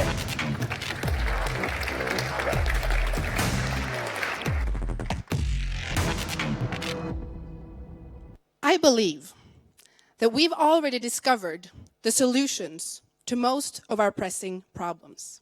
These solutions come in the shape of puzzle pieces. A research paper here, a TED talk there, a conference presentation in Chinese, some scribbles on the back of a napkin. They're scattered, and there's no way to bring them all together. The abundance of information and knowledge we have as a human species is unprecedented, but our human brains do not have sufficient computational power to process it all. In short, we can't read and understand everything. Every single day, 3,000 research papers are published within science, technology, and medicine. 3,000, not to mention the millions that are already out there, right? We can't process it all. So these papers end up in the digital equivalent of a dusty old drawer. Half of all papers published are read by less than 5 people globally, right? What if we had a brain, a really big, really powerful brain that could read and understand all of this research? Well, that is what we are building with Iris AI. Iris is an artificial intelligence that will read any scientific text, extract the concepts, cluster them for context, match them against the full body of knowledge, and present it to a user in a way even a non-technical user can understand. In the short run, Iris AI will soon be able to help entrepreneurs and innovators navigate this world of science. In a 5-year perspective, Iris will be able to connect the dots herself and puzzle the pieces together herself, responding to specific requests. And in a 10-year perspective, Iris will be able to train not only human beings in science, but also other artificial intelligences and robots. And the cool thing about this is you no longer need to have a PhD to solve real problems. So 7 years ago, I was a theater student. Today, I'm a serial tech entrepreneur and the CEO and co-founder of Iris. That's the world we're living in, and that's the wave we're riding on. Now, we are a very young startup. We've only been around for 4 months. Here's the thing, we have an immense amount of traction. We started at Singularity University. We're collaborating with Bayer Healthcare, Aalto University, Chalmers University, Stockholm Resilience Center, and about 100 entrepreneurs to co-create the product. The recent advances in artificial intelligence and the projected ones makes the tech feasible. We have a prototype that will be out by the end of the year. It is still a secret, but we have been admitted to a very prestigious accelerator stemming from Silicon Valley. Iris AI is a product that needs to be built. It's not going to be easy, but we're the right team to make it. It's time to puzzle the pieces of this puzzle together. It's time for an artificial intelligence to take all of the knowledge we have, make it accessible to our limited brains, and help us implement the solutions we already have. Thank you. Right.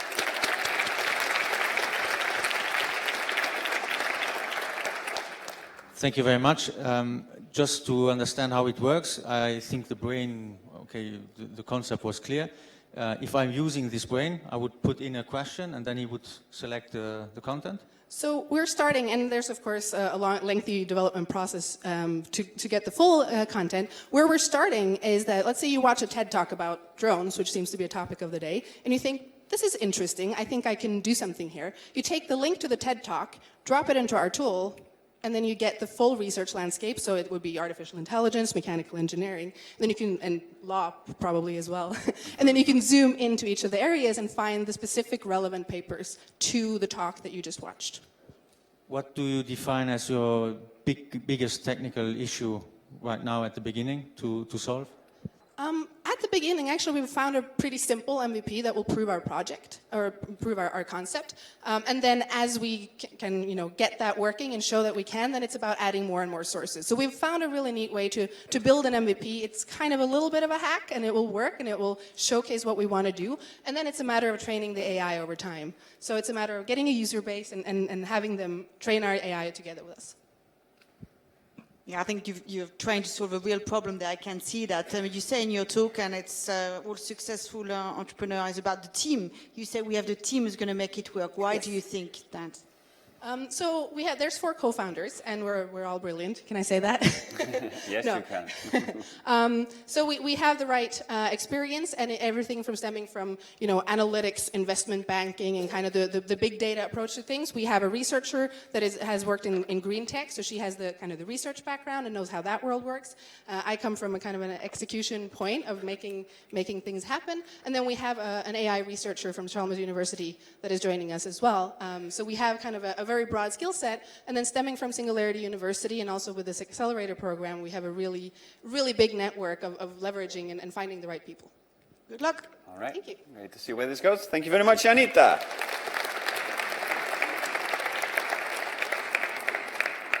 Don't forget to vote, right? Our next presenter holds a master's degree in international business engineering and a bachelor degree in communications. He studied in Vienna, Beijing, and Shanghai, and last month he represented Helios at Slush in Helsinki. Please welcome to the stage for Austria, Martin Wesian. Thank you so much.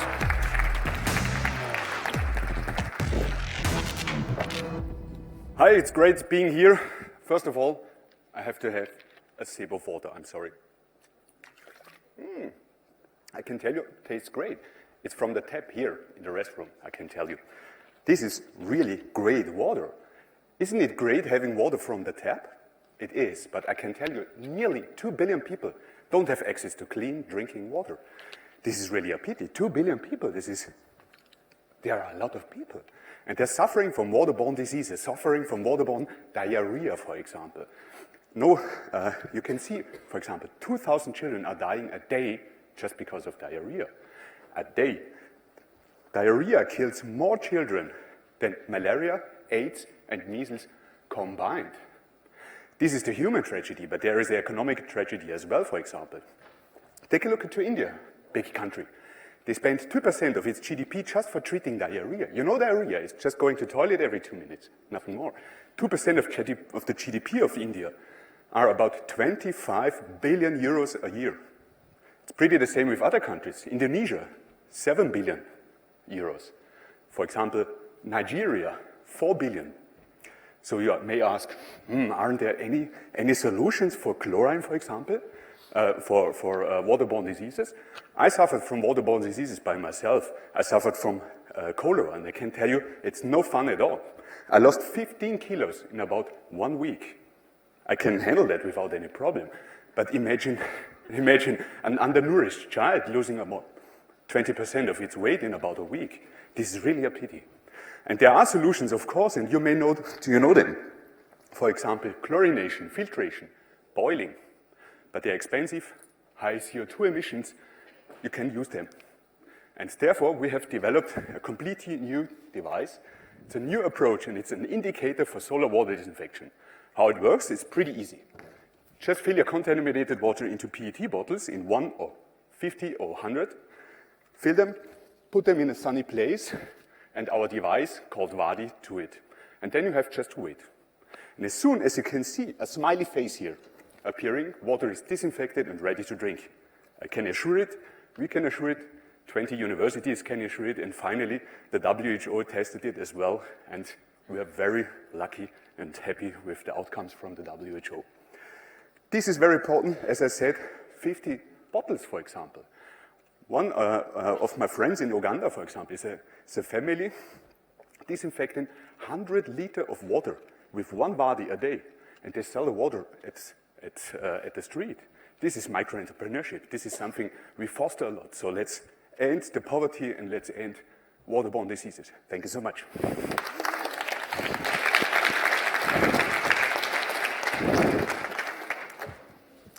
Excellent. Kristen. kind of further investment do you need to use a product?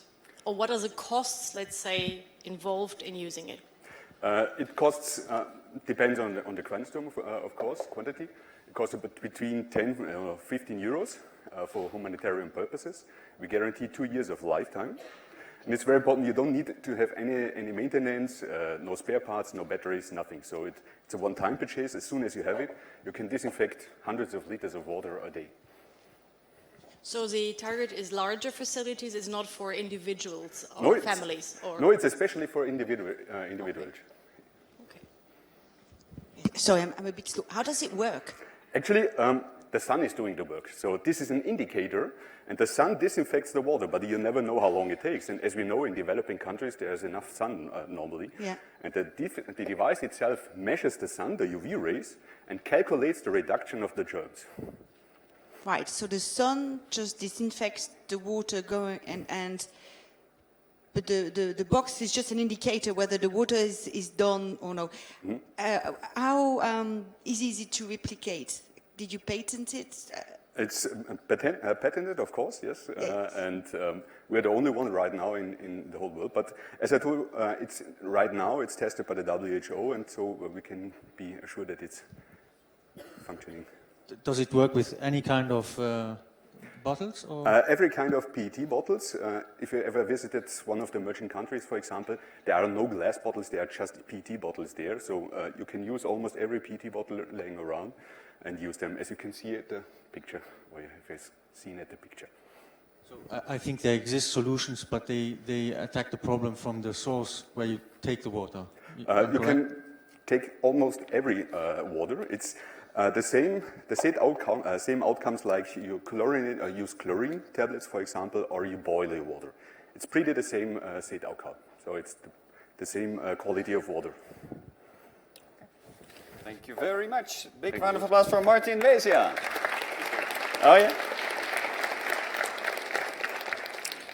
So for the next presenter, this will come in handy. Miguel, could you join us on stage? Because some people don't have it. You think the more people have it, the better your presentation will be? Yeah, okay. People in the back, if you come forward a bit, there are glasses, 3D glasses on the first 6 rows. So if you're in the back, you want to have the full experience, you can get your glasses from front of stage. So you have my permission to stand up and change seats. Do you already want them on? Is that okay, or if you want to... What?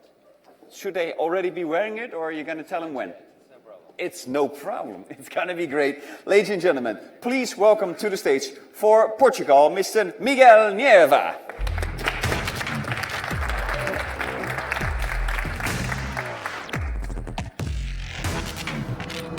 All of you have this is glasses, and I tried for a few seconds to create what is the biggest problem for the colorblind people. In the next slide, you can see, or not, the problem between the red light, the red color. Well, this problem affects 350 million people in the world, and we live in a world where 90% of the communication is made through the color. And I try to create some solution to guarantee the correct integration in society for the old colorblind people with a democratic tool. I'm a researcher, I'm a designer, and during 8 years I work with the doctors and working with colorblind people to create a language for all, not a non-technology solution, but something based on the primary colors and the concept of color addiction. If you mix the yellow and the red, you have the orange. And if you mix the symbol, I represent yellow, and the symbol will represent red, you have the orange symbol. And with only 3 symbols, the colorblind people can identify all the colors. We work in co-creation with all companies who would have in their products the color as an important fact for identification or orientation or choice. For example, this company, we work in co-creation with a social business model, safety and simple. This company is the same time they put the colored code in their pencils, they recover the Portuguese market in the young schools. They export now for 20 countries. It is possible when money making the common good. And now we have this project. We create a systemic model to exporting this project to all world because the color is for all. And with the code, you can understand the color here in Luxembourg, in Japan, in Portugal, in all over the world. And it's not only for the products, not only for the companies. We work too in the schools. We make a screening of colorblind for young children, and we support all this process with the value of the license we will sell to the companies working in this process. Final note, I'm not colorblind. And this project is a proof that we are more competitive to making solution for the others and for global than for ourselves. This is my project. Thank you all.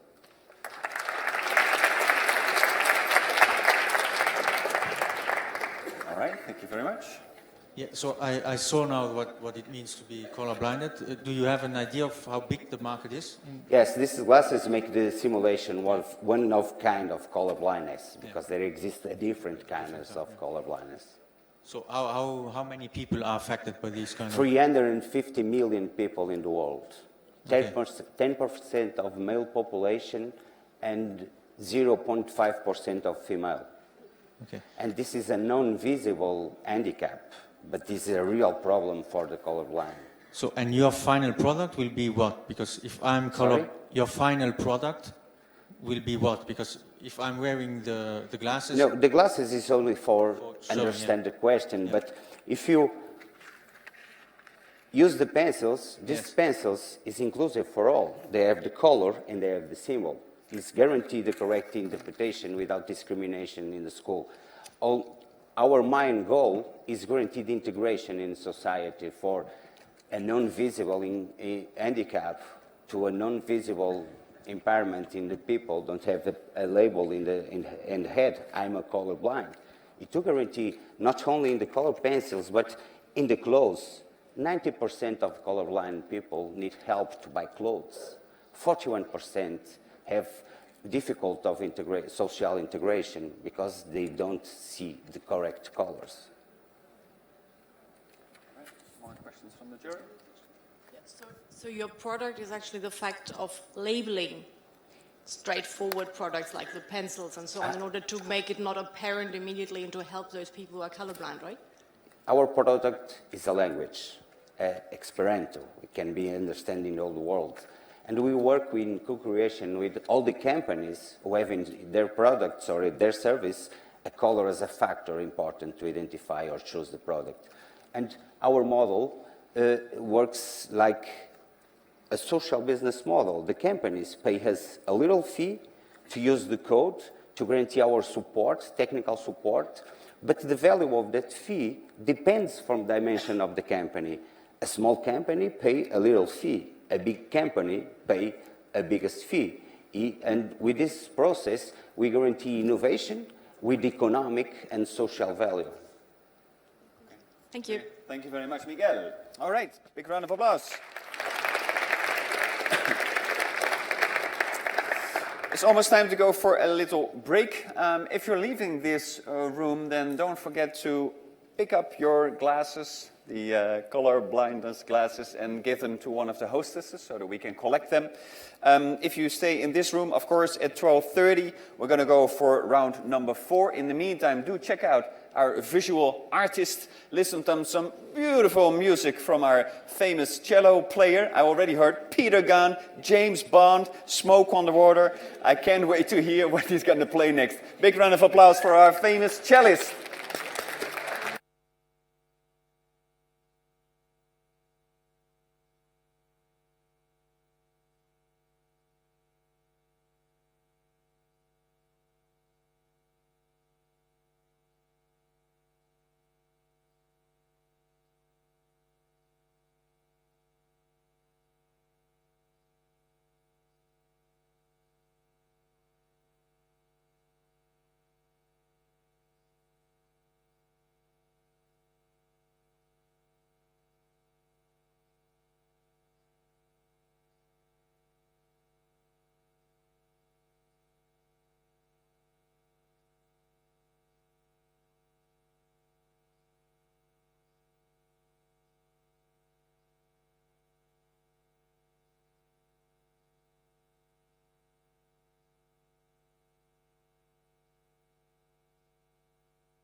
as TomTom are very happy to be able to support the organization of TEDxBinnenhof.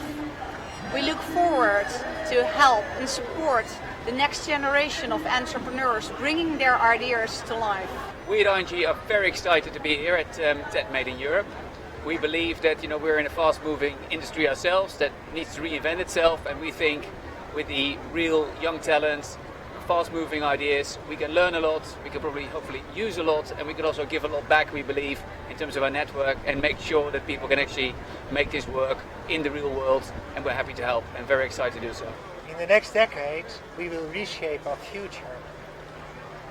And the most important thing is to keep to our human European values and to take those as guidelines. The Netherlands has about 140 embassies all over the world. It is our mission to boost economic activity and to promote sustainable globalization. Therefore, we're very excited to work with TEDxBinnenhof because it fits perfectly well within our mission. And we're also excited to spread the ideas with our colleagues all over the world. And those ideas might also have the potential to even better the world. Thank you.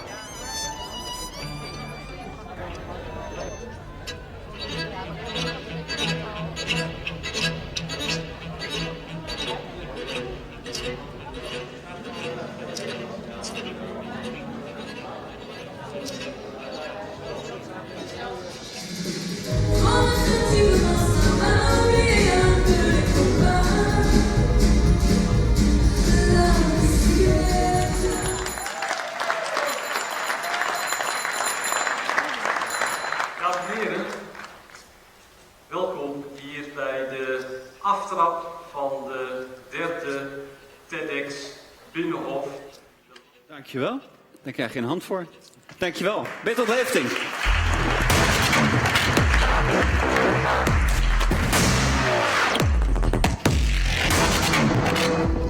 Ja, dankjewel voor je opening, je trots en ook de aftrap. And I'll switch to English for the international guests. The Netherlands holds the presidency of the EU in the first half of 2016. And this presents a great opportunity to show the world that the Netherlands is, in fact, the place to be when it comes to innovation.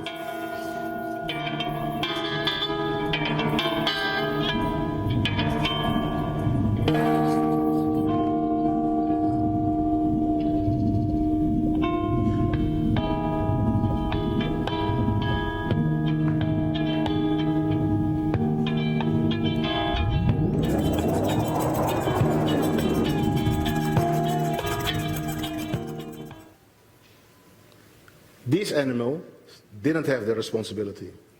They weren't members of a criminal organization. They didn't have the wrong friends. It were just two rhinos. The wrong time, the wrong place.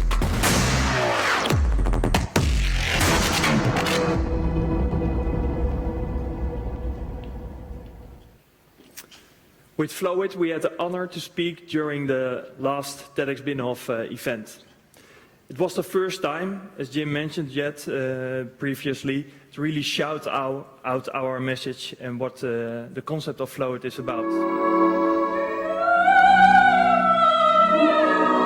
My name is Sid Vollebrecht, and together with my colleague Reinhard Veenstra, I'm the founder of Elemental Water Makers. And we have an idea worth spreading. We want to solve freshwater scarcity. This morning's program is recommencing now in Conference Room 1.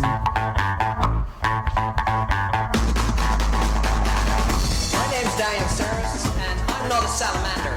If I was a salamander, I would not have this problem. Salamanders can heal their legs. Strakke lijnen drijven over drukke steden. Waar lange rijen groen volhardend natuur aangeven.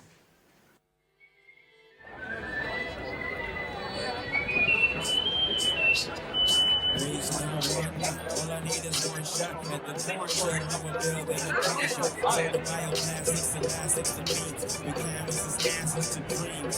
The chief precarious balances nature. The habits preserving other words in God's hands. Reach out, touch one down to the top.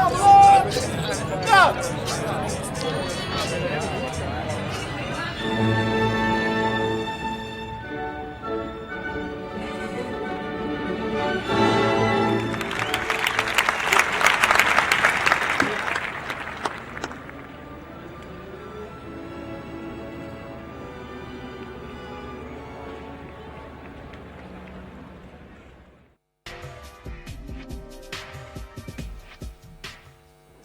Welkom bij de Accenture Innovation Awards. Een hele dag doen we een verslag door middel van interviews met vernieuwers hier aanwezig.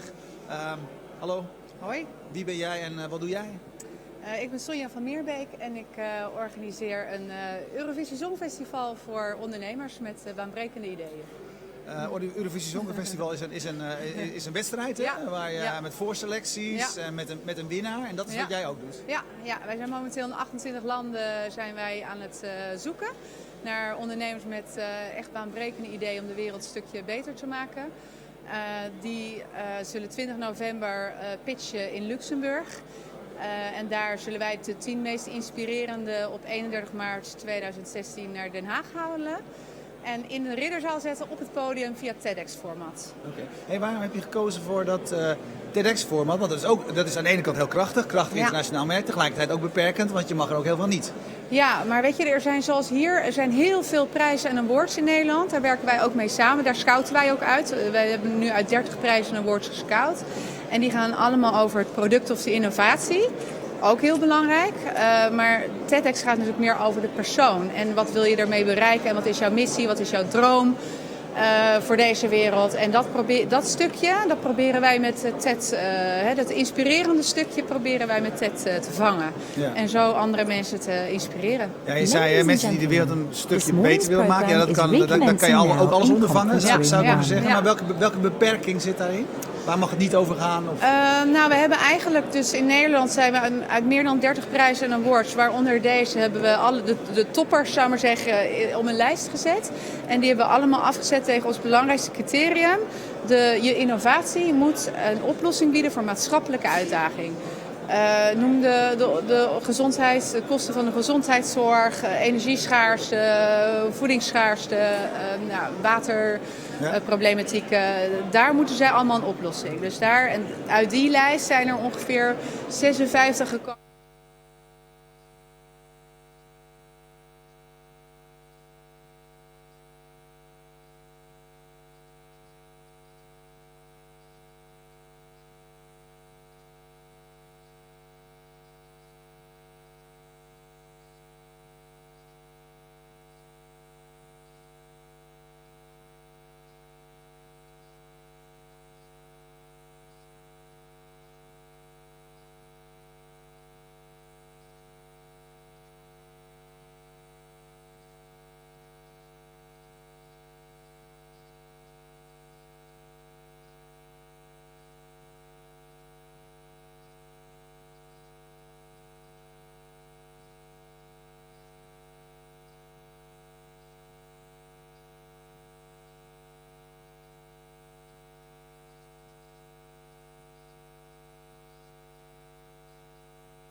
André Mergenthaler, thank you again.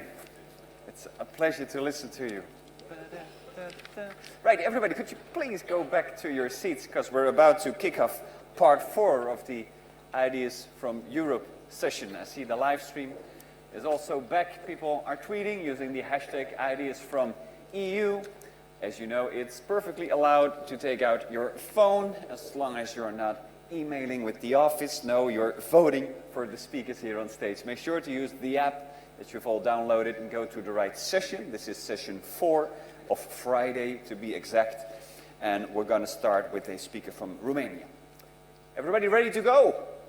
Yes, just checking. Very good. Right, so the next presenter is a former Google employee. But she left and went on to found Hackydemia, an organization teaching programming and hardware to children. Please welcome from Romania, Stefania Druga.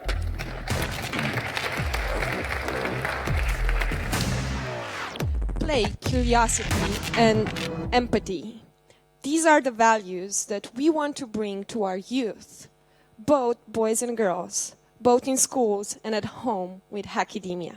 Hackydemia is about hacking which for us means reverse engineering and understanding how things work with kids, and hacking academia, which means changing the way kids learn, because we want to learn by doing and by playing. And we start doing this all over the world. It's a community that has 40 chapters in Europe, in Africa, North America, and South America. What we do is that we train young people, students, fresh graduates, parents, and teachers to do hands-on workshops with kids. Anything from learning how to measure air pollution with gas sensors to learning how to make a banana piano or a musical carpet.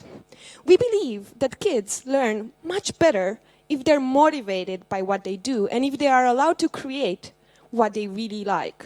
We also really believe that gender bias starts very early, and it's very important to enable both girls and boys to build things together.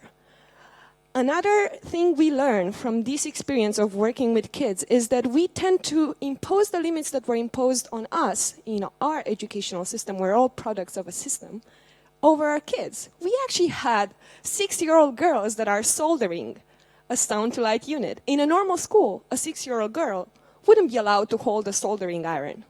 But for us, we had her parents next to her, and they emailed me 2 days later asking, where can we buy a soldering iron? And I think that's great, not to impose these limits.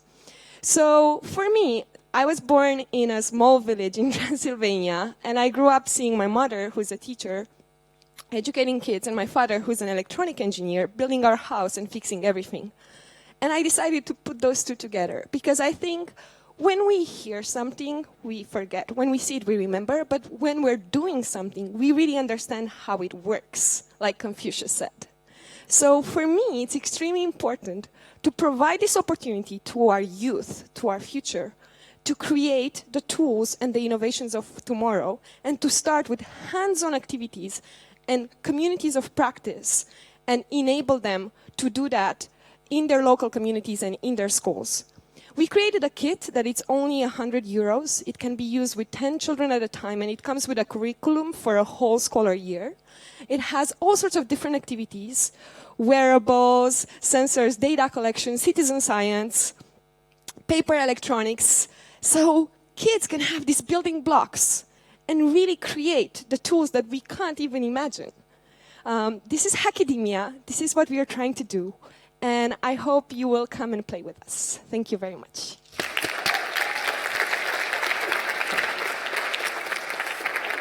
Right, is the jury ready to come and play?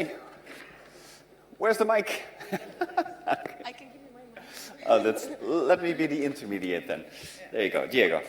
Thank you for the presentation. Very great project. I think it's really the future to educate kids quicker on technical matters. Do you believe that within a few years school systems will open up to such kind of education systems? Will they adopt? They already did, which is what's very encouraging for me, because I started doing this almost 3 years ago. And now in the UK, there is a national curriculum for computer science, which is great. We are bringing also the hardware components that is more focused on data collection, science, and really replacing like the old lab equipment with things that are being used today, like Arduino boards, all sorts of sensors. So I think it's definitely happening. The challenge is to make it extremely affordable so we can have that in public schools and in places where this is needed the most. And that's what we've been working on. But we're working closely with teachers, training teachers, building capacity, because having access to the hardware or the software is one thing, but the other crucial element is to do the training and build the capacity in schools. Yeah, I think it's a fantastic initiative. I'm also a big believer that innovation comes through diversity, gender diversity, cultural diversity. As we said, everything is going digital, and we can't leave that to guys. So girls also need to be involved, and that's great to start early, especially in STEM. Now, there's a lot of initiative, especially the UK is leading the way. You probably know about companies like Technology Will Save Us, making small computers for kids, Kano making also games for kids, creating Girls Who Code, so it's a big movement. I think this is a great initiative. Is it B2B, B2C? Where are you going to give your product? Are you aiming at schools or at the general public? Thank you very much for your question. There are a lot of Kickstarter projects, there are a lot of companies, there are a lot of kids. I think what's missing, and that's where we are trying to add value, is to really bring this in schools and integrate the curriculum and build lesson plans around all this technology. Because I think a lot of teachers want to integrate this in their classroom, but they don't know how to fit this new technology and these new ways of doing things with the curriculum requirements they have. So what we've been doing is look at the curriculum in different European countries and try to map what are the skills that are required we're targeting kids from 8 to 10-year-old, because that's when we tend to lose them in school in terms of curiosity and engagement. And then map the skills that they are required to have in terms of technology and science at that age, and then show what are the activities, and not only bring the technology and the hardware, but actually bring the curriculum and the training for the teachers. Okay, so teacher, I think it's, that's the word, the right time. I think it's an excellent initiative. All right, excellent. Thank you very much, Stefania.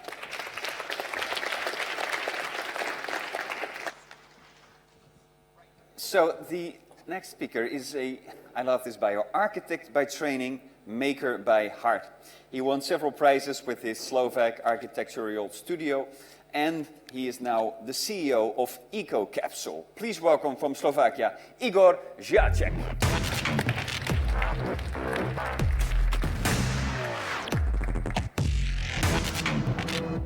Well, imagine 8.5 earthquake, which levels the city. No electricity, no running water. And to this situation, rescuers, doctors, and nurses starting to arrive. Unfortunately, they cannot go directly to the action. First, they have to build their base camp for sleeping. They have to build their basic infrastructure. They have to start generators for electricity. Well, it's a situation where every minute matters. They are losing lives. Imagine there is a solution which is instantly providing housing for them, which is instantly giving electricity, which is instantly giving clean water. Well, we came with a solution. It's called EcoCapsule. It's a small portable house which is solving all these problems. It's powered by onboard battery, which is recharged from solar cells on the roof and wind turbine. It is also equipped with advanced water recirculation system, and also it collects rainwater. Even though it's very small, it's just 8 square meters, you can find inside all amenities of a typical house. There is double bed, there is shower and toilet, kitchenette. It does not only provide housing for rescuers, it also provides much needed water and electricity for victims. Therefore, it can be used as a main infrastructure point of a whole relief aid. As a mobility is key to success of EcoCapsule, it's designed in a way to fit in a shipping container. Therefore, a global logistics system is ready for it, and it can be easily and cheaply transported to the most remote locations on Earth. Or it can be easily converted to camper. Mobility, independence, and off-grid are very important features which are opening whole new fields of action. EcoCapsule can be used not only as a relief aid tool, it can be used as a cottage in the woods, as an independent research station, and most importantly, it can be used as a house. And with EcoCapsule, we are opening a whole new world of affordable housing for everyone. Thank you very much.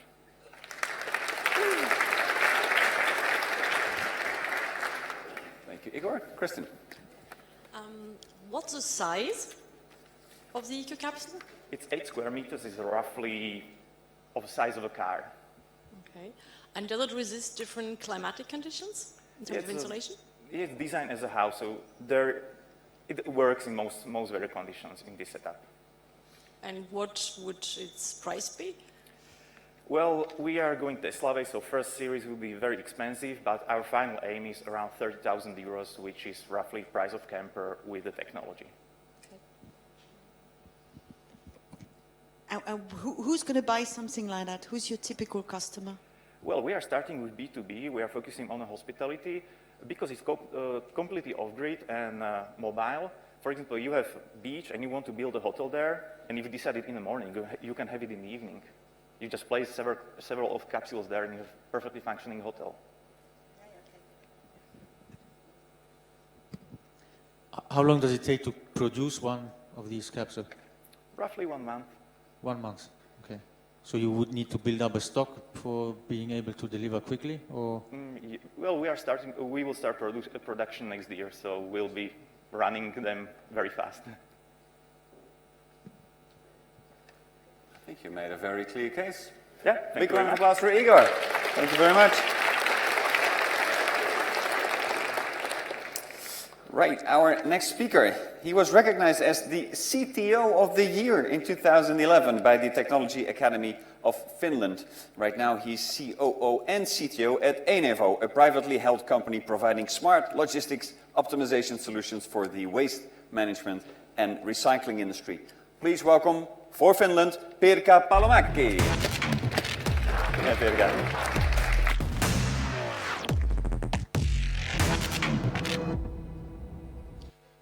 We all live together on this one planet. Our resources are limited and dwindling.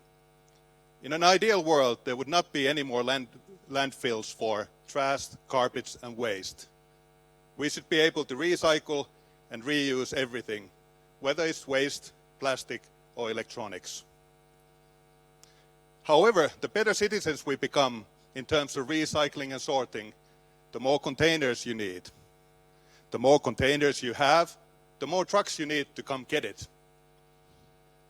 Sometimes those trucks come too late, and we have waste bags piling around the containers. At times, they're collecting half-empty bins, lifting air. That's not very efficient. What if there's a better way to manage this flow of material? What if you could predict when the containers are full and only come and service them when needed? Enevo has the solution. We offer a turnkey service for waste management companies to run their operations more efficiently. We provide a battery-operated, long-lasting sensor that is installed inside the containers. Think about a recycling point close to your home. There's a dedicated container for plastic, paper, textiles, and more. With the sensor, we are able to get wirelessly the fill level of the container to our servers. Even more importantly than just knowing what the fill level is right now, we can then start to build trends and predict the future. With the Internet of Bins, we are able to forecast and build the weather forecast of trash. With this forecast, we can then optimize the routes for the trucks. Doing that automatically, we are able to decrease the kilometers driven, shortening the time used for collections, and decreasing the CO2 impact of the operation. The result is less trucks on the streets and less CO2 impact on the planet, and better environment, and also better quality of service. Enevo is today a 70-person company. We have raised 24 million euros in terms of funding. Headquartered in Helsinki, Finland, we have offices in US, UK, Germany, and Japan. We have 80 customers in over 15 countries, and in many cases providing 40 to 50% savings to their operations. We are growing 20% month over month at the moment, and we are very excited about the change we are making. There will always be waste, but it's the way how you manage it that will determine the future of our planet. Thank you.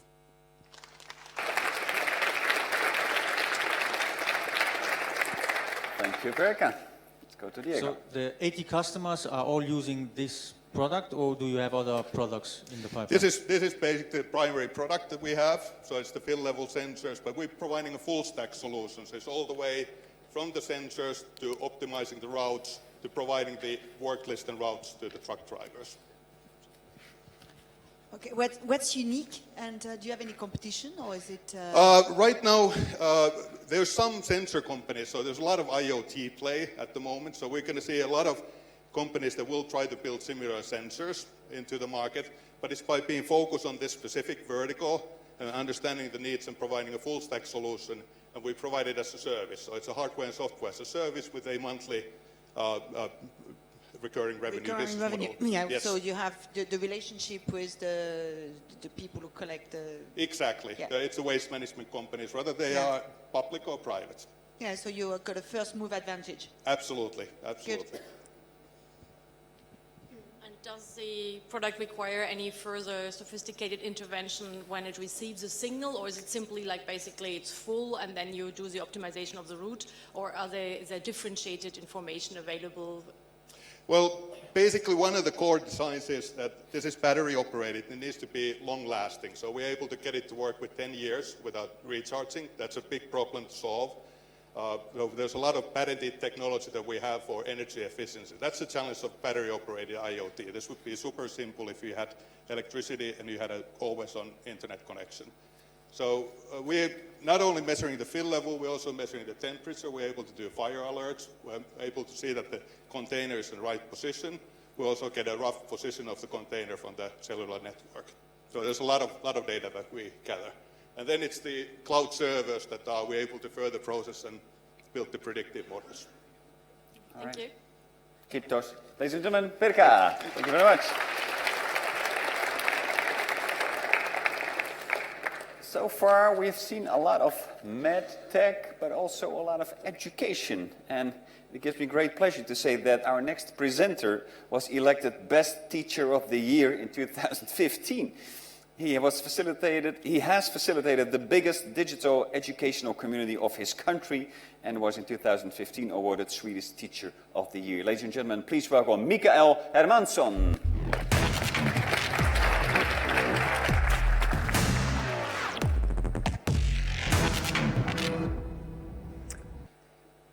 I was just going to start my morning lesson when this 11-year-old kid came running into the classroom and gave me this letter. It was written in broken Swedish, and I read, "Hello, Michael. Walid has a massive fever. Could you please send him back home directly after your micro lesson? He refuses to miss it. Kind regards, Mama Anna."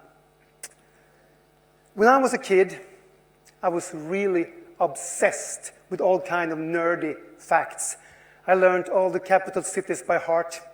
I even memorized all my favorite songs and how long they were.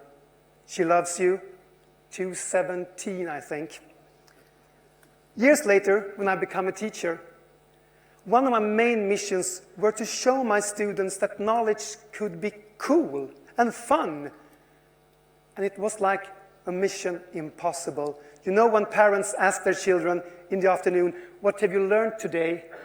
The most common answer in all Europe is nothing special. I mean, Europe, we have a problem. 6 years ago, I got this idea that changed my life as a teacher. I wanted to kickstart every morning with a mind-blowing micro lesson. 8 short minutes, that's all I need to give them a fabulous fairy tale of facts about anything, as long as it's interesting, of course. Rosa Parks, Taj Mahal, as long as it has that wow factor. Imagine that you're my class right now, okay?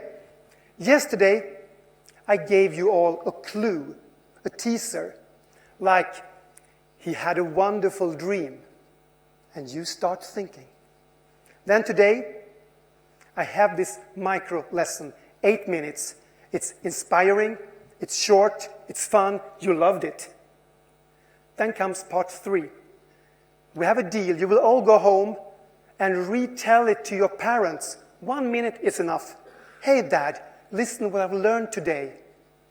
Clue, micro lesson, and then retelling. That was my secret. And the result, it was amazing. My class, what happened? No more nothing special. They just wanted to know what's going to happen tomorrow. And good things, good ideas, they spread. And this one has spread in Sweden. This afternoon, 250,000 kids will go home and say, "Listen what I've learned in school today. Cool." Much cooler than my old pickup line when I was 11 at the school dance. I tried this one. Hello. Do you know the capital city of Botswana? Didn't work. And then the song came, and I just forgot to dance. Hotel California, 6:31 long. Well, knowledge can be so nerdy, and knowledge can be so cool. So cool, not even a fever will hold you back. Thank you.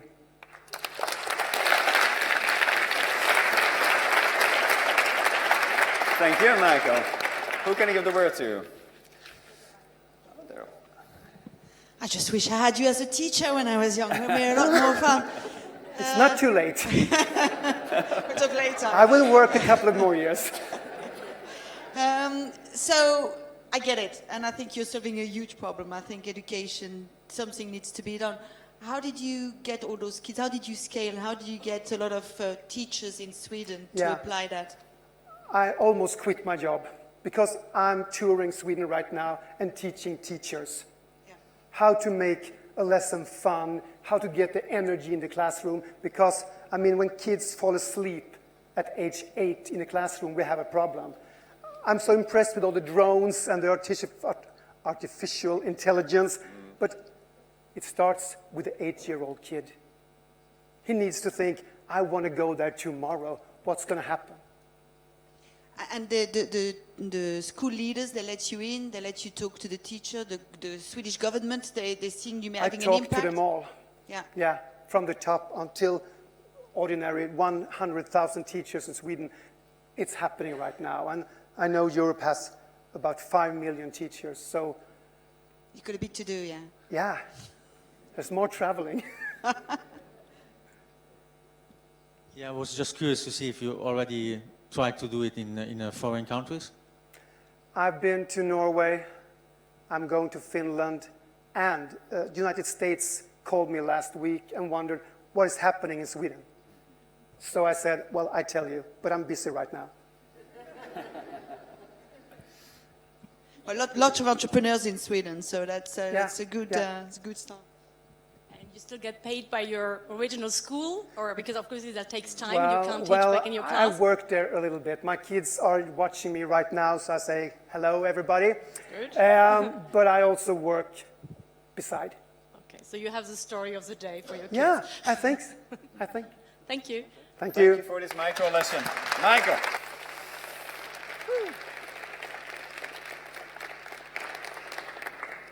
Ladies and gentlemen, don't forget to vote, first of all. And second, imagine being the last speaker of today. Can you imagine that with all these great speakers and now the pressure that is upon his shoulders? I'm sure you're going to do great, but I'm going to give you a proper announcement. Ladies and gentlemen, he is the CEO of WeFarm. It's a pioneering and multi-award-winning social enterprise that is already benefiting more than 29,000 small-scale farmers across Africa and Latin America. Who are you going to call? It's Kenny Ewan. From the UK, of course.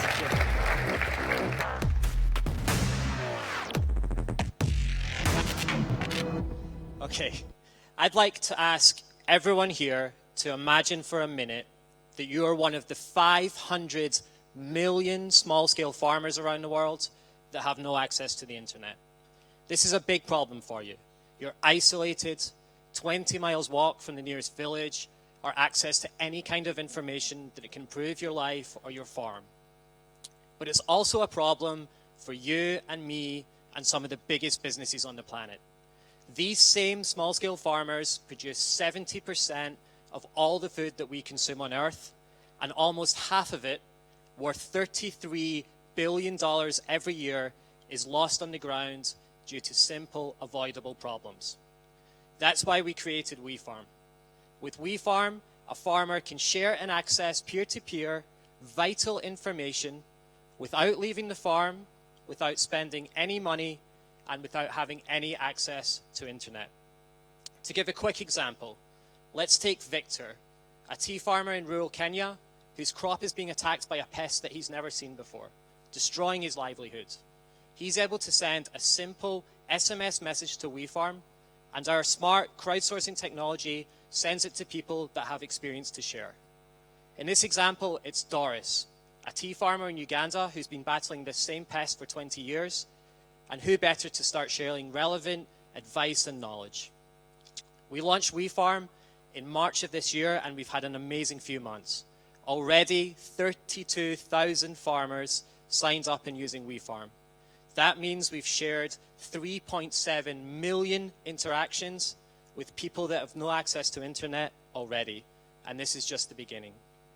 There is a universal acknowledgement that access to information is one of the key things to bring people out of poverty. But a widespread preconception that the best way to do this is to give top-down advice and ideas. Basically, that poor people just need to be told what to do. This goes in complete reverse to what we've built in the Western world, with Google, Wikipedia, Quora, and the rest building a crowdsourced world where we learn every day from people we've never met. The big idea behind WeFarm is to say that the rules are not different in the developing world. Our model is hugely scalable and sustainable. We've already generated revenue from the companies that source from these farmers. We're live in 2 continents. We're doubling in size every 5 weeks. We won the Google World Impact Challenge, and we are going to support 100 million farmers to improve their livelihood, and we're going to do it using their own knowledge and experience. Thank you.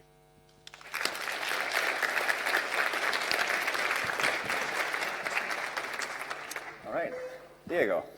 Yeah, what was the origin of the idea? What pushed you to do this kind of project? Sure. My background was working in international development. I spent 7 years working with indigenous communities in Latin America and saw a lot of grassroots solutions that people had created in a community to solve a challenge. You go 5 miles down the road and people are struggling with the same thing and haven't thought about it. And that ability to be able to do what we do every day on Google and spread knowledge, access it, I think that was the seed. And how do you reach out to these small farmers? 2 big ways. One is radio, which is the biggest medium for our audience. So we partner with radio stations to broadcast shows, and with partnerships. Some of the biggest companies on earth supply from farmers, Coca-Cola, Unilever, and NGOs. They work with tens of thousands of farmers, and we can partner with them to benefit everyone. So you're like a helpline really for those farmers. And how do they reach you again? You say text, they need phones? Yeah. So they have phones? Yeah, so 90% of our audience have no internet, but 90% have access to a basic feature phone. Right. So the vast majority of our users access the system through SMS. And because it's all peer-to-peer, it's hugely scalable. We don't have 10 people in a room sitting giving answers. Yeah, okay, I get it. Yeah. And how do you make sure that the information actually then gets back quickly to the people? But as you said, when there's an outbreak of a certain pest, you need action quickly. So we have lots of smart algorithms that do all of that for us automatically. So we calculate the number of people it needs to go to get an answer back. And if that answer doesn't come in, we can send it to more people. So it's basically just crowdsourcing until we get the relevant information for the right person. But these are then your cooperation partners who go out there, or that's your own organization? It's our own organization, but we work through partners, we work ourselves, through anything that can help get the product to as many people as possible. And how are you financed? So we won the Google World Impact Challenge, which came with 500,000 seed funding. We're now a social enterprise and are just about to open a funding round. Okay. All right. Thank you very much. Kenny Ewan.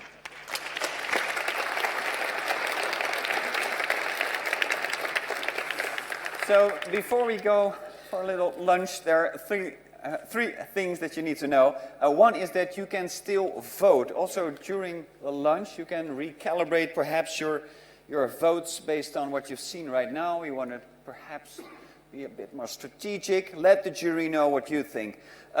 Furthermore, if you leave this venue, please take these glasses with you to the door and hand them over to one of the hostesses, the personnel. Thank you very much. And of course, I wish the jury a lot of wisdom and a lot of tact and patience, but also a bit of speed to tell us in a short moment of time who the winners are going to be. If you want to be there during this grand finale, I want you back in your seats at 2:25. Thank you very much. Enjoy your lunch.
as TomTom are very happy to be able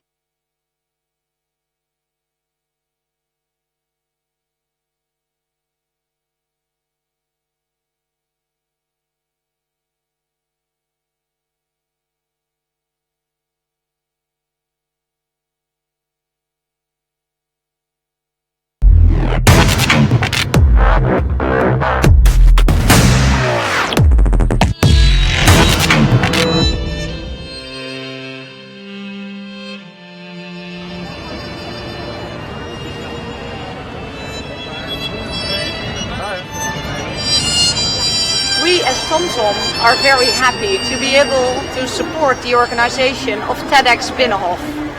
We look forward to help and support the next generation of entrepreneurs bringing their ideas to life. We at ING are very excited to be here at TED Made in Europe.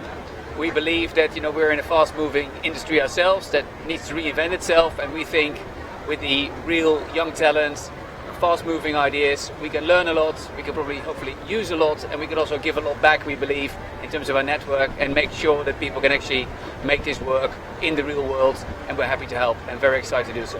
In the next decade, we will reshape our future. And the most important thing is to keep to our human European values and to take those as guidelines. The Netherlands has about 140 embassies all over the world, and it's our mission to boost economic activity and to promote sustainable globalization. Therefore, we're very excited to work with TEDxBinnenhof because it fits perfectly well within our mission. And we're also excited to spread the ideas with our colleagues all over the world, and those ideas might also have the potential to even better the world. Thank you.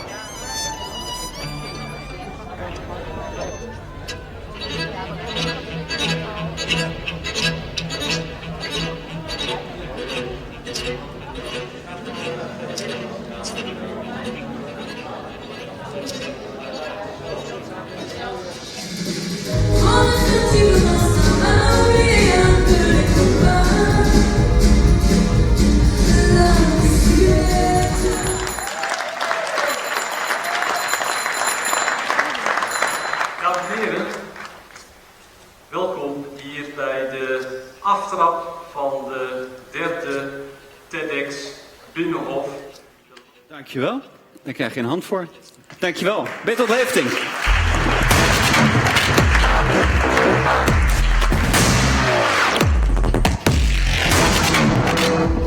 Ja, dankjewel voor je opening, je trots en ook de aftrap. And I'll switch to English for the international guests. The Netherlands holds the presidency of the EU in the first half of 2016. And this presents a great opportunity to show the world that the Netherlands is in fact the place to be when it comes to innovation.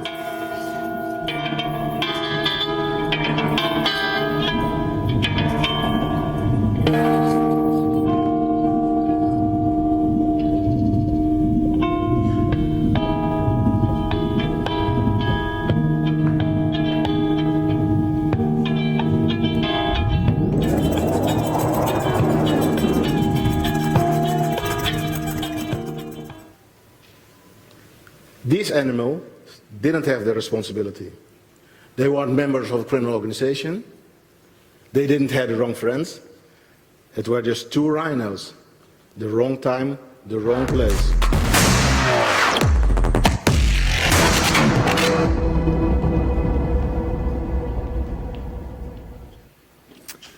With Flowit, we had the honor to speak during the last TEDxBinnenhof event. It was the first time, as Jim mentioned previously, to really shout out our message and what the concept of Flowit is about. My name is Sid Vollebrecht, and together with my colleague Reinhard Veenstra, I'm the founder of Elemental Water Makers. And we have an idea worth spreading. We want to solve freshwater scarcity using unlimited resources of the sea, the sun and the wind.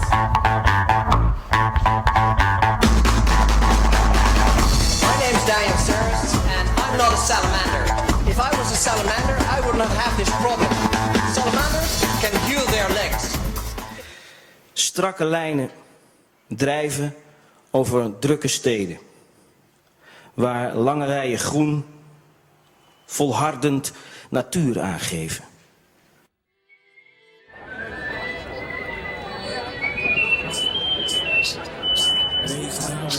All I need is one shot at the corner. I'm a build in the commercial. So the bioplastics and plastics to meet. The canvas is answers to dreams.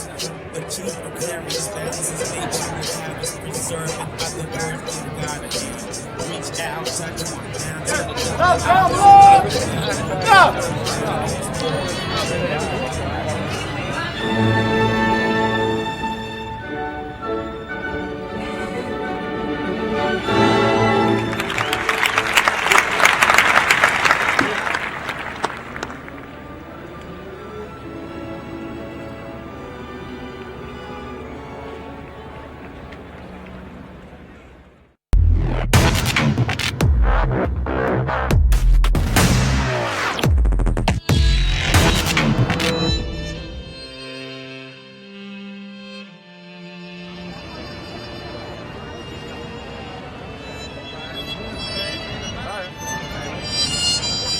We as TomTom are very happy to be able to support the organization of TEDxBinnenhof.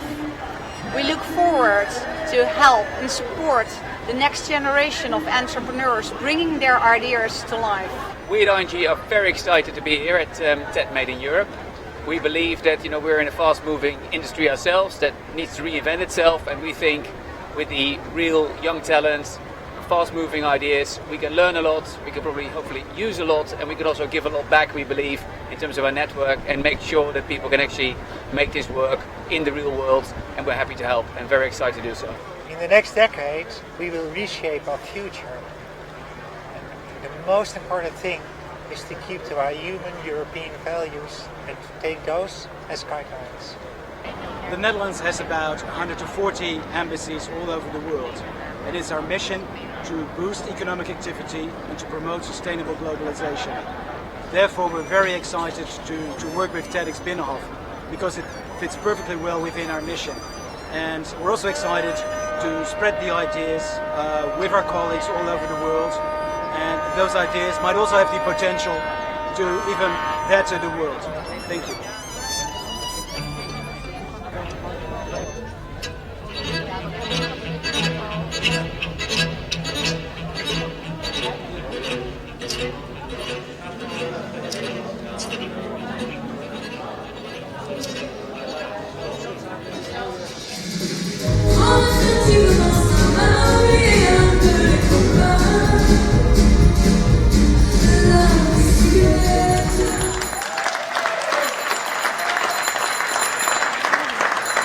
Dames en heren, welkom hier bij de aftrap van de derde TEDxBinnenhof.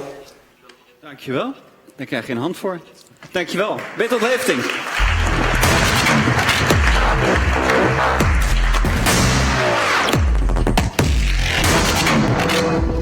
Ja, dankjewel voor je opening, je trots en ook de aftrap.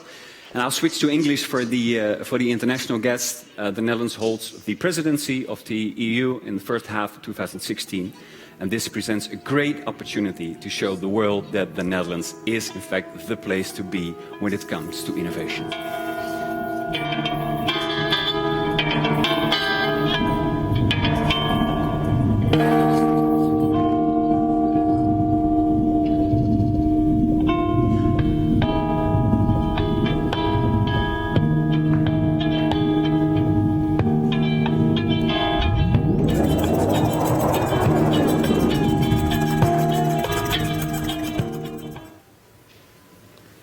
These animals didn't have the responsibility.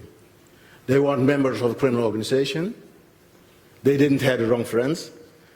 It were just two rhinos. The wrong time, the wrong place.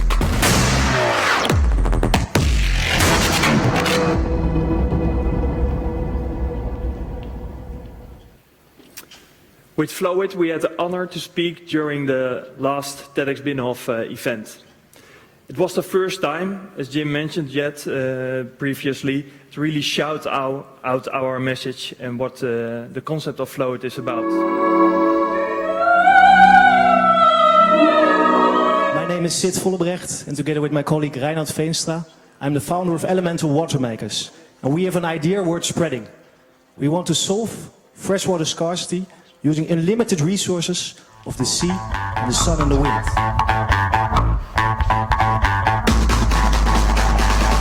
My name's Daniel Saris, and I'm not a salamander. If I was a salamander, I would not have this problem. Salamanders can heal their legs. Strakke lijnen drijven over drukke steden, waar lange rijen groen volhardend natuur aangeven.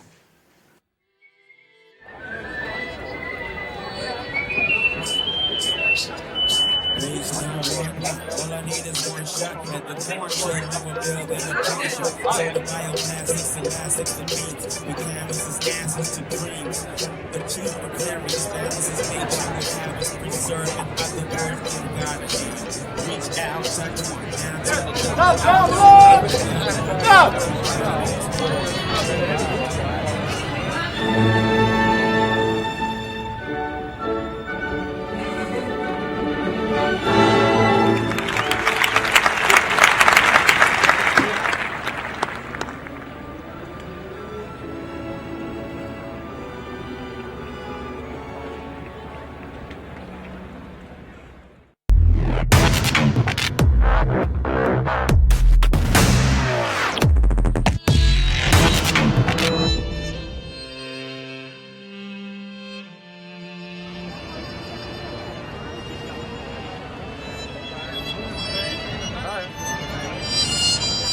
We as TomTom are very happy to be able to support the organization of TEDxBinnenhof.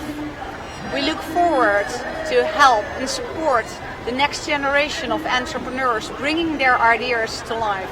We at ING are very excited to be here at TED Made in Europe. We believe that we're in a fast-moving industry ourselves that needs to reinvent itself, and we think with the real young talents, fast-moving ideas, we can learn a lot, we can probably hopefully use a lot, and we can also give a lot back, we believe, in terms of our network, and make sure that people can actually make this work in the real world, and we're happy to help and very excited to do so. In the next decade, we will reshape our future. And the most important thing is to keep to our human European values and to take those as guidelines. The Netherlands has about 140 embassies all over the world. It is our mission to boost economic activity and to promote sustainable globalization. Therefore, we're very excited to work with TEDxBinnenhof because it fits perfectly well within our mission. And we're also excited to spread the ideas with our colleagues all over the world. And those ideas might also have the potential to even better the world. Thank you.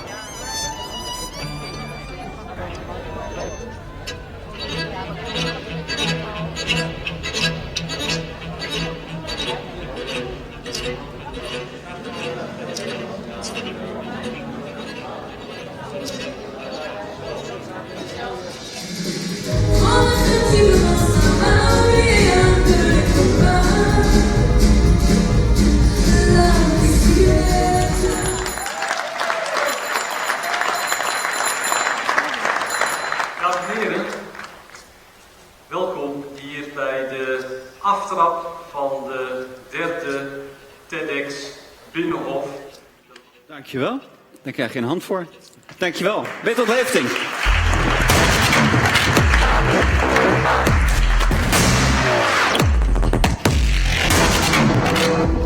Ja, dankjewel voor je opening, je trots en ook de aftrap. And I'll switch to English for the international guests. The Netherlands holds the presidency of the EU in the first half of 2016.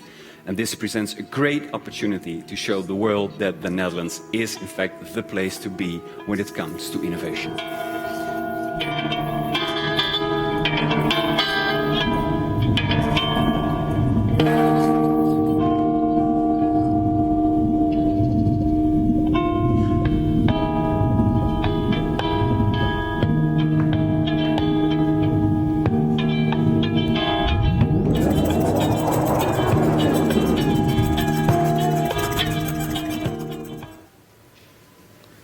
These animals didn't have the responsibility. They weren't members of a criminal organization. They didn't have the wrong friends. It were just two rhinos. The wrong time, the wrong place.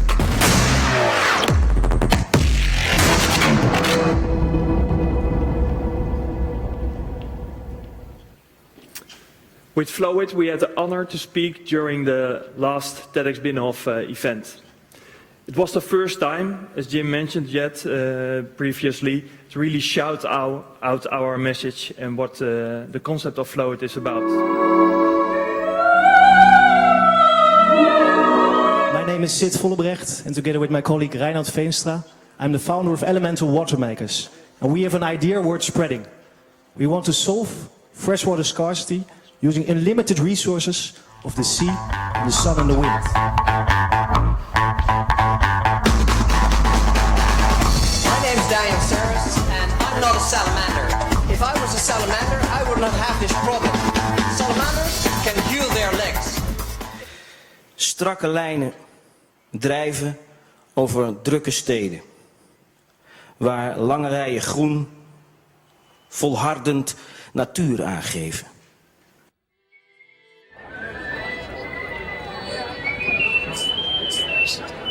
All I need is one shot at the corner of a building and finish it. All the bioplastics and plastics to meet. We canvases gases to dreams. Achieve precarious balances. Nature with habits preserving other birds in God's hands. Reach out, touch one.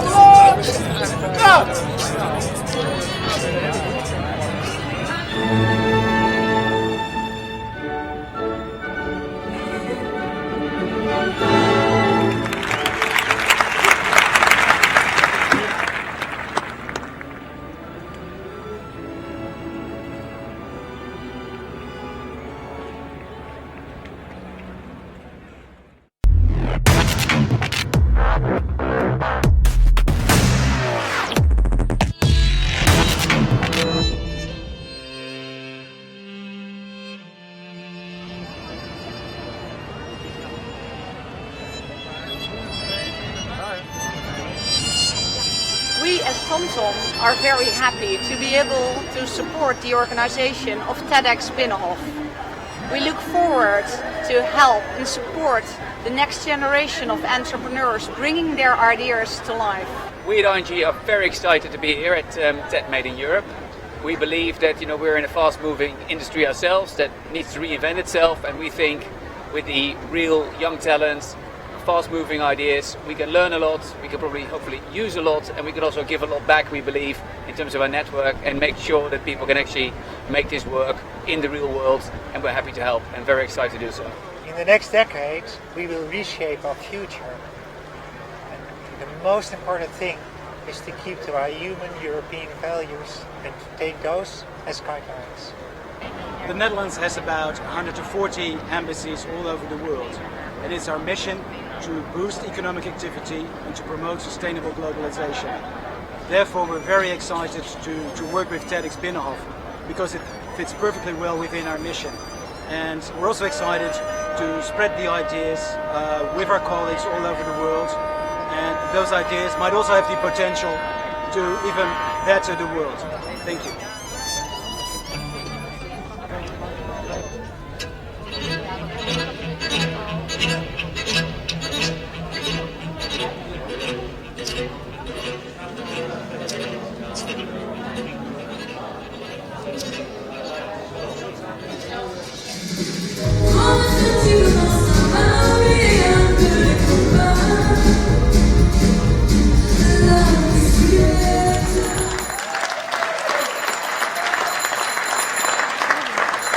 Dames en heren, welkom hier bij de aftrap van de derde TEDxBinnenhof. Dankjewel. Daar krijg je een hand voor. Dankjewel. Bertolt Hefting.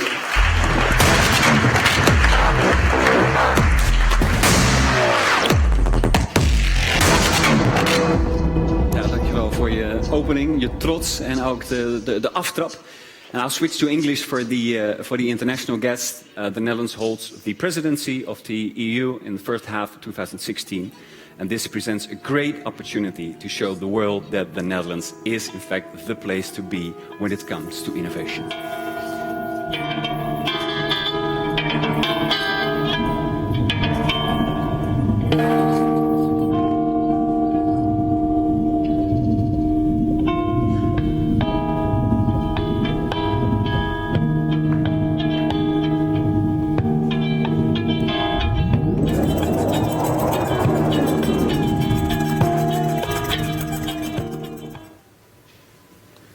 These animals didn't have the responsibility.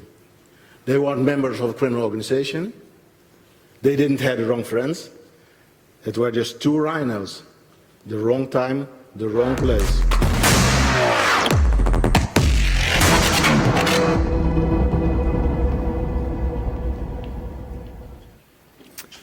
With Flowit, we had the honor to speak during the last TEDxBinnenhof event. It was the first time, as Jim mentioned previously, to really shout out our message and what the concept of Flowit is about. My name is Sid Vollebrecht, and together with my colleague Reinhard Veenstra, I'm the founder of Elemental Water Makers. And we have an idea worth spreading. We want to solve freshwater scarcity using unlimited resources of the sea, the sun and the wind.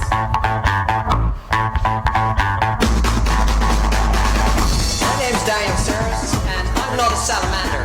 If I was a salamander, I would not have this problem. Salamanders can heal their legs. Strakke lijnen drijven over drukke steden. Waar lange rijen groen volhardend natuur aangeven.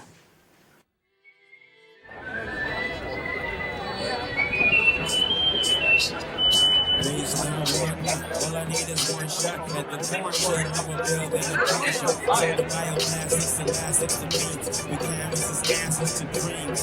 The chief precarious balances nature with habits preserving other words in God's hands. Reach out, touch one down to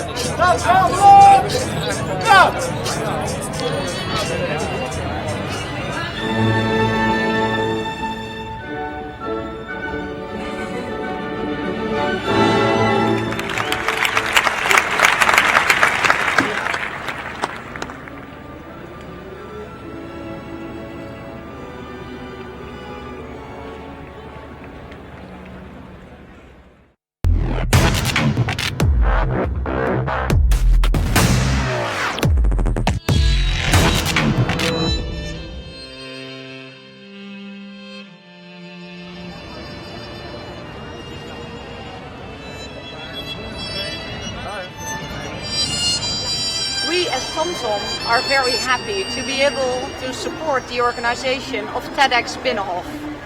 We look forward to help and support the next generation of entrepreneurs bringing their ideas to life.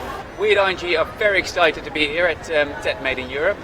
We believe that we're in a fast-moving industry ourselves that needs to reinvent itself, and we think with the real young talents, fast-moving ideas, we can learn a lot, we can probably hopefully use a lot, and we can also give a lot back, we believe, in terms of our network, and make sure that people can actually make this work in the real world, and we're happy to help and very excited to do so. In the next decade, we will reshape our future. And the most important thing is to keep to our human European values and to take those as guidelines.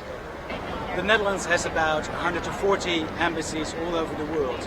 And it's our mission to boost economic activity and to promote sustainable globalization. Therefore, we're very excited to work with TEDxBinnenhof because it fits perfectly well within our mission. And we're also excited to spread the ideas with our colleagues all over the world. And those ideas might also have the potential to even better the world. Thank you.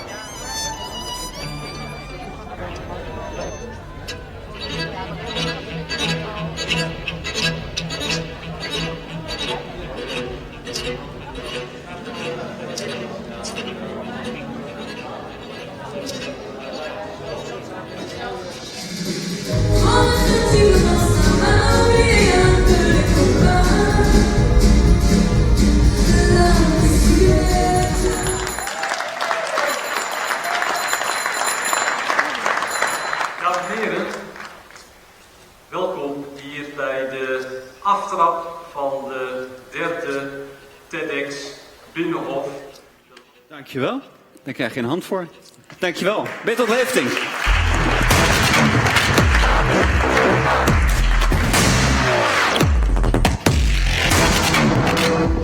Ja, dankjewel voor je opening, je trots en ook de aftrap.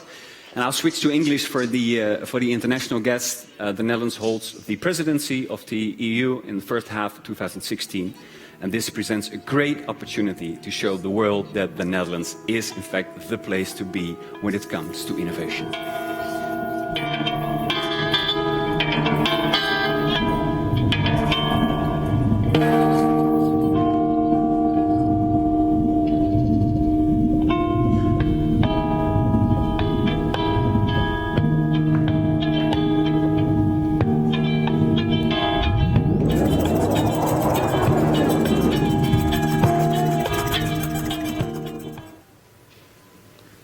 These animals didn't have the responsibility. They weren't members of a criminal organization. They didn't have the wrong friends. It were just two rhinos. The wrong time, the wrong place.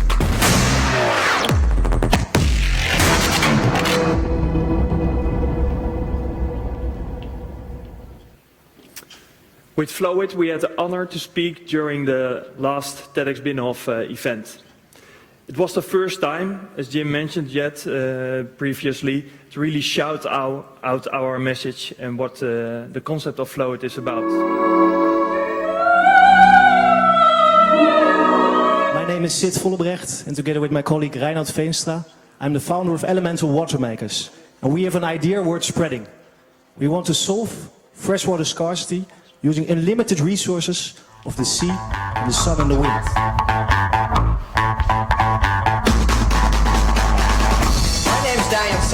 And I'm not a salamander. If I was a salamander, I would not have this problem. Salamanders can heal their legs. Strakke lijnen drijven over drukke steden. Waar lange rijen groen volhardend natuur aangeven.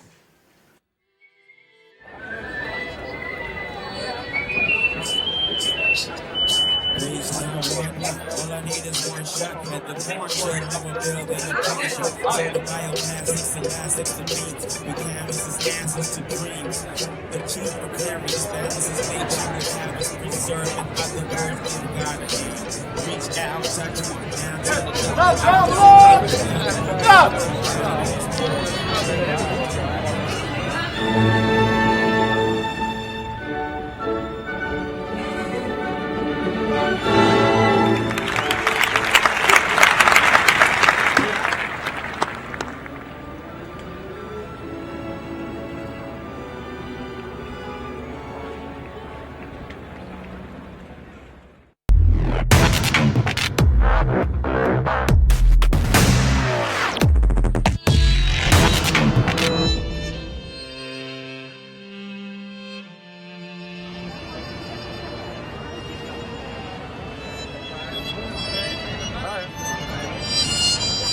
We as TomTom are very happy to be able to support the organization of TEDxBinnenhof. We look forward to help and support the next generation of entrepreneurs bringing their ideas to life. We at ING are very excited to be here at TED Made in Europe. We believe that we're in a fast-moving industry ourselves that needs to reinvent itself, and we think with the real young talents, fast-moving ideas, we can learn a lot, we can probably hopefully use a lot, and we can also give a lot back, we believe, in terms of our network, and make sure that people can actually make this work in the real world, and we're happy to help and very excited to do so. In the next decade, we will reshape our future. And the most important thing is to keep to our human European values and to take those as guidelines. The Netherlands has about 140 embassies all over the world, and it's our mission to boost economic activity and to promote sustainable globalization. Therefore, we're very excited to work with TEDxBinnenhof because it fits perfectly well within our mission. And we're also excited to spread the ideas with our colleagues all over the world, and those ideas might also have the potential to even better the world. Thank you.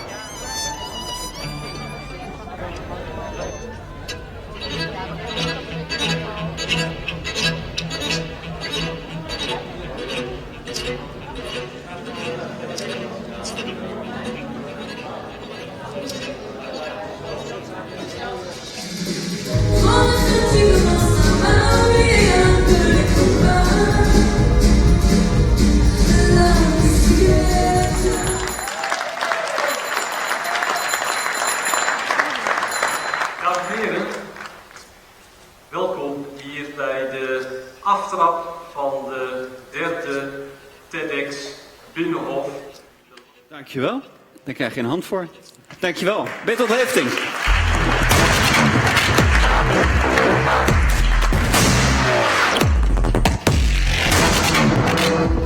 Ja, dankjewel voor je opening, je trots en ook de aftrap. And I'll switch to English for the international guest. The Netherlands holds the presidency of the EU in the first half of 2016. And this presents a great opportunity to show the world that the Netherlands is in fact the place to be when it comes to innovation.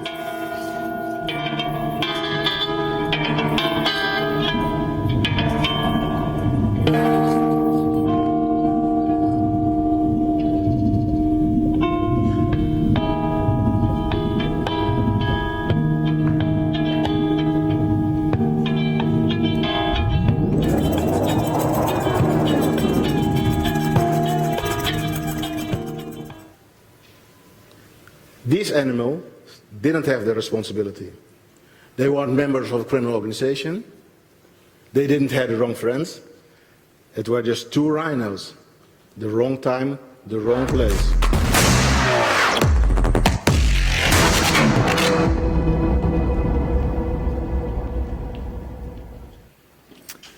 With Flowit, we had the honor to speak during the last TEDxBinnenhof event.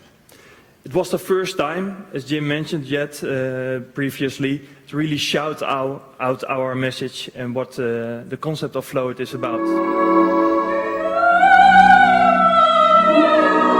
My name is Sid Vollebrecht, and together with my colleague Reinhard Veenstra, I'm the founder of Elemental Water Makers. And we have an idea worth spreading.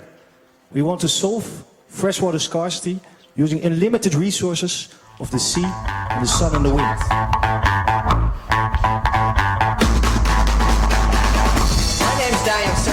And I'm not a salamander. If I was a salamander, I would not have this problem. Salamanders can heal their legs. Strakke lijnen drijven over drukke steden.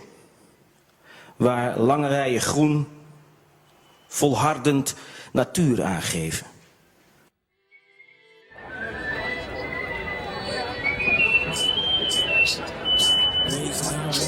All I need is one shot at the corner of a building and finish it. All the bioplastics and plastics to meet. We canvases gases to dreams.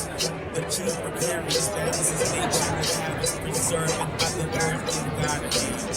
Reach out, touch one down to the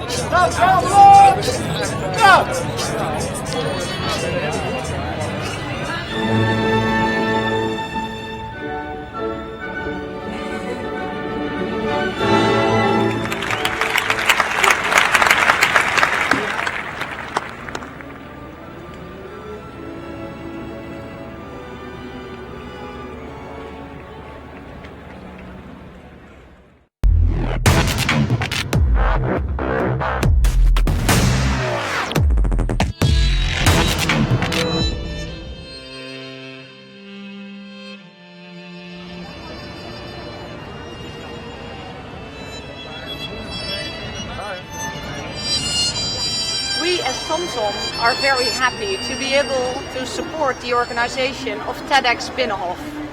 We look forward to help and support the next generation of entrepreneurs bringing their ideas to life. We at ING are very excited to be here at TED Made in Europe. We believe that we're in a fast-moving industry ourselves that needs to reinvent itself, and we think with the real young talents, fast-moving ideas, we can learn a lot, we can probably hopefully use a lot, and we can also give a lot back, we believe, in terms of our network, and make sure that people can actually make this work in the real world, and we're happy to help and very excited to do so. In the next decade, we will reshape our future. And the most important thing is to keep to our human European values and to take those as guidelines. The Netherlands has about 140 embassies all over the world. It is our mission to boost economic activity and to promote sustainable globalization. Therefore, we're very excited to work with TEDxBinnenhof because it fits perfectly well within our mission. And we're also excited to spread the ideas with our colleagues all over the world. And those ideas might also have the potential to even better the world. Thank you.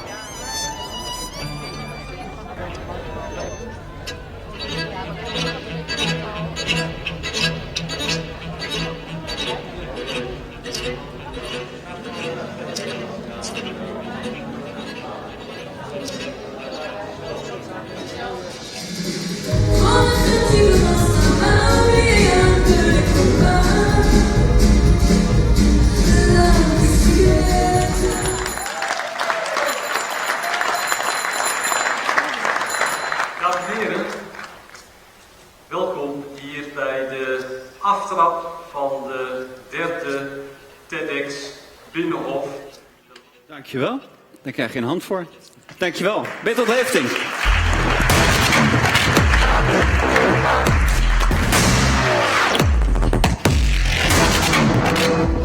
Ja, dankjewel voor je opening, je trots en ook de aftrap. And I'll switch to English for the international guest. The Netherlands holds the presidency of the EU in the first half of 2016. And this presents a great opportunity to show the world that the Netherlands is in fact the place to be when it comes to innovation.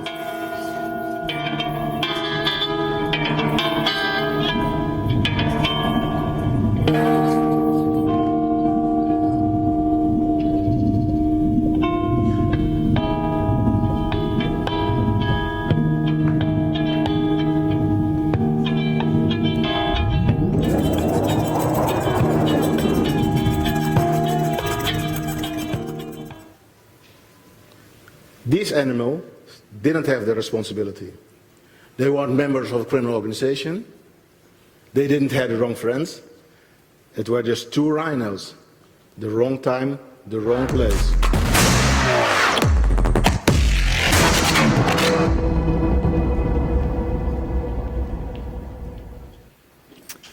With Flowit, we had the honor to speak during the last TEDxBinnenhof event.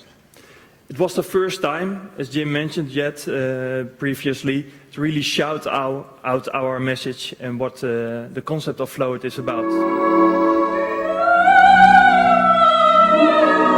My name is Sid Vollebrecht, and together with my colleague Reinhard Veenstra, I'm the founder of Elemental Water Makers. And we have an idea worth spreading. We want to solve freshwater scarcity using unlimited resources of the sea, and the sun and the wind.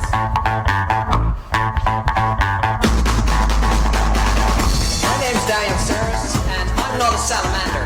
If I was a salamander, I would not have this problem. Salamanders can heal their legs. Strakke lijnen drijven over drukke steden. Waar lange rijen groen volhardend natuur aangeven.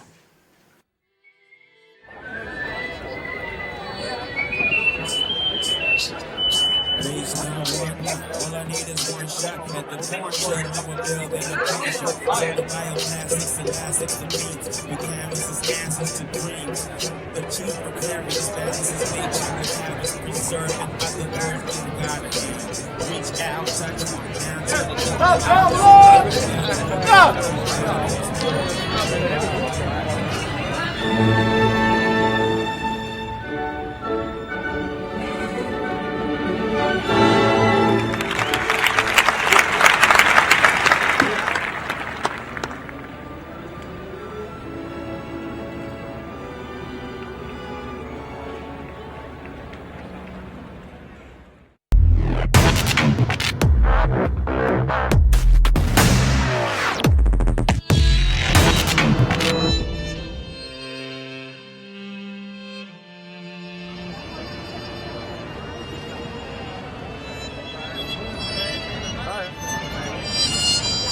We as TomTom are very happy to be able to support the organization of TEDxBinnenhof.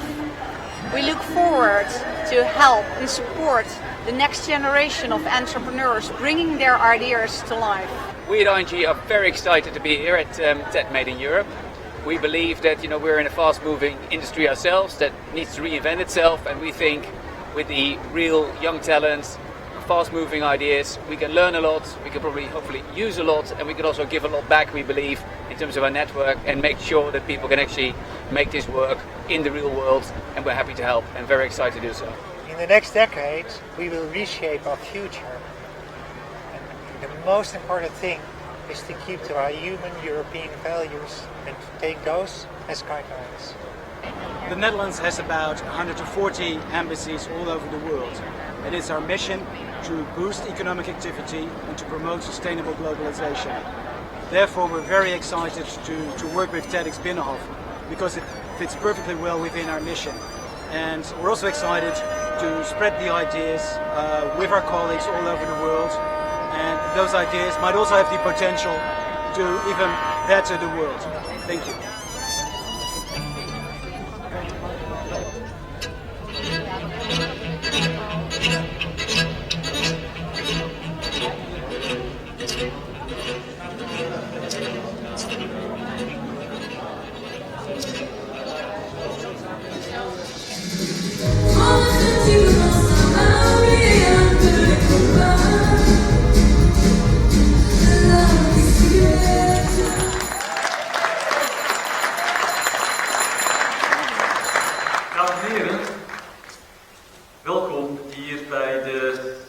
aftrap van de derde TEDxBinnenhof.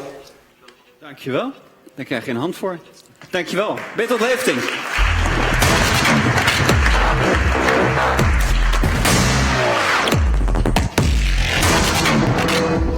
Ja, dankjewel voor je opening, je trots en ook de aftrap.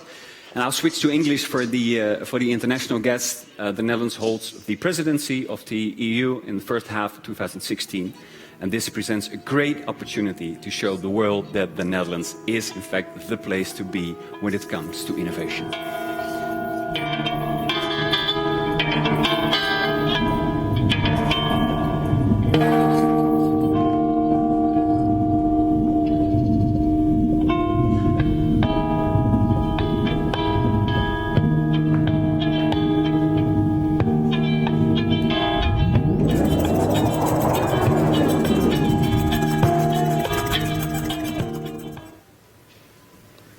These animals didn't have the responsibility.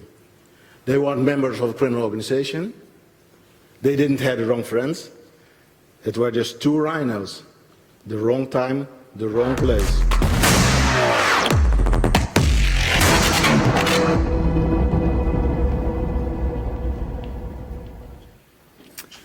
With Flowit, we had the honor to speak during the last TEDxBinnenhof event.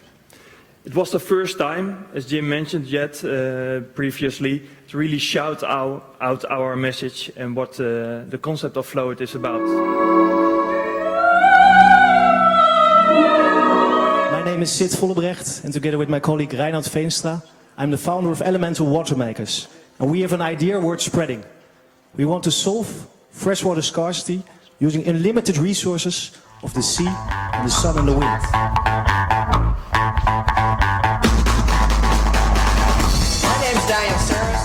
I'm not a salamander. If I was a salamander, I would not have this problem. Salamanders can heal their legs. Strakke lijnen drijven over drukke steden. Waar lange rijen groen volhardend natuur aangeven.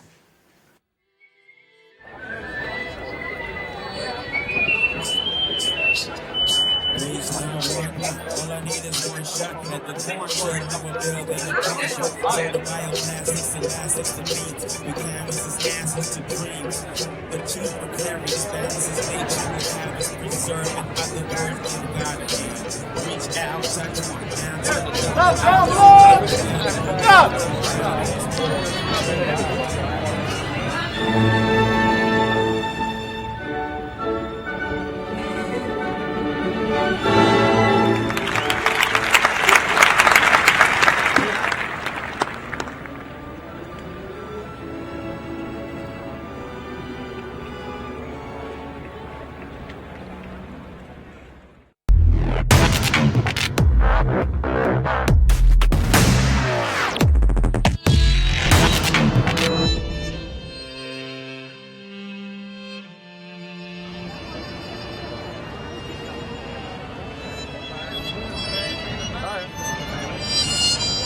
We as TomTom are very happy to be able to support the organization of TEDxBinnenhof.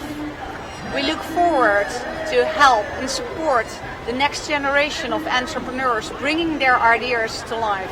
We at ING are very excited to be here at TED Made in Europe.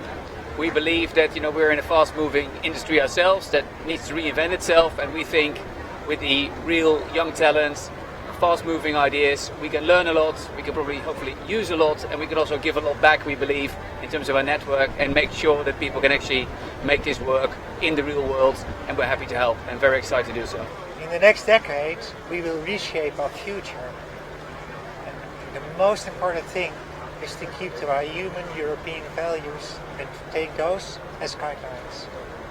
The Netherlands has about 140 embassies all over the world, and it's our mission to boost economic activity and to promote sustainable globalization. Therefore, we're very excited to work with TEDxBinnenhof because it fits perfectly well within our mission. And we're also excited to spread the ideas with our colleagues all over the world, and those ideas might also have the potential to even better the world. Thank you.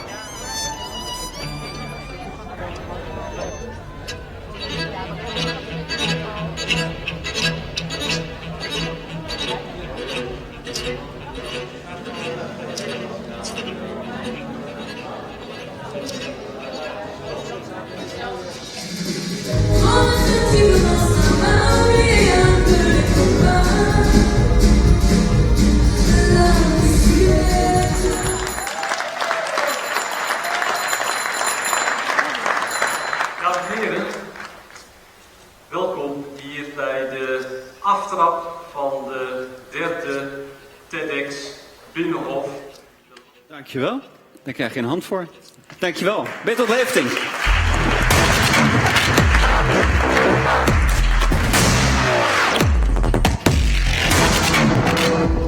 Ja, dankjewel voor je opening, je trots en ook de aftrap.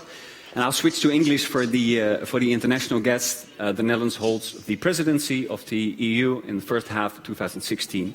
And this presents a great opportunity to show the world that the Netherlands is in fact the place to be when it comes to innovation.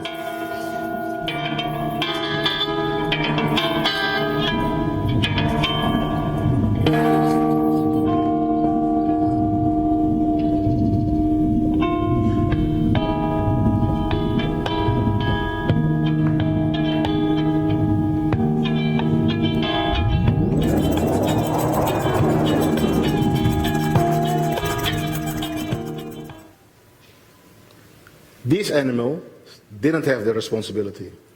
They weren't members of a criminal organization. They didn't have the wrong friends. It were just two rhinos. The wrong time, the wrong place.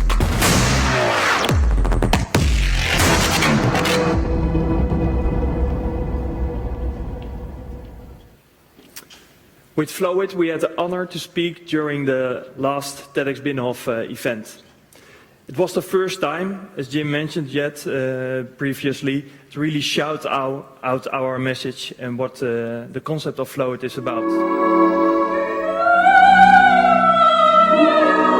My name is Sid Vollebrecht, and together with my colleague Reinoud Veenstra, I'm the founder of Elemental Water Makers. And we have an idea worth spreading. We want to solve freshwater scarcity using unlimited resources of the sea, the sun and the wind.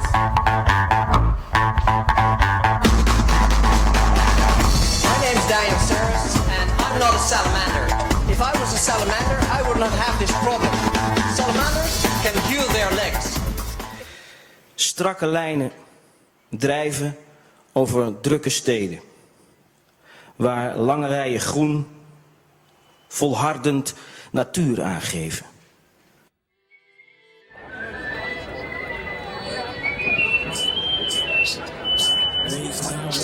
All I need is one shot at the corner of a building and a passion. So the bioplastics and plastics to meet. We canvases gases to dreams. The chief preparing statuses nature with habits preserving by the word of God. Reach out, touch one down.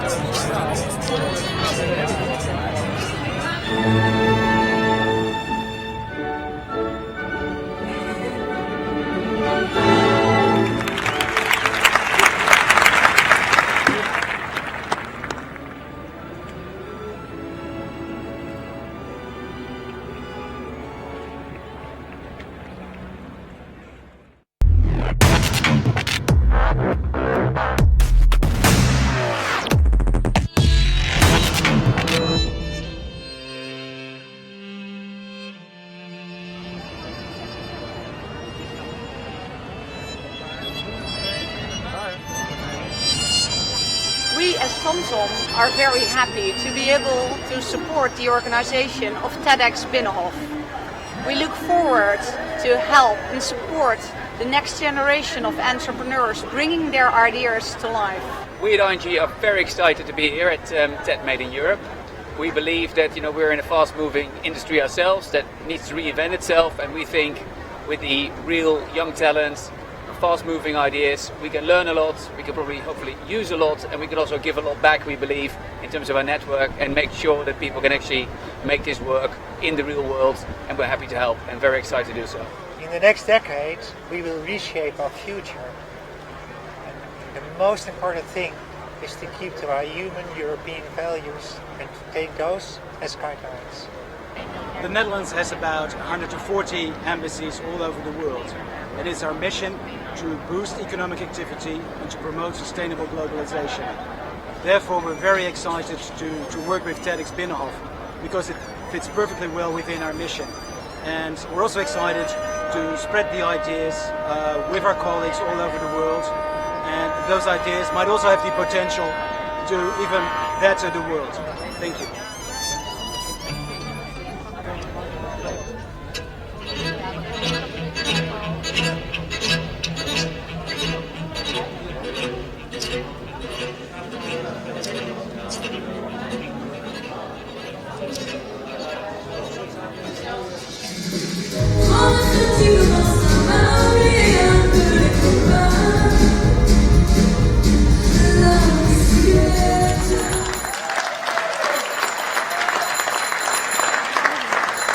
Dames en heren, welkom hier bij de aftrap van de derde TEDxBinnenhof.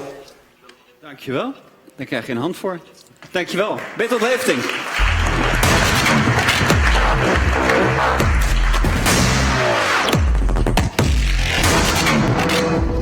Ja, dankjewel voor je opening, je trots en ook de aftrap.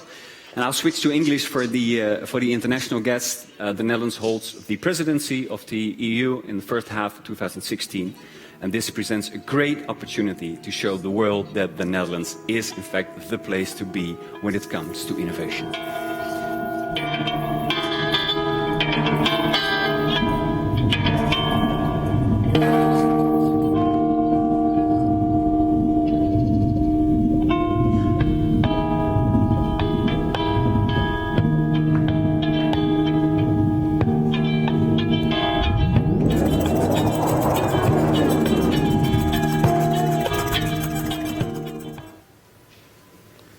These animals didn't have the responsibility. They weren't members of a criminal organization. They didn't have the wrong friends. It were just two rhinos. The wrong time, the wrong place.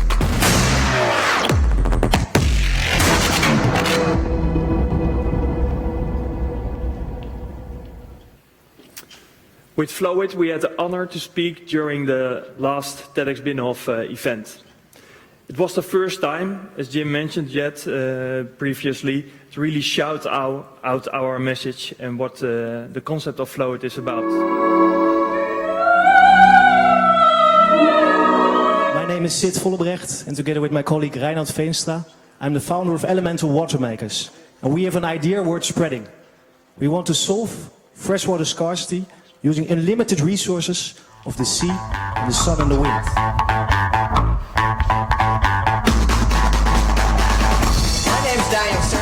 And I'm not a salamander. If I was a salamander, I would not have this problem. Salamanders can heal their legs. Strakke lijnen drijven over drukke steden. Waar lange rijen groen volhardend natuur aangeven.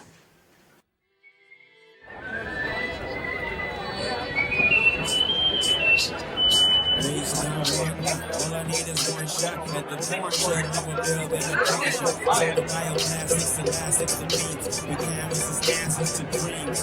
The chief precarious balances nature with habits preserving by the word of God. Reach out, touch down to the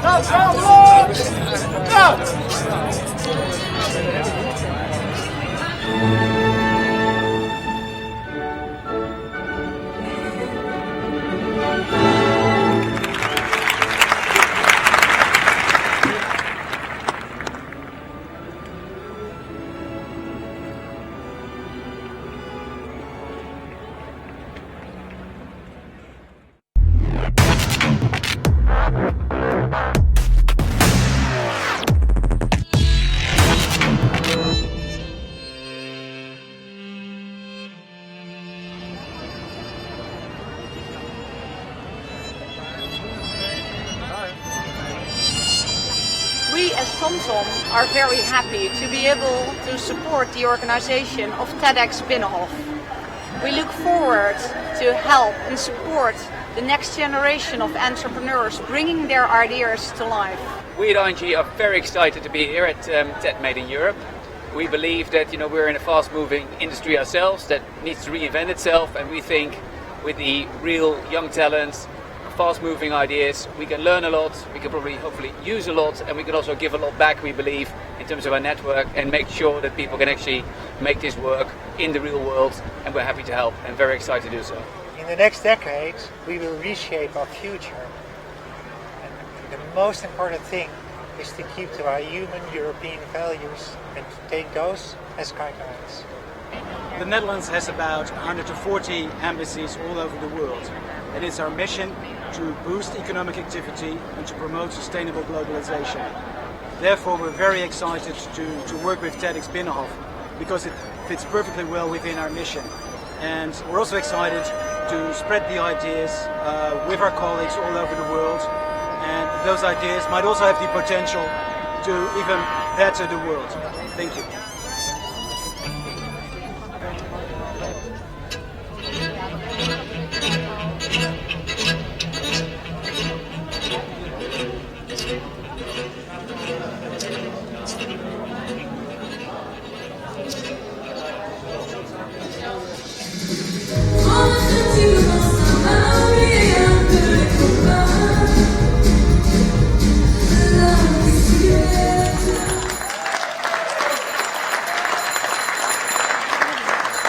Dames en heren, welkom hier bij de aftrap van de derde TEDxBinnenhof.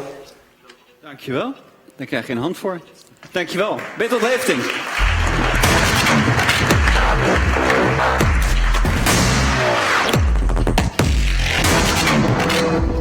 Ja, dankjewel voor je opening, je trots en ook de aftrap. And I'll switch to English for the international guests. The Netherlands holds the presidency of the EU in the first half of 2016. And this presents a great opportunity to show the world that the Netherlands is in fact the place to be when it comes to innovation.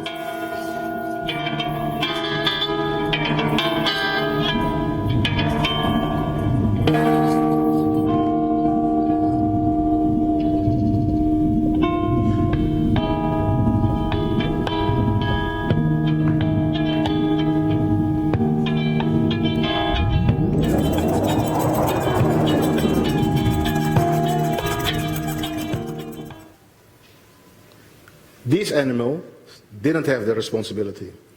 They weren't members of a criminal organization. They didn't have the wrong friends. It were just two rhinos. The wrong time, the wrong place.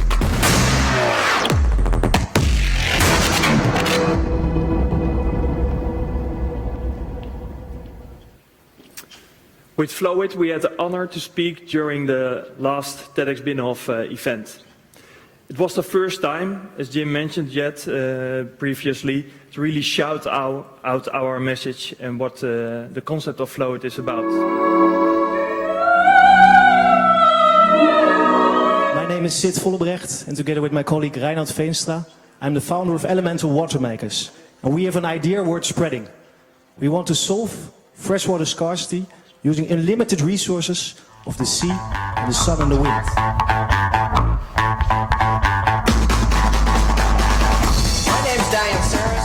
I'm not a salamander. If I was a salamander, I would not have this problem. Salamanders can heal their legs. Strakke lijnen drijven over drukke steden, waar lange rijen groen volhardend natuur aangeven.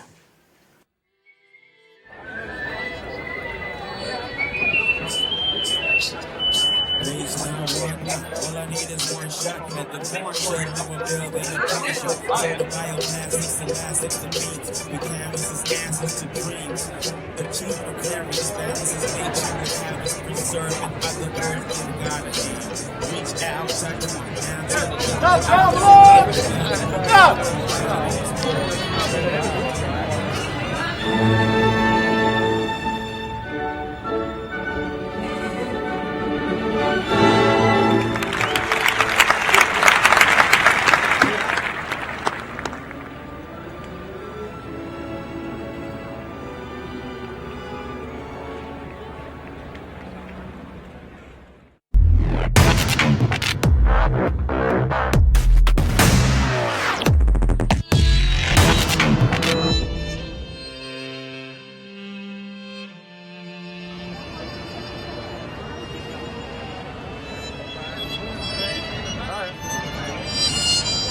We as TomTom are very happy to be able to support the organization of TEDxBinnenhof. We look forward to help and support the next generation of entrepreneurs bringing their ideas to life. We at ING are very excited to be here at TED Made in Europe. We believe that we're in a fast-moving industry ourselves that needs to reinvent itself, and we think with the real young talents, fast-moving ideas, we can learn a lot, we can probably hopefully use a lot, and we can also give a lot back, we believe, in terms of our network, and make sure that people can actually make this work in the real world, and we're happy to help and very excited to do so. In the next decade, we will reshape our future. And the most important thing is to keep to our human European values and to take those as guidelines. The Netherlands has about 140 embassies all over the world. It is our mission to boost economic activity and to promote sustainable globalization. Therefore, we're very excited to work with TEDxBinnenhof because it fits perfectly well within our mission. And we're also excited to spread the ideas with our colleagues all over the world. And those ideas might also have the potential to even better the world. Thank you.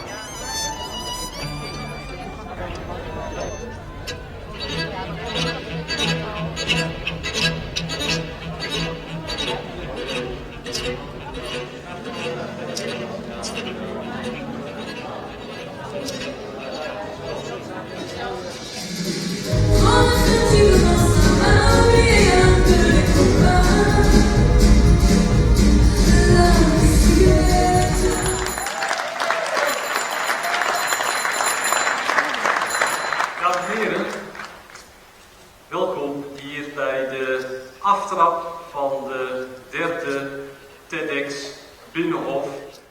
Dankjewel. Daar krijg je een hand voor. Dankjewel. Bertolt Hefting.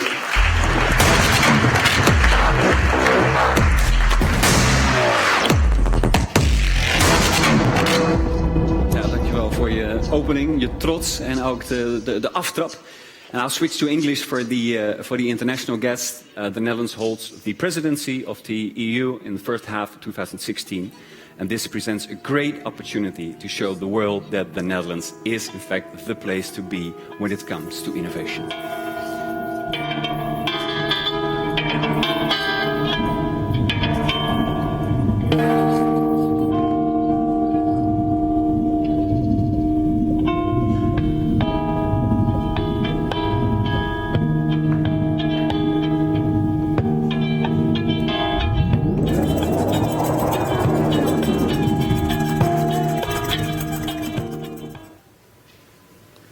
These animals didn't have the responsibility.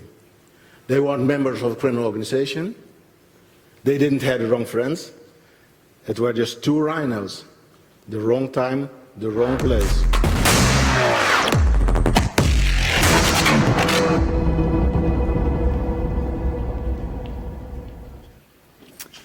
With Flowit, we had the honor to speak during the last TEDxBinnenhof event. It was the first time, as Jim mentioned previously, to really shout out our message and what the concept of Flowit is about. My name is Sid Vollebrecht, and together with my colleague Reinhard Veenstra, I'm the founder of Elemental Water Makers. And we have an idea worth spreading. We want to solve freshwater scarcity using unlimited resources of the sea, the sun and the wind.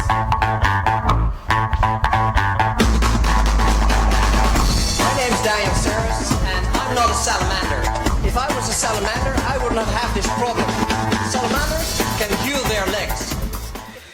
Strakke lijnen drijven over drukke steden. Waar lange rijen groen volhardend natuur aangeven.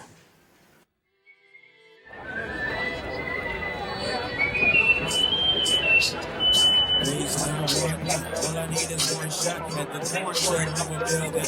The bioplastics and plastics to meet. We canvases answers to dreams. The chief preparing statuses nature with habits preserving other words in God's hands. Reach out, touch down to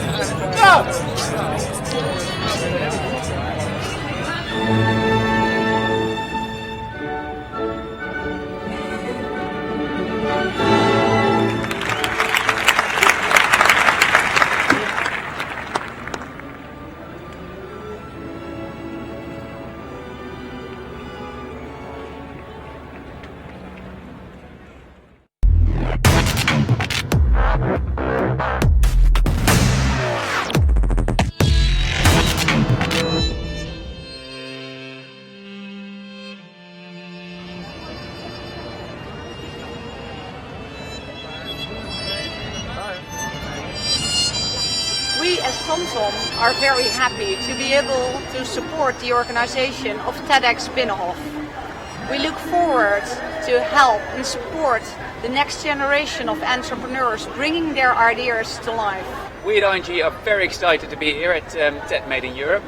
We believe that we're in a fast-moving industry ourselves that needs to reinvent itself, and we think with the real young talents, fast-moving ideas, we can learn a lot, we can probably hopefully use a lot, and we can also give a lot back, we believe, in terms of our network, and make sure that people can actually make this work in the real world, and we're happy to help and very excited to do so. In the next decade, we will reshape our future. And the most important thing is to keep to our human European values and to take those as guidelines. The Netherlands has about 140 embassies all over the world. It is our mission to boost economic activity and to promote sustainable globalization. Therefore, we're very excited to work with TEDxBinnenhof because it fits perfectly well within our mission. And we're also excited to spread the ideas with our colleagues all over the world. And those ideas might also have the potential to even better the world. Thank you.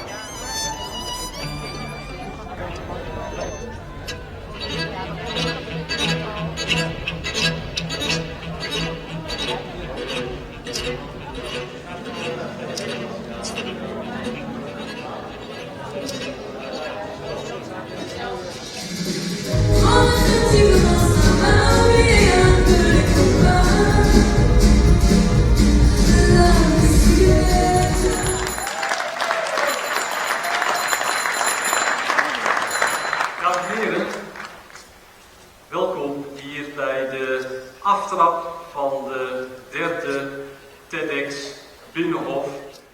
Dankjewel. Daar krijg je een hand voor. Dankjewel. Beter tot hefting.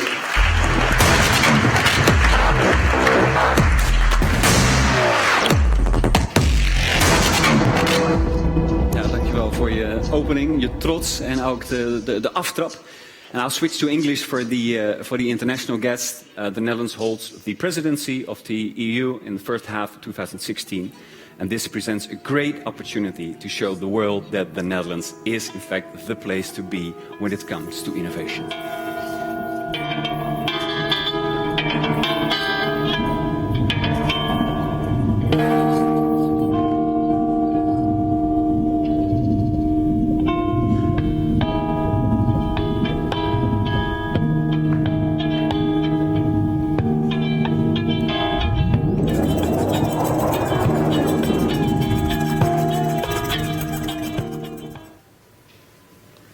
These animals didn't have the responsibility.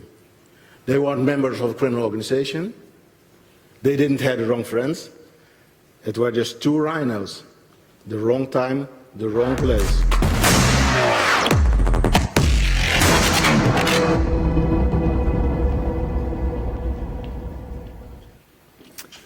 With Flowit, we had the honor to speak during the last TEDxBinnenhof event. It was the first time, as Jim mentioned previously, to really shout out our message and what the concept of Flowit is about. My name is Sid Vollebrecht, and together with my colleague Reinhard Veenstra, I'm the founder of Elemental Water Makers. And we have an idea worth spreading. We want to solve freshwater scarcity using unlimited resources of the sea, and the sun and the wind.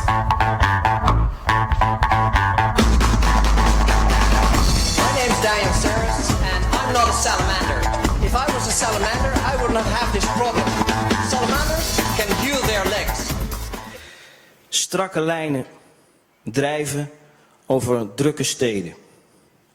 Waar lange rijen groen volhardend natuur aangeven.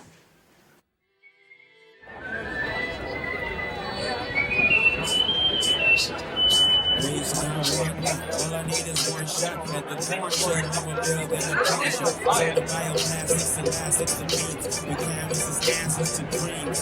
The chief precarious balances nature with habits preserved by the word in God. Reach out, touch one down to the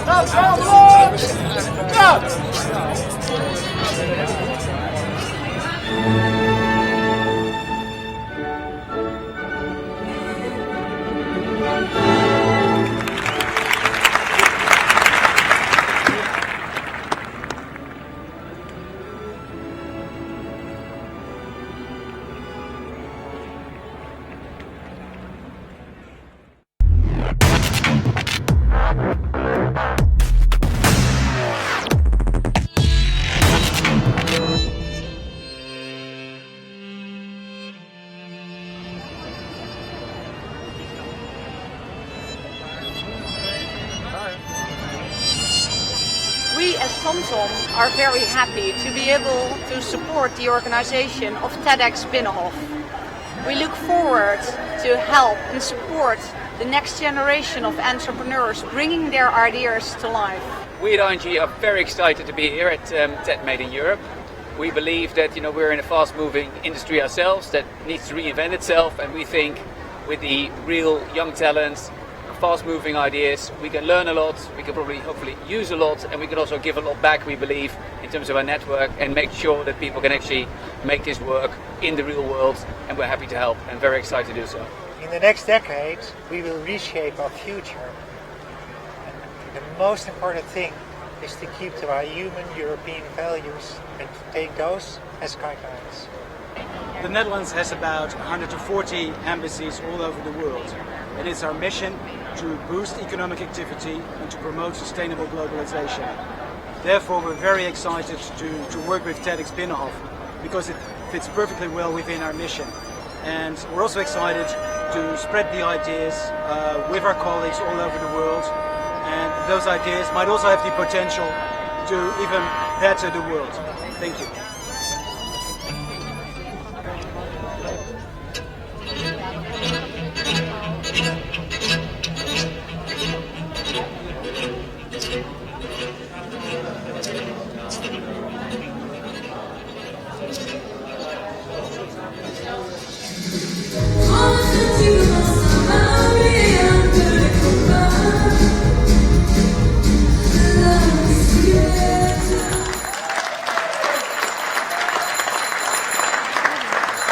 Dames en heren, welkom hier bij de aftrap van de derde TEDxBinnenhof.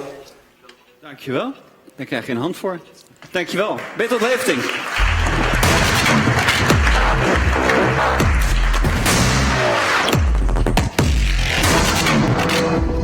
Ja, dankjewel voor je opening, je trots en ook de aftrap.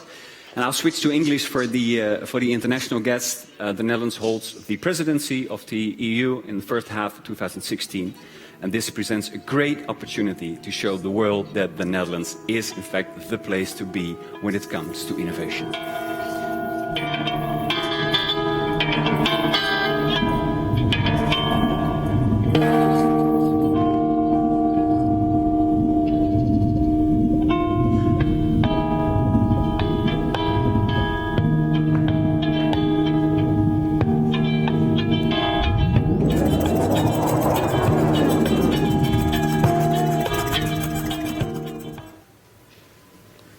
These animals didn't have the responsibility. They weren't members of a criminal organization. They didn't have the wrong friends. It were just two rhinos. The wrong time, the wrong place.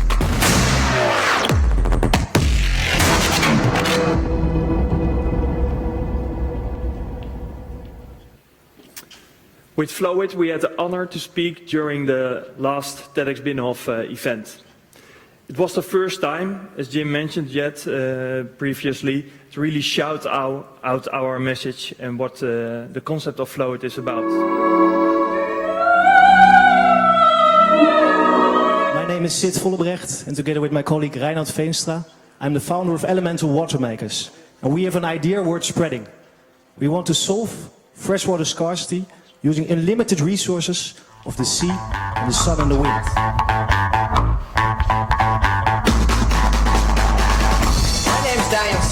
And I'm not a salamander. If I was a salamander, I would not have this problem. Salamanders can heal their legs. Strakke lijnen drijven over drukke steden, waar lange rijen groen volhardend natuur aangeven.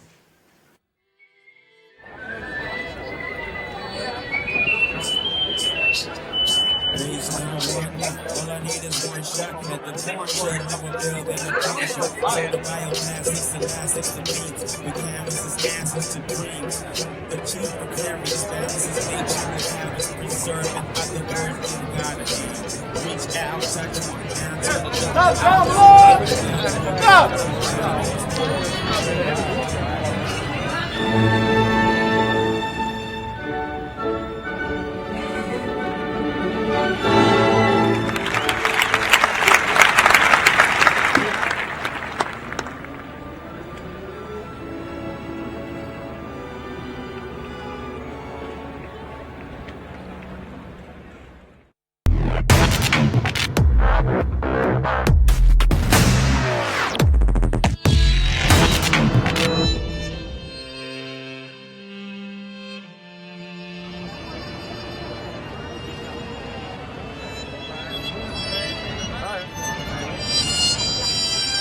TomTom are very happy to be able to support the organization of TEDxBinnenhof. We look forward to help and support the next generation of entrepreneurs bringing their ideas to life. We at ING are very excited to be here at TED Made in Europe.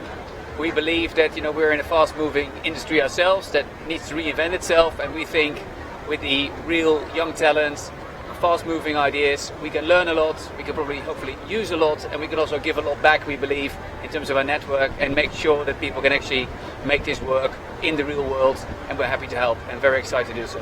In the next decade, we will reshape our future. And the most important thing is to keep to our human European values and to take those as guidelines. The Netherlands has about 140 embassies all over the world, and it's our mission to boost economic activity and to promote sustainable globalization. Therefore, we're very excited to work with TEDxBinnenhof because it fits perfectly well within our mission. And we're also excited to spread the ideas with our colleagues all over the world, and those ideas might also have the potential to even better the world. Thank you.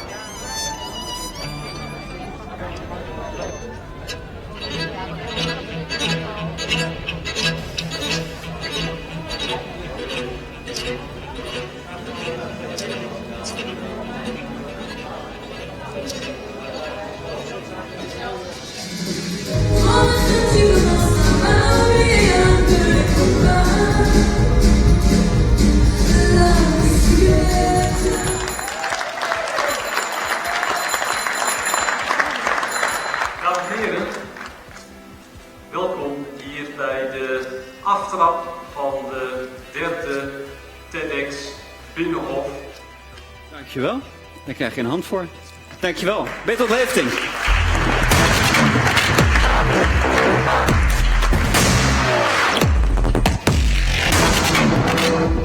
Ja, dankjewel voor je opening, je trots en ook de aftrap. And I'll switch to English for the international guests. The Netherlands holds the presidency of the EU in the first half of 2016.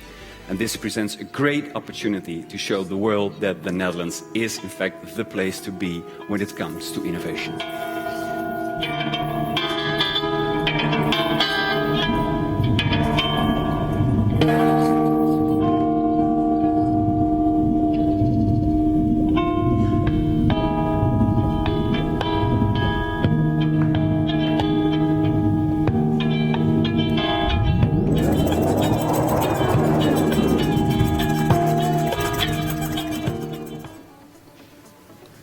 These animals didn't have the responsibility.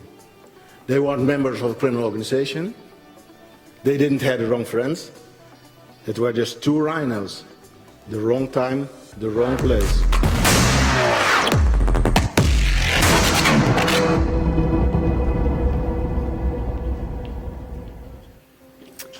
With Flowit, we had the honor to speak during the last TEDxBinnenhof event. It was the first time, as Jim mentioned previously, to really shout out our message and what the concept of Flowit is about. Which is pulled behind a normal bike. I wanted to have something where I would divide my time in spending some time behind the computer doing admin work, but also be out there on the bicycle riding around, keeping fit. I realized that if I didn't have a shop, I needed a website because people will be looking for a bike hire online. I mean, like, where else can you look for things, to be honest? You Google it. It gives you access to the whole world. We've got people visiting our website from all around the world. And so it became very, very obvious that with the right name, then people will be able to find me easily.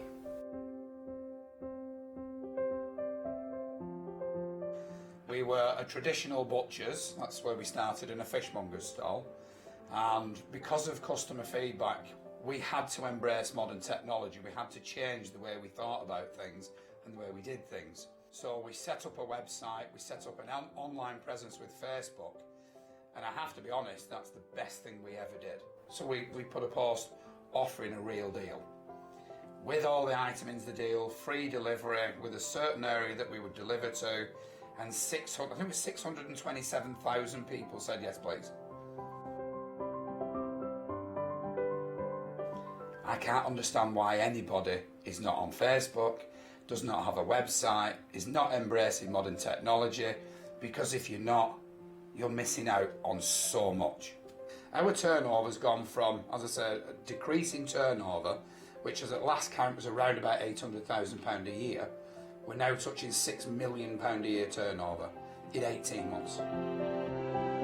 If I didn't have a Twitter account or Facebook page or normal page, then I think that would threaten the business and its existence. The world really is a small place. And I would suggest to any business that they embrace modern technology, because that is the future. Well, actually, it's now. It's not the future, it's right now.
Yeah, what? Cellist, he's not in his seat. Oh, okay, that's no problem. Oh, there he is. Thank God. Are we ready to go? Okay. Oh, wait. Thank you very much. Thank you. Oh, man. Ladies and gentlemen, welcome back to the closing of the Ideas from Europe session. Whether you're here present or watching the live stream, or you're mentally in another place because you're so excited and worried about the announcement, welcome. This is the moment that we're going to tell you who the finalists are going to be. Take a look at these faces. Oh my God, I can read it up. Oh man. First, as you know, earlier this day, there was a call out that you could win a prize if you would use the tweet Ideas from EU. And I'm very happy to say that there is a winner. The most retweeted tweet was from @scout_Lily. Is that you? Okay, yeah. Do you have a microphone? Do you have a microphone? Yeah. Hello. So, wow. You won a prize. Is your name really Scout Lily? It's Lily Scout. Lily Scout. Lily Scout, can I congratulate you with the most retweeted tweet at Ideas from Europe EU? And this is your prize. Thank you. There you Thank go. you so much. Where are you from, Lily? Australia. Wow, all the way from Australia. Big round of applause. I hope this was worth the trip. Lily Scout.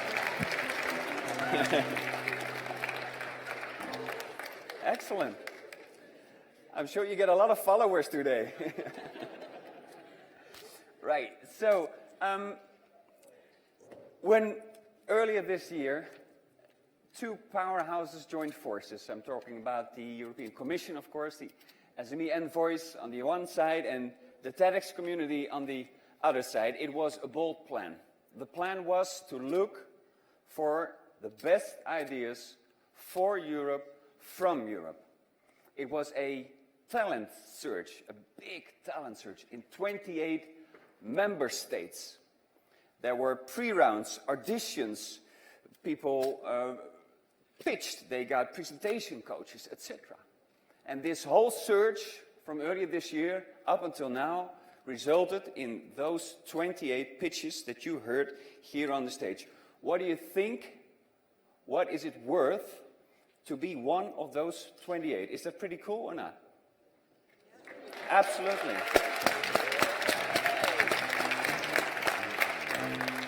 Excellent. So I would like all 28 speakers, one more time, please stand up, look at the audience, take a bow, and we salute you for your bold ideas and your great ambition.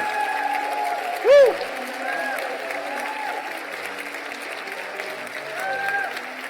Excellent. Yes. 28 heroes, 28 people who made it all the way here to Luxembourg. But, as you know, only 9 can go to the finals. So that is why we also want to document today. And I'm going to Sabine again. Sabine, you've been, together with Martin, you've been scribbling, doodling, creating a memory of today. It's amazing what you've done. What is something that triggered you? What was something that inspired you today? I don't want to be in the feet of the jury because it's really difficult. They are so amazing projects and so wonderful people. That's true. And what is going to happen with this art piece? It will be digitalized and everybody here in the room will have a digitalized version so you can print it out and memorize the projects and connect and continue to communicate together. Excellent. So that is worth mentioning.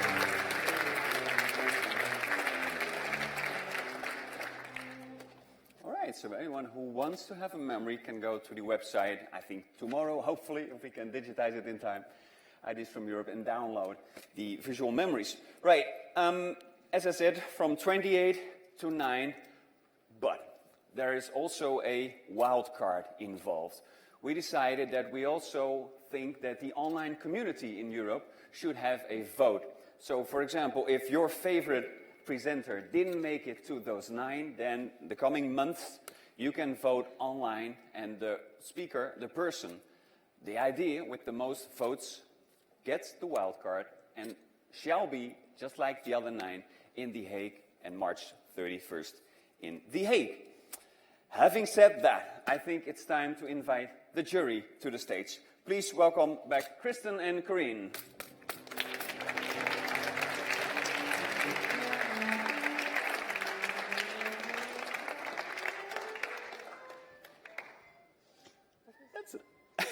I love this. Would you follow me anywhere I go, please? I've said it a few times.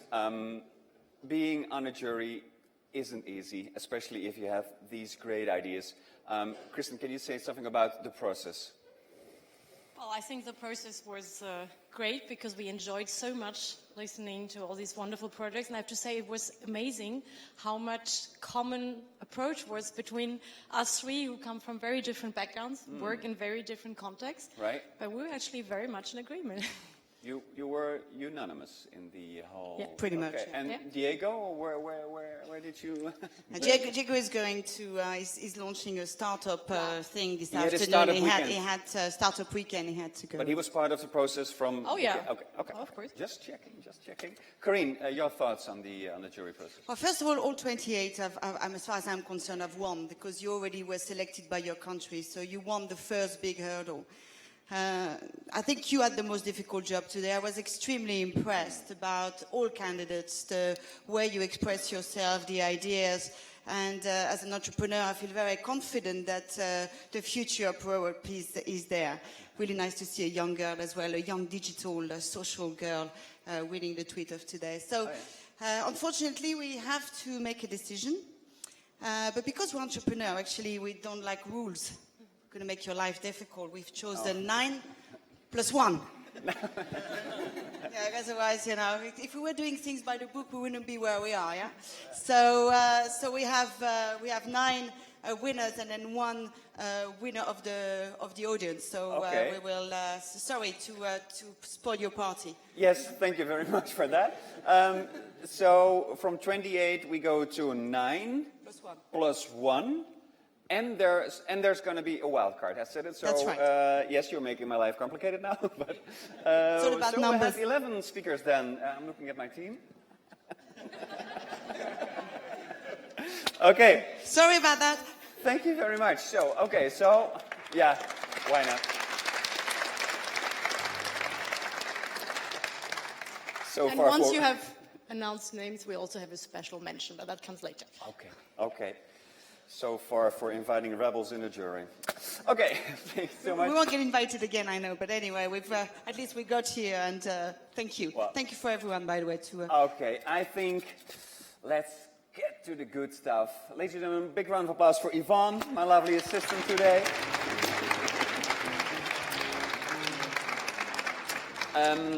The way this works, Corinne, you're going to give me the envelope. Yeah. I will read out the name. Yeah. And Kristen will make sure that I don't cheat. Is that okay? Okay, here we Fair go. enough. Here we go. How many people does it take to open an envelope? Here we go. Thank you very much. Envelope number. Shark attack. The first finalist for Ideas from Europe is Dr. Gerhard Dust, Germany. Congratulations, Gerhard. Right, you can stand in the middle of those 2 lovely ladies, and for the photographer, let's give him a big smile. 1, 2, 3. Excellent. All right, envelope number 2.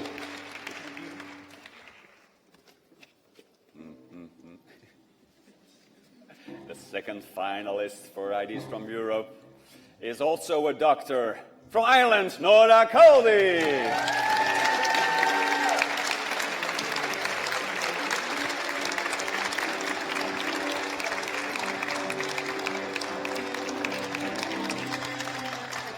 Congratulations. Congratulations. Same goes for you. The photographer is very happy now. There we go.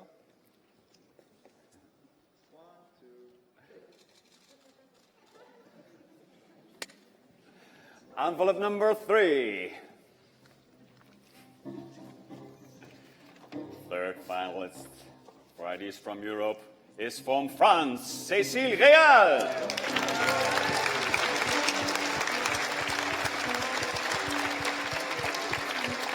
Congratulations.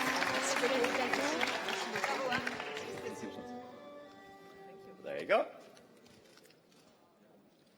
He's learning. All right. Number 4.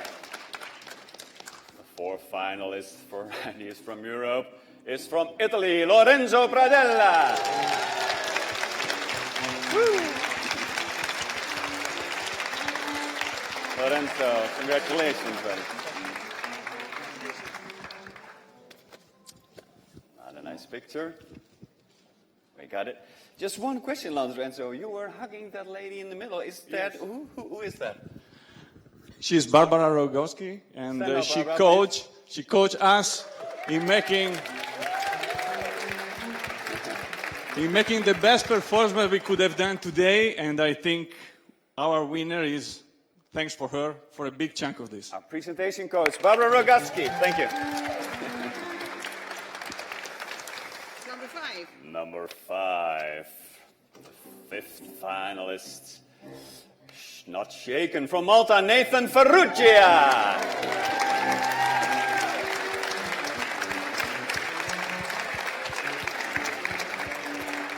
Congratulations.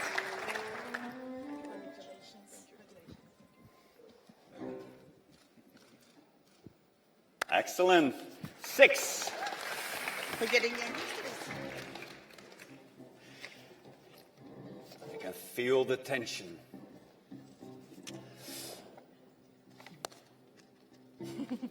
Anita Schjøll Brede, Norway. Congratulations, Anita.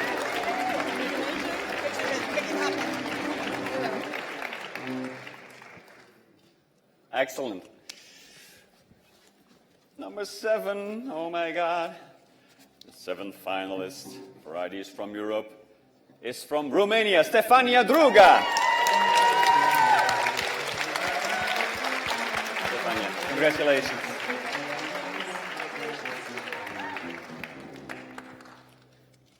Ta-ta! Oh my. 2 + 1 to go. Yeah. Number 8. Ideas from Europe. To the finals. It's Finland, Mr. Pirkka Polomäki. Pirkka, congratulations.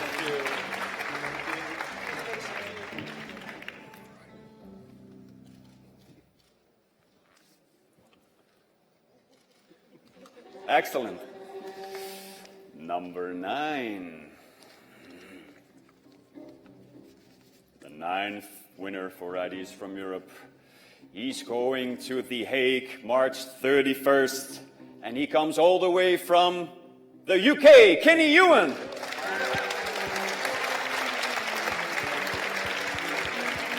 Last speaker. All right, congratulations. Stay between us. Yes. Previous picture. Excellent. Wow. So this is not over. No. Those were 9 envelopes, but there's still 1 winner to be announced. And please tell me why. Yeah, there is a big prize from the jury. All of you have voted, and the country that came out, we wanted to give a special mention from, and also, reward that country, and that is, shall I say it? So you picked 9 winners, but the audience. We picked 9 winners. The audience picked one very special winner, which we wanted to acknowledge and also invite to the podium, and that is from the Netherlands. The Netherlands.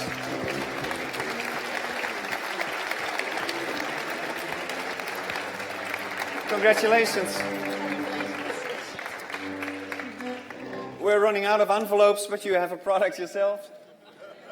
Excellent. Congratulations. All right. And then we have one special mention, because there was one book we really liked, but it was in a slightly different category, but it was not really like a product or the business plan, but we want a special mention for Sweden. Oh, okay.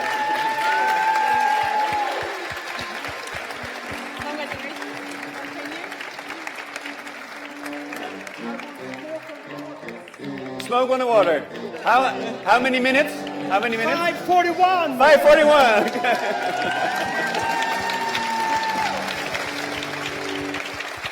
All right. Well, ladies, thank you so much for your time, your wisdom, and also making my life a bit more complicated. Thank you so much, Corina and Kristen.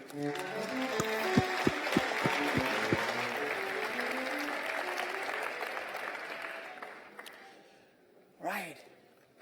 Andre, if I could give you a golden envelope to be with us in March 31st in The Hague, I would, but please see this as an invitation to be there and also be our musical interlude. Thank you very much.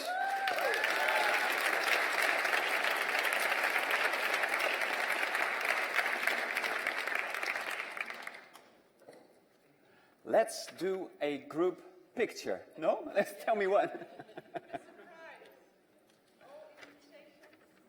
Oh, yeah, that's why I love my team. Team, could you please stand up just for a second? Ladies and gentlemen, this is the TEDxBinnenhof team. Guys, also, come on, sure.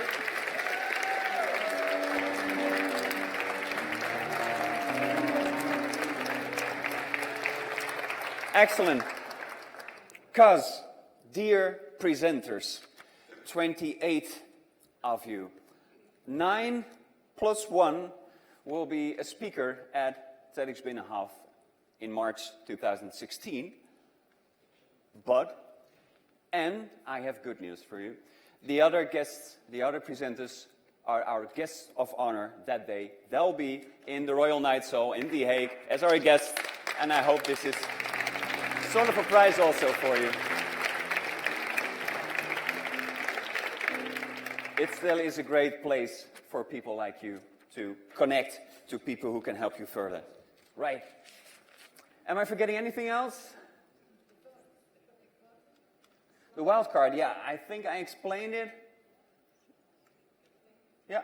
So if you think that one of those 28 that isn't within the 9 plus 1, you can vote online and give him or her your vote and make sure that he or she is in the Ridderzaal on stage in 2016. All right. Before we wrap it up, do we want a group picture with... Yes, okay. All presenters, please come on stage for a nice photo. Yeah, 28 of you.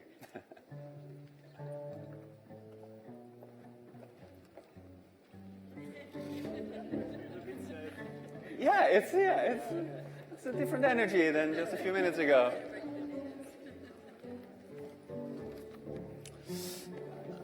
You want to make it soccer style? Yeah, okay. We need some people in front. Flexible knees. Yeah, do you have flexible knees? Yeah. Right, like a soccer team, guys.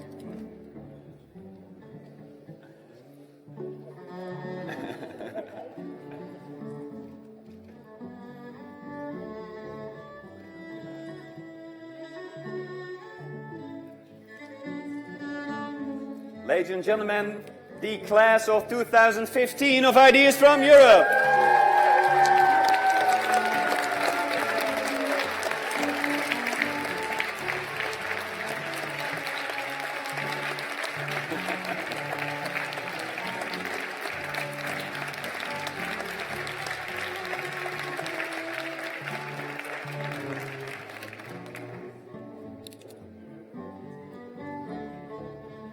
Excellent. Okay, guys, thank you so much. It's time to wrap it up. Of course, there is an official wrap-up. I'm going to hand it over to somebody I'm sure you all know from the European Commission. Please welcome to the stage to close the assembly, Mr. Kostas Andropoulos.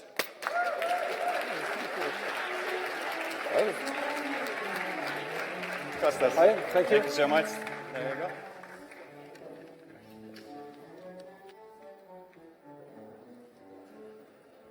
So, good afternoon, ladies and gentlemen. The time has come. It is the third consecutive year that I'm doing the closing remarks, but it's the first year that really the room is full, which gives a good indication of the success of the 2 days. Also, it's the first time that I don't do that alone, and I have the pleasure to have with me Sabine, one of the 2 design facilitators, and she has been producing some of these beautiful things over there.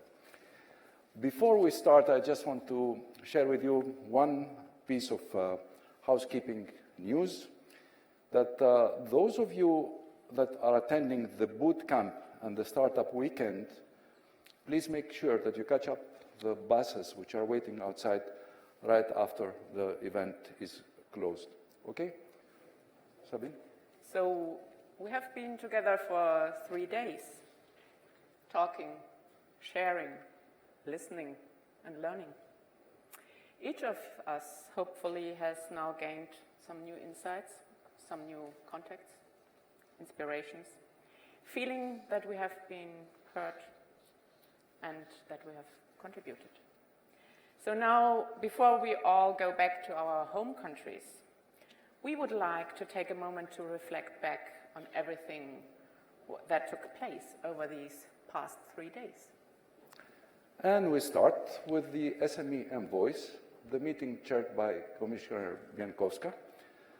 The envoys took stock of the situation of the SMEs today. They approved a report that they will send to the Competitiveness Council at the end of the month, and they more or less decided in their work program for the year 2016. Also, they will undertake an analysis of how the single market strategy recently adopted by the Commission will help SMEs to grow, to scale up. So I must give credit to the 5 women panelists who shared their stories, very personal and authentic ones. And as well as the whole room of participants who listened to those stories and took them further. In our coffee table chats, we deepened our collective understanding of the challenges facing today entrepreneurs and lessons we learned that we serve all entrepreneurs. The discussion that followed taught us that, first, entrepreneurship is a skill and it can and should be taught. Second, resilience is key. The willingness to try, to fail, and to try again is the key. And if you are an entrepreneur, just be different. Then at lunchtime yesterday, there was a presentation to the press of the 2014 annual report for SMEs and the country fact sheets. The good news this year is that for the first time in the last 6 years, Europe's SMEs start hiring again. The number of persons employed by SMEs grew, and that's a very good sign for the SMEs and Europe as a whole. Of course, this is just the beginning. We need to make sure that we'll continue in that kind of trend, that we'll support SMEs with all possible policies which are adequate for that reason, and we'll ensure that for these sectors that they have gone down during the crisis, for example, in manufacturing, we'll help them to catch up with the others and will help SMEs grow. Then we have had our open space discussions where you can see some impressions also there. I hope you all enjoyed it as much as we did. Seeing that discussion board filling up so fast is a proof of all the knowledge and the dynamic energy that is here in the room. You are all passionate about finding solutions for SMEs in Europe, and we want to honor that passion.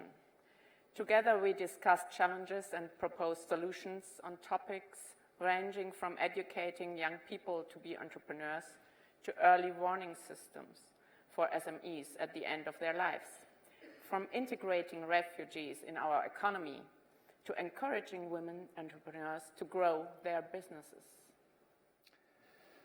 Our harvesting team has made a mind map of the result of this open space. This is just the first quick overview, which you should see now on the screen.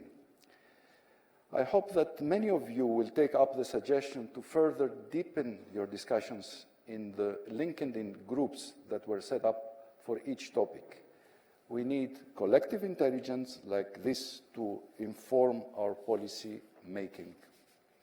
And if you would like to catch up your template you have drawn, it's just on the bottom of the day one graphic recording, so you can take it with you, roll it with you, the template which you have filled up. So, but you didn't just provide your own expertise to this event. The experts came also to you. I hope that many of you followed the master classes and policy sessions that we held today, and that they taught you something that you can now take back home with you, whether that's a deeper insight in how to use crowdfunding or Twitter on your business, or how to grow your business across borders. From the point of view of the Commission, what they are taking away from these policy sessions is the continuing need to think small first, to close remaining gaps in the single market, to review the rules of VAT, as long as we have member states on board. Then we had the session Ideas from Europe. Today you heard from the bright young entrepreneurs in the Ideas from Europe competition. Young people who have identified a need in our society and gone ahead to create a solution, whether that's how to build schools cheaply and easily in the developing world, or how to make sure that our elderly people receive medical assistance when they need it, and many more ideas besides. What an amazing place this world will be if all these ideas are implemented. For me, listening to these ideas showed me Europe's entrepreneurial spirit and drive for innovation. 9 of these bright young people have just been sent by you and by your jury direct to TEDxBinnenhof in the Netherlands. That TEDx event will take place on the 31st of March, and you are warmly invited to attend. As you've heard, the 10th finalist will go to TEDxBinnenhof in the wild card in our competition, and we're looking forward for the final competitor through an internet search. So if your favorite idea was not one of the 9 that has been chosen today, go to the Ideas for Europe EU and vote online. So we have met a lot of new people here during these days and have had really interesting discussions and conversation rounds. And we want to invite you to go online and to continue these conversations on LinkedIn. And we invite you all to join the group, which is called Online SME Assembly. So that's the end. What is the conclusions of our 3 days together? The discussions we had and the things we have heard allow me to say that the future looks bright for SMEs. From the Commission side, we're all looking forward to seeing you again next year in Bratislava. This is in the Slovak Republic, where the next year SME Assembly will take place. And with this, I would like to invite Mr. Michal Antal, who is the representative of the Slovak Republic. He's going to be our host next year in Bratislava. Michal, welcome. Thank you very much. We're looking forward to the event of next year. As you see, the success is guaranteed from this year's event. And I understand there is a video that will be played concerning Bratislava.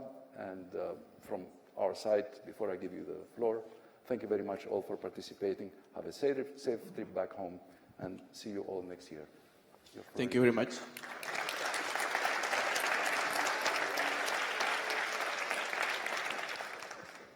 So, on behalf of the Ministry of Economy of Slovak Republic and the Slovak Business Agency, I would like to invite you all for the next year's event, the next year's assembly, which will take place in Slovakia.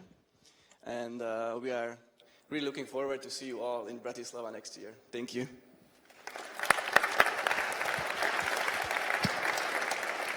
Before we watch the video, I would just like to use this opportunity to thank very much my team, Kostas, Kasher, Andre, Emilia, for all the other people who have been helping and making this event possible, our contractors. I can't name everyone, but I think it was a great event.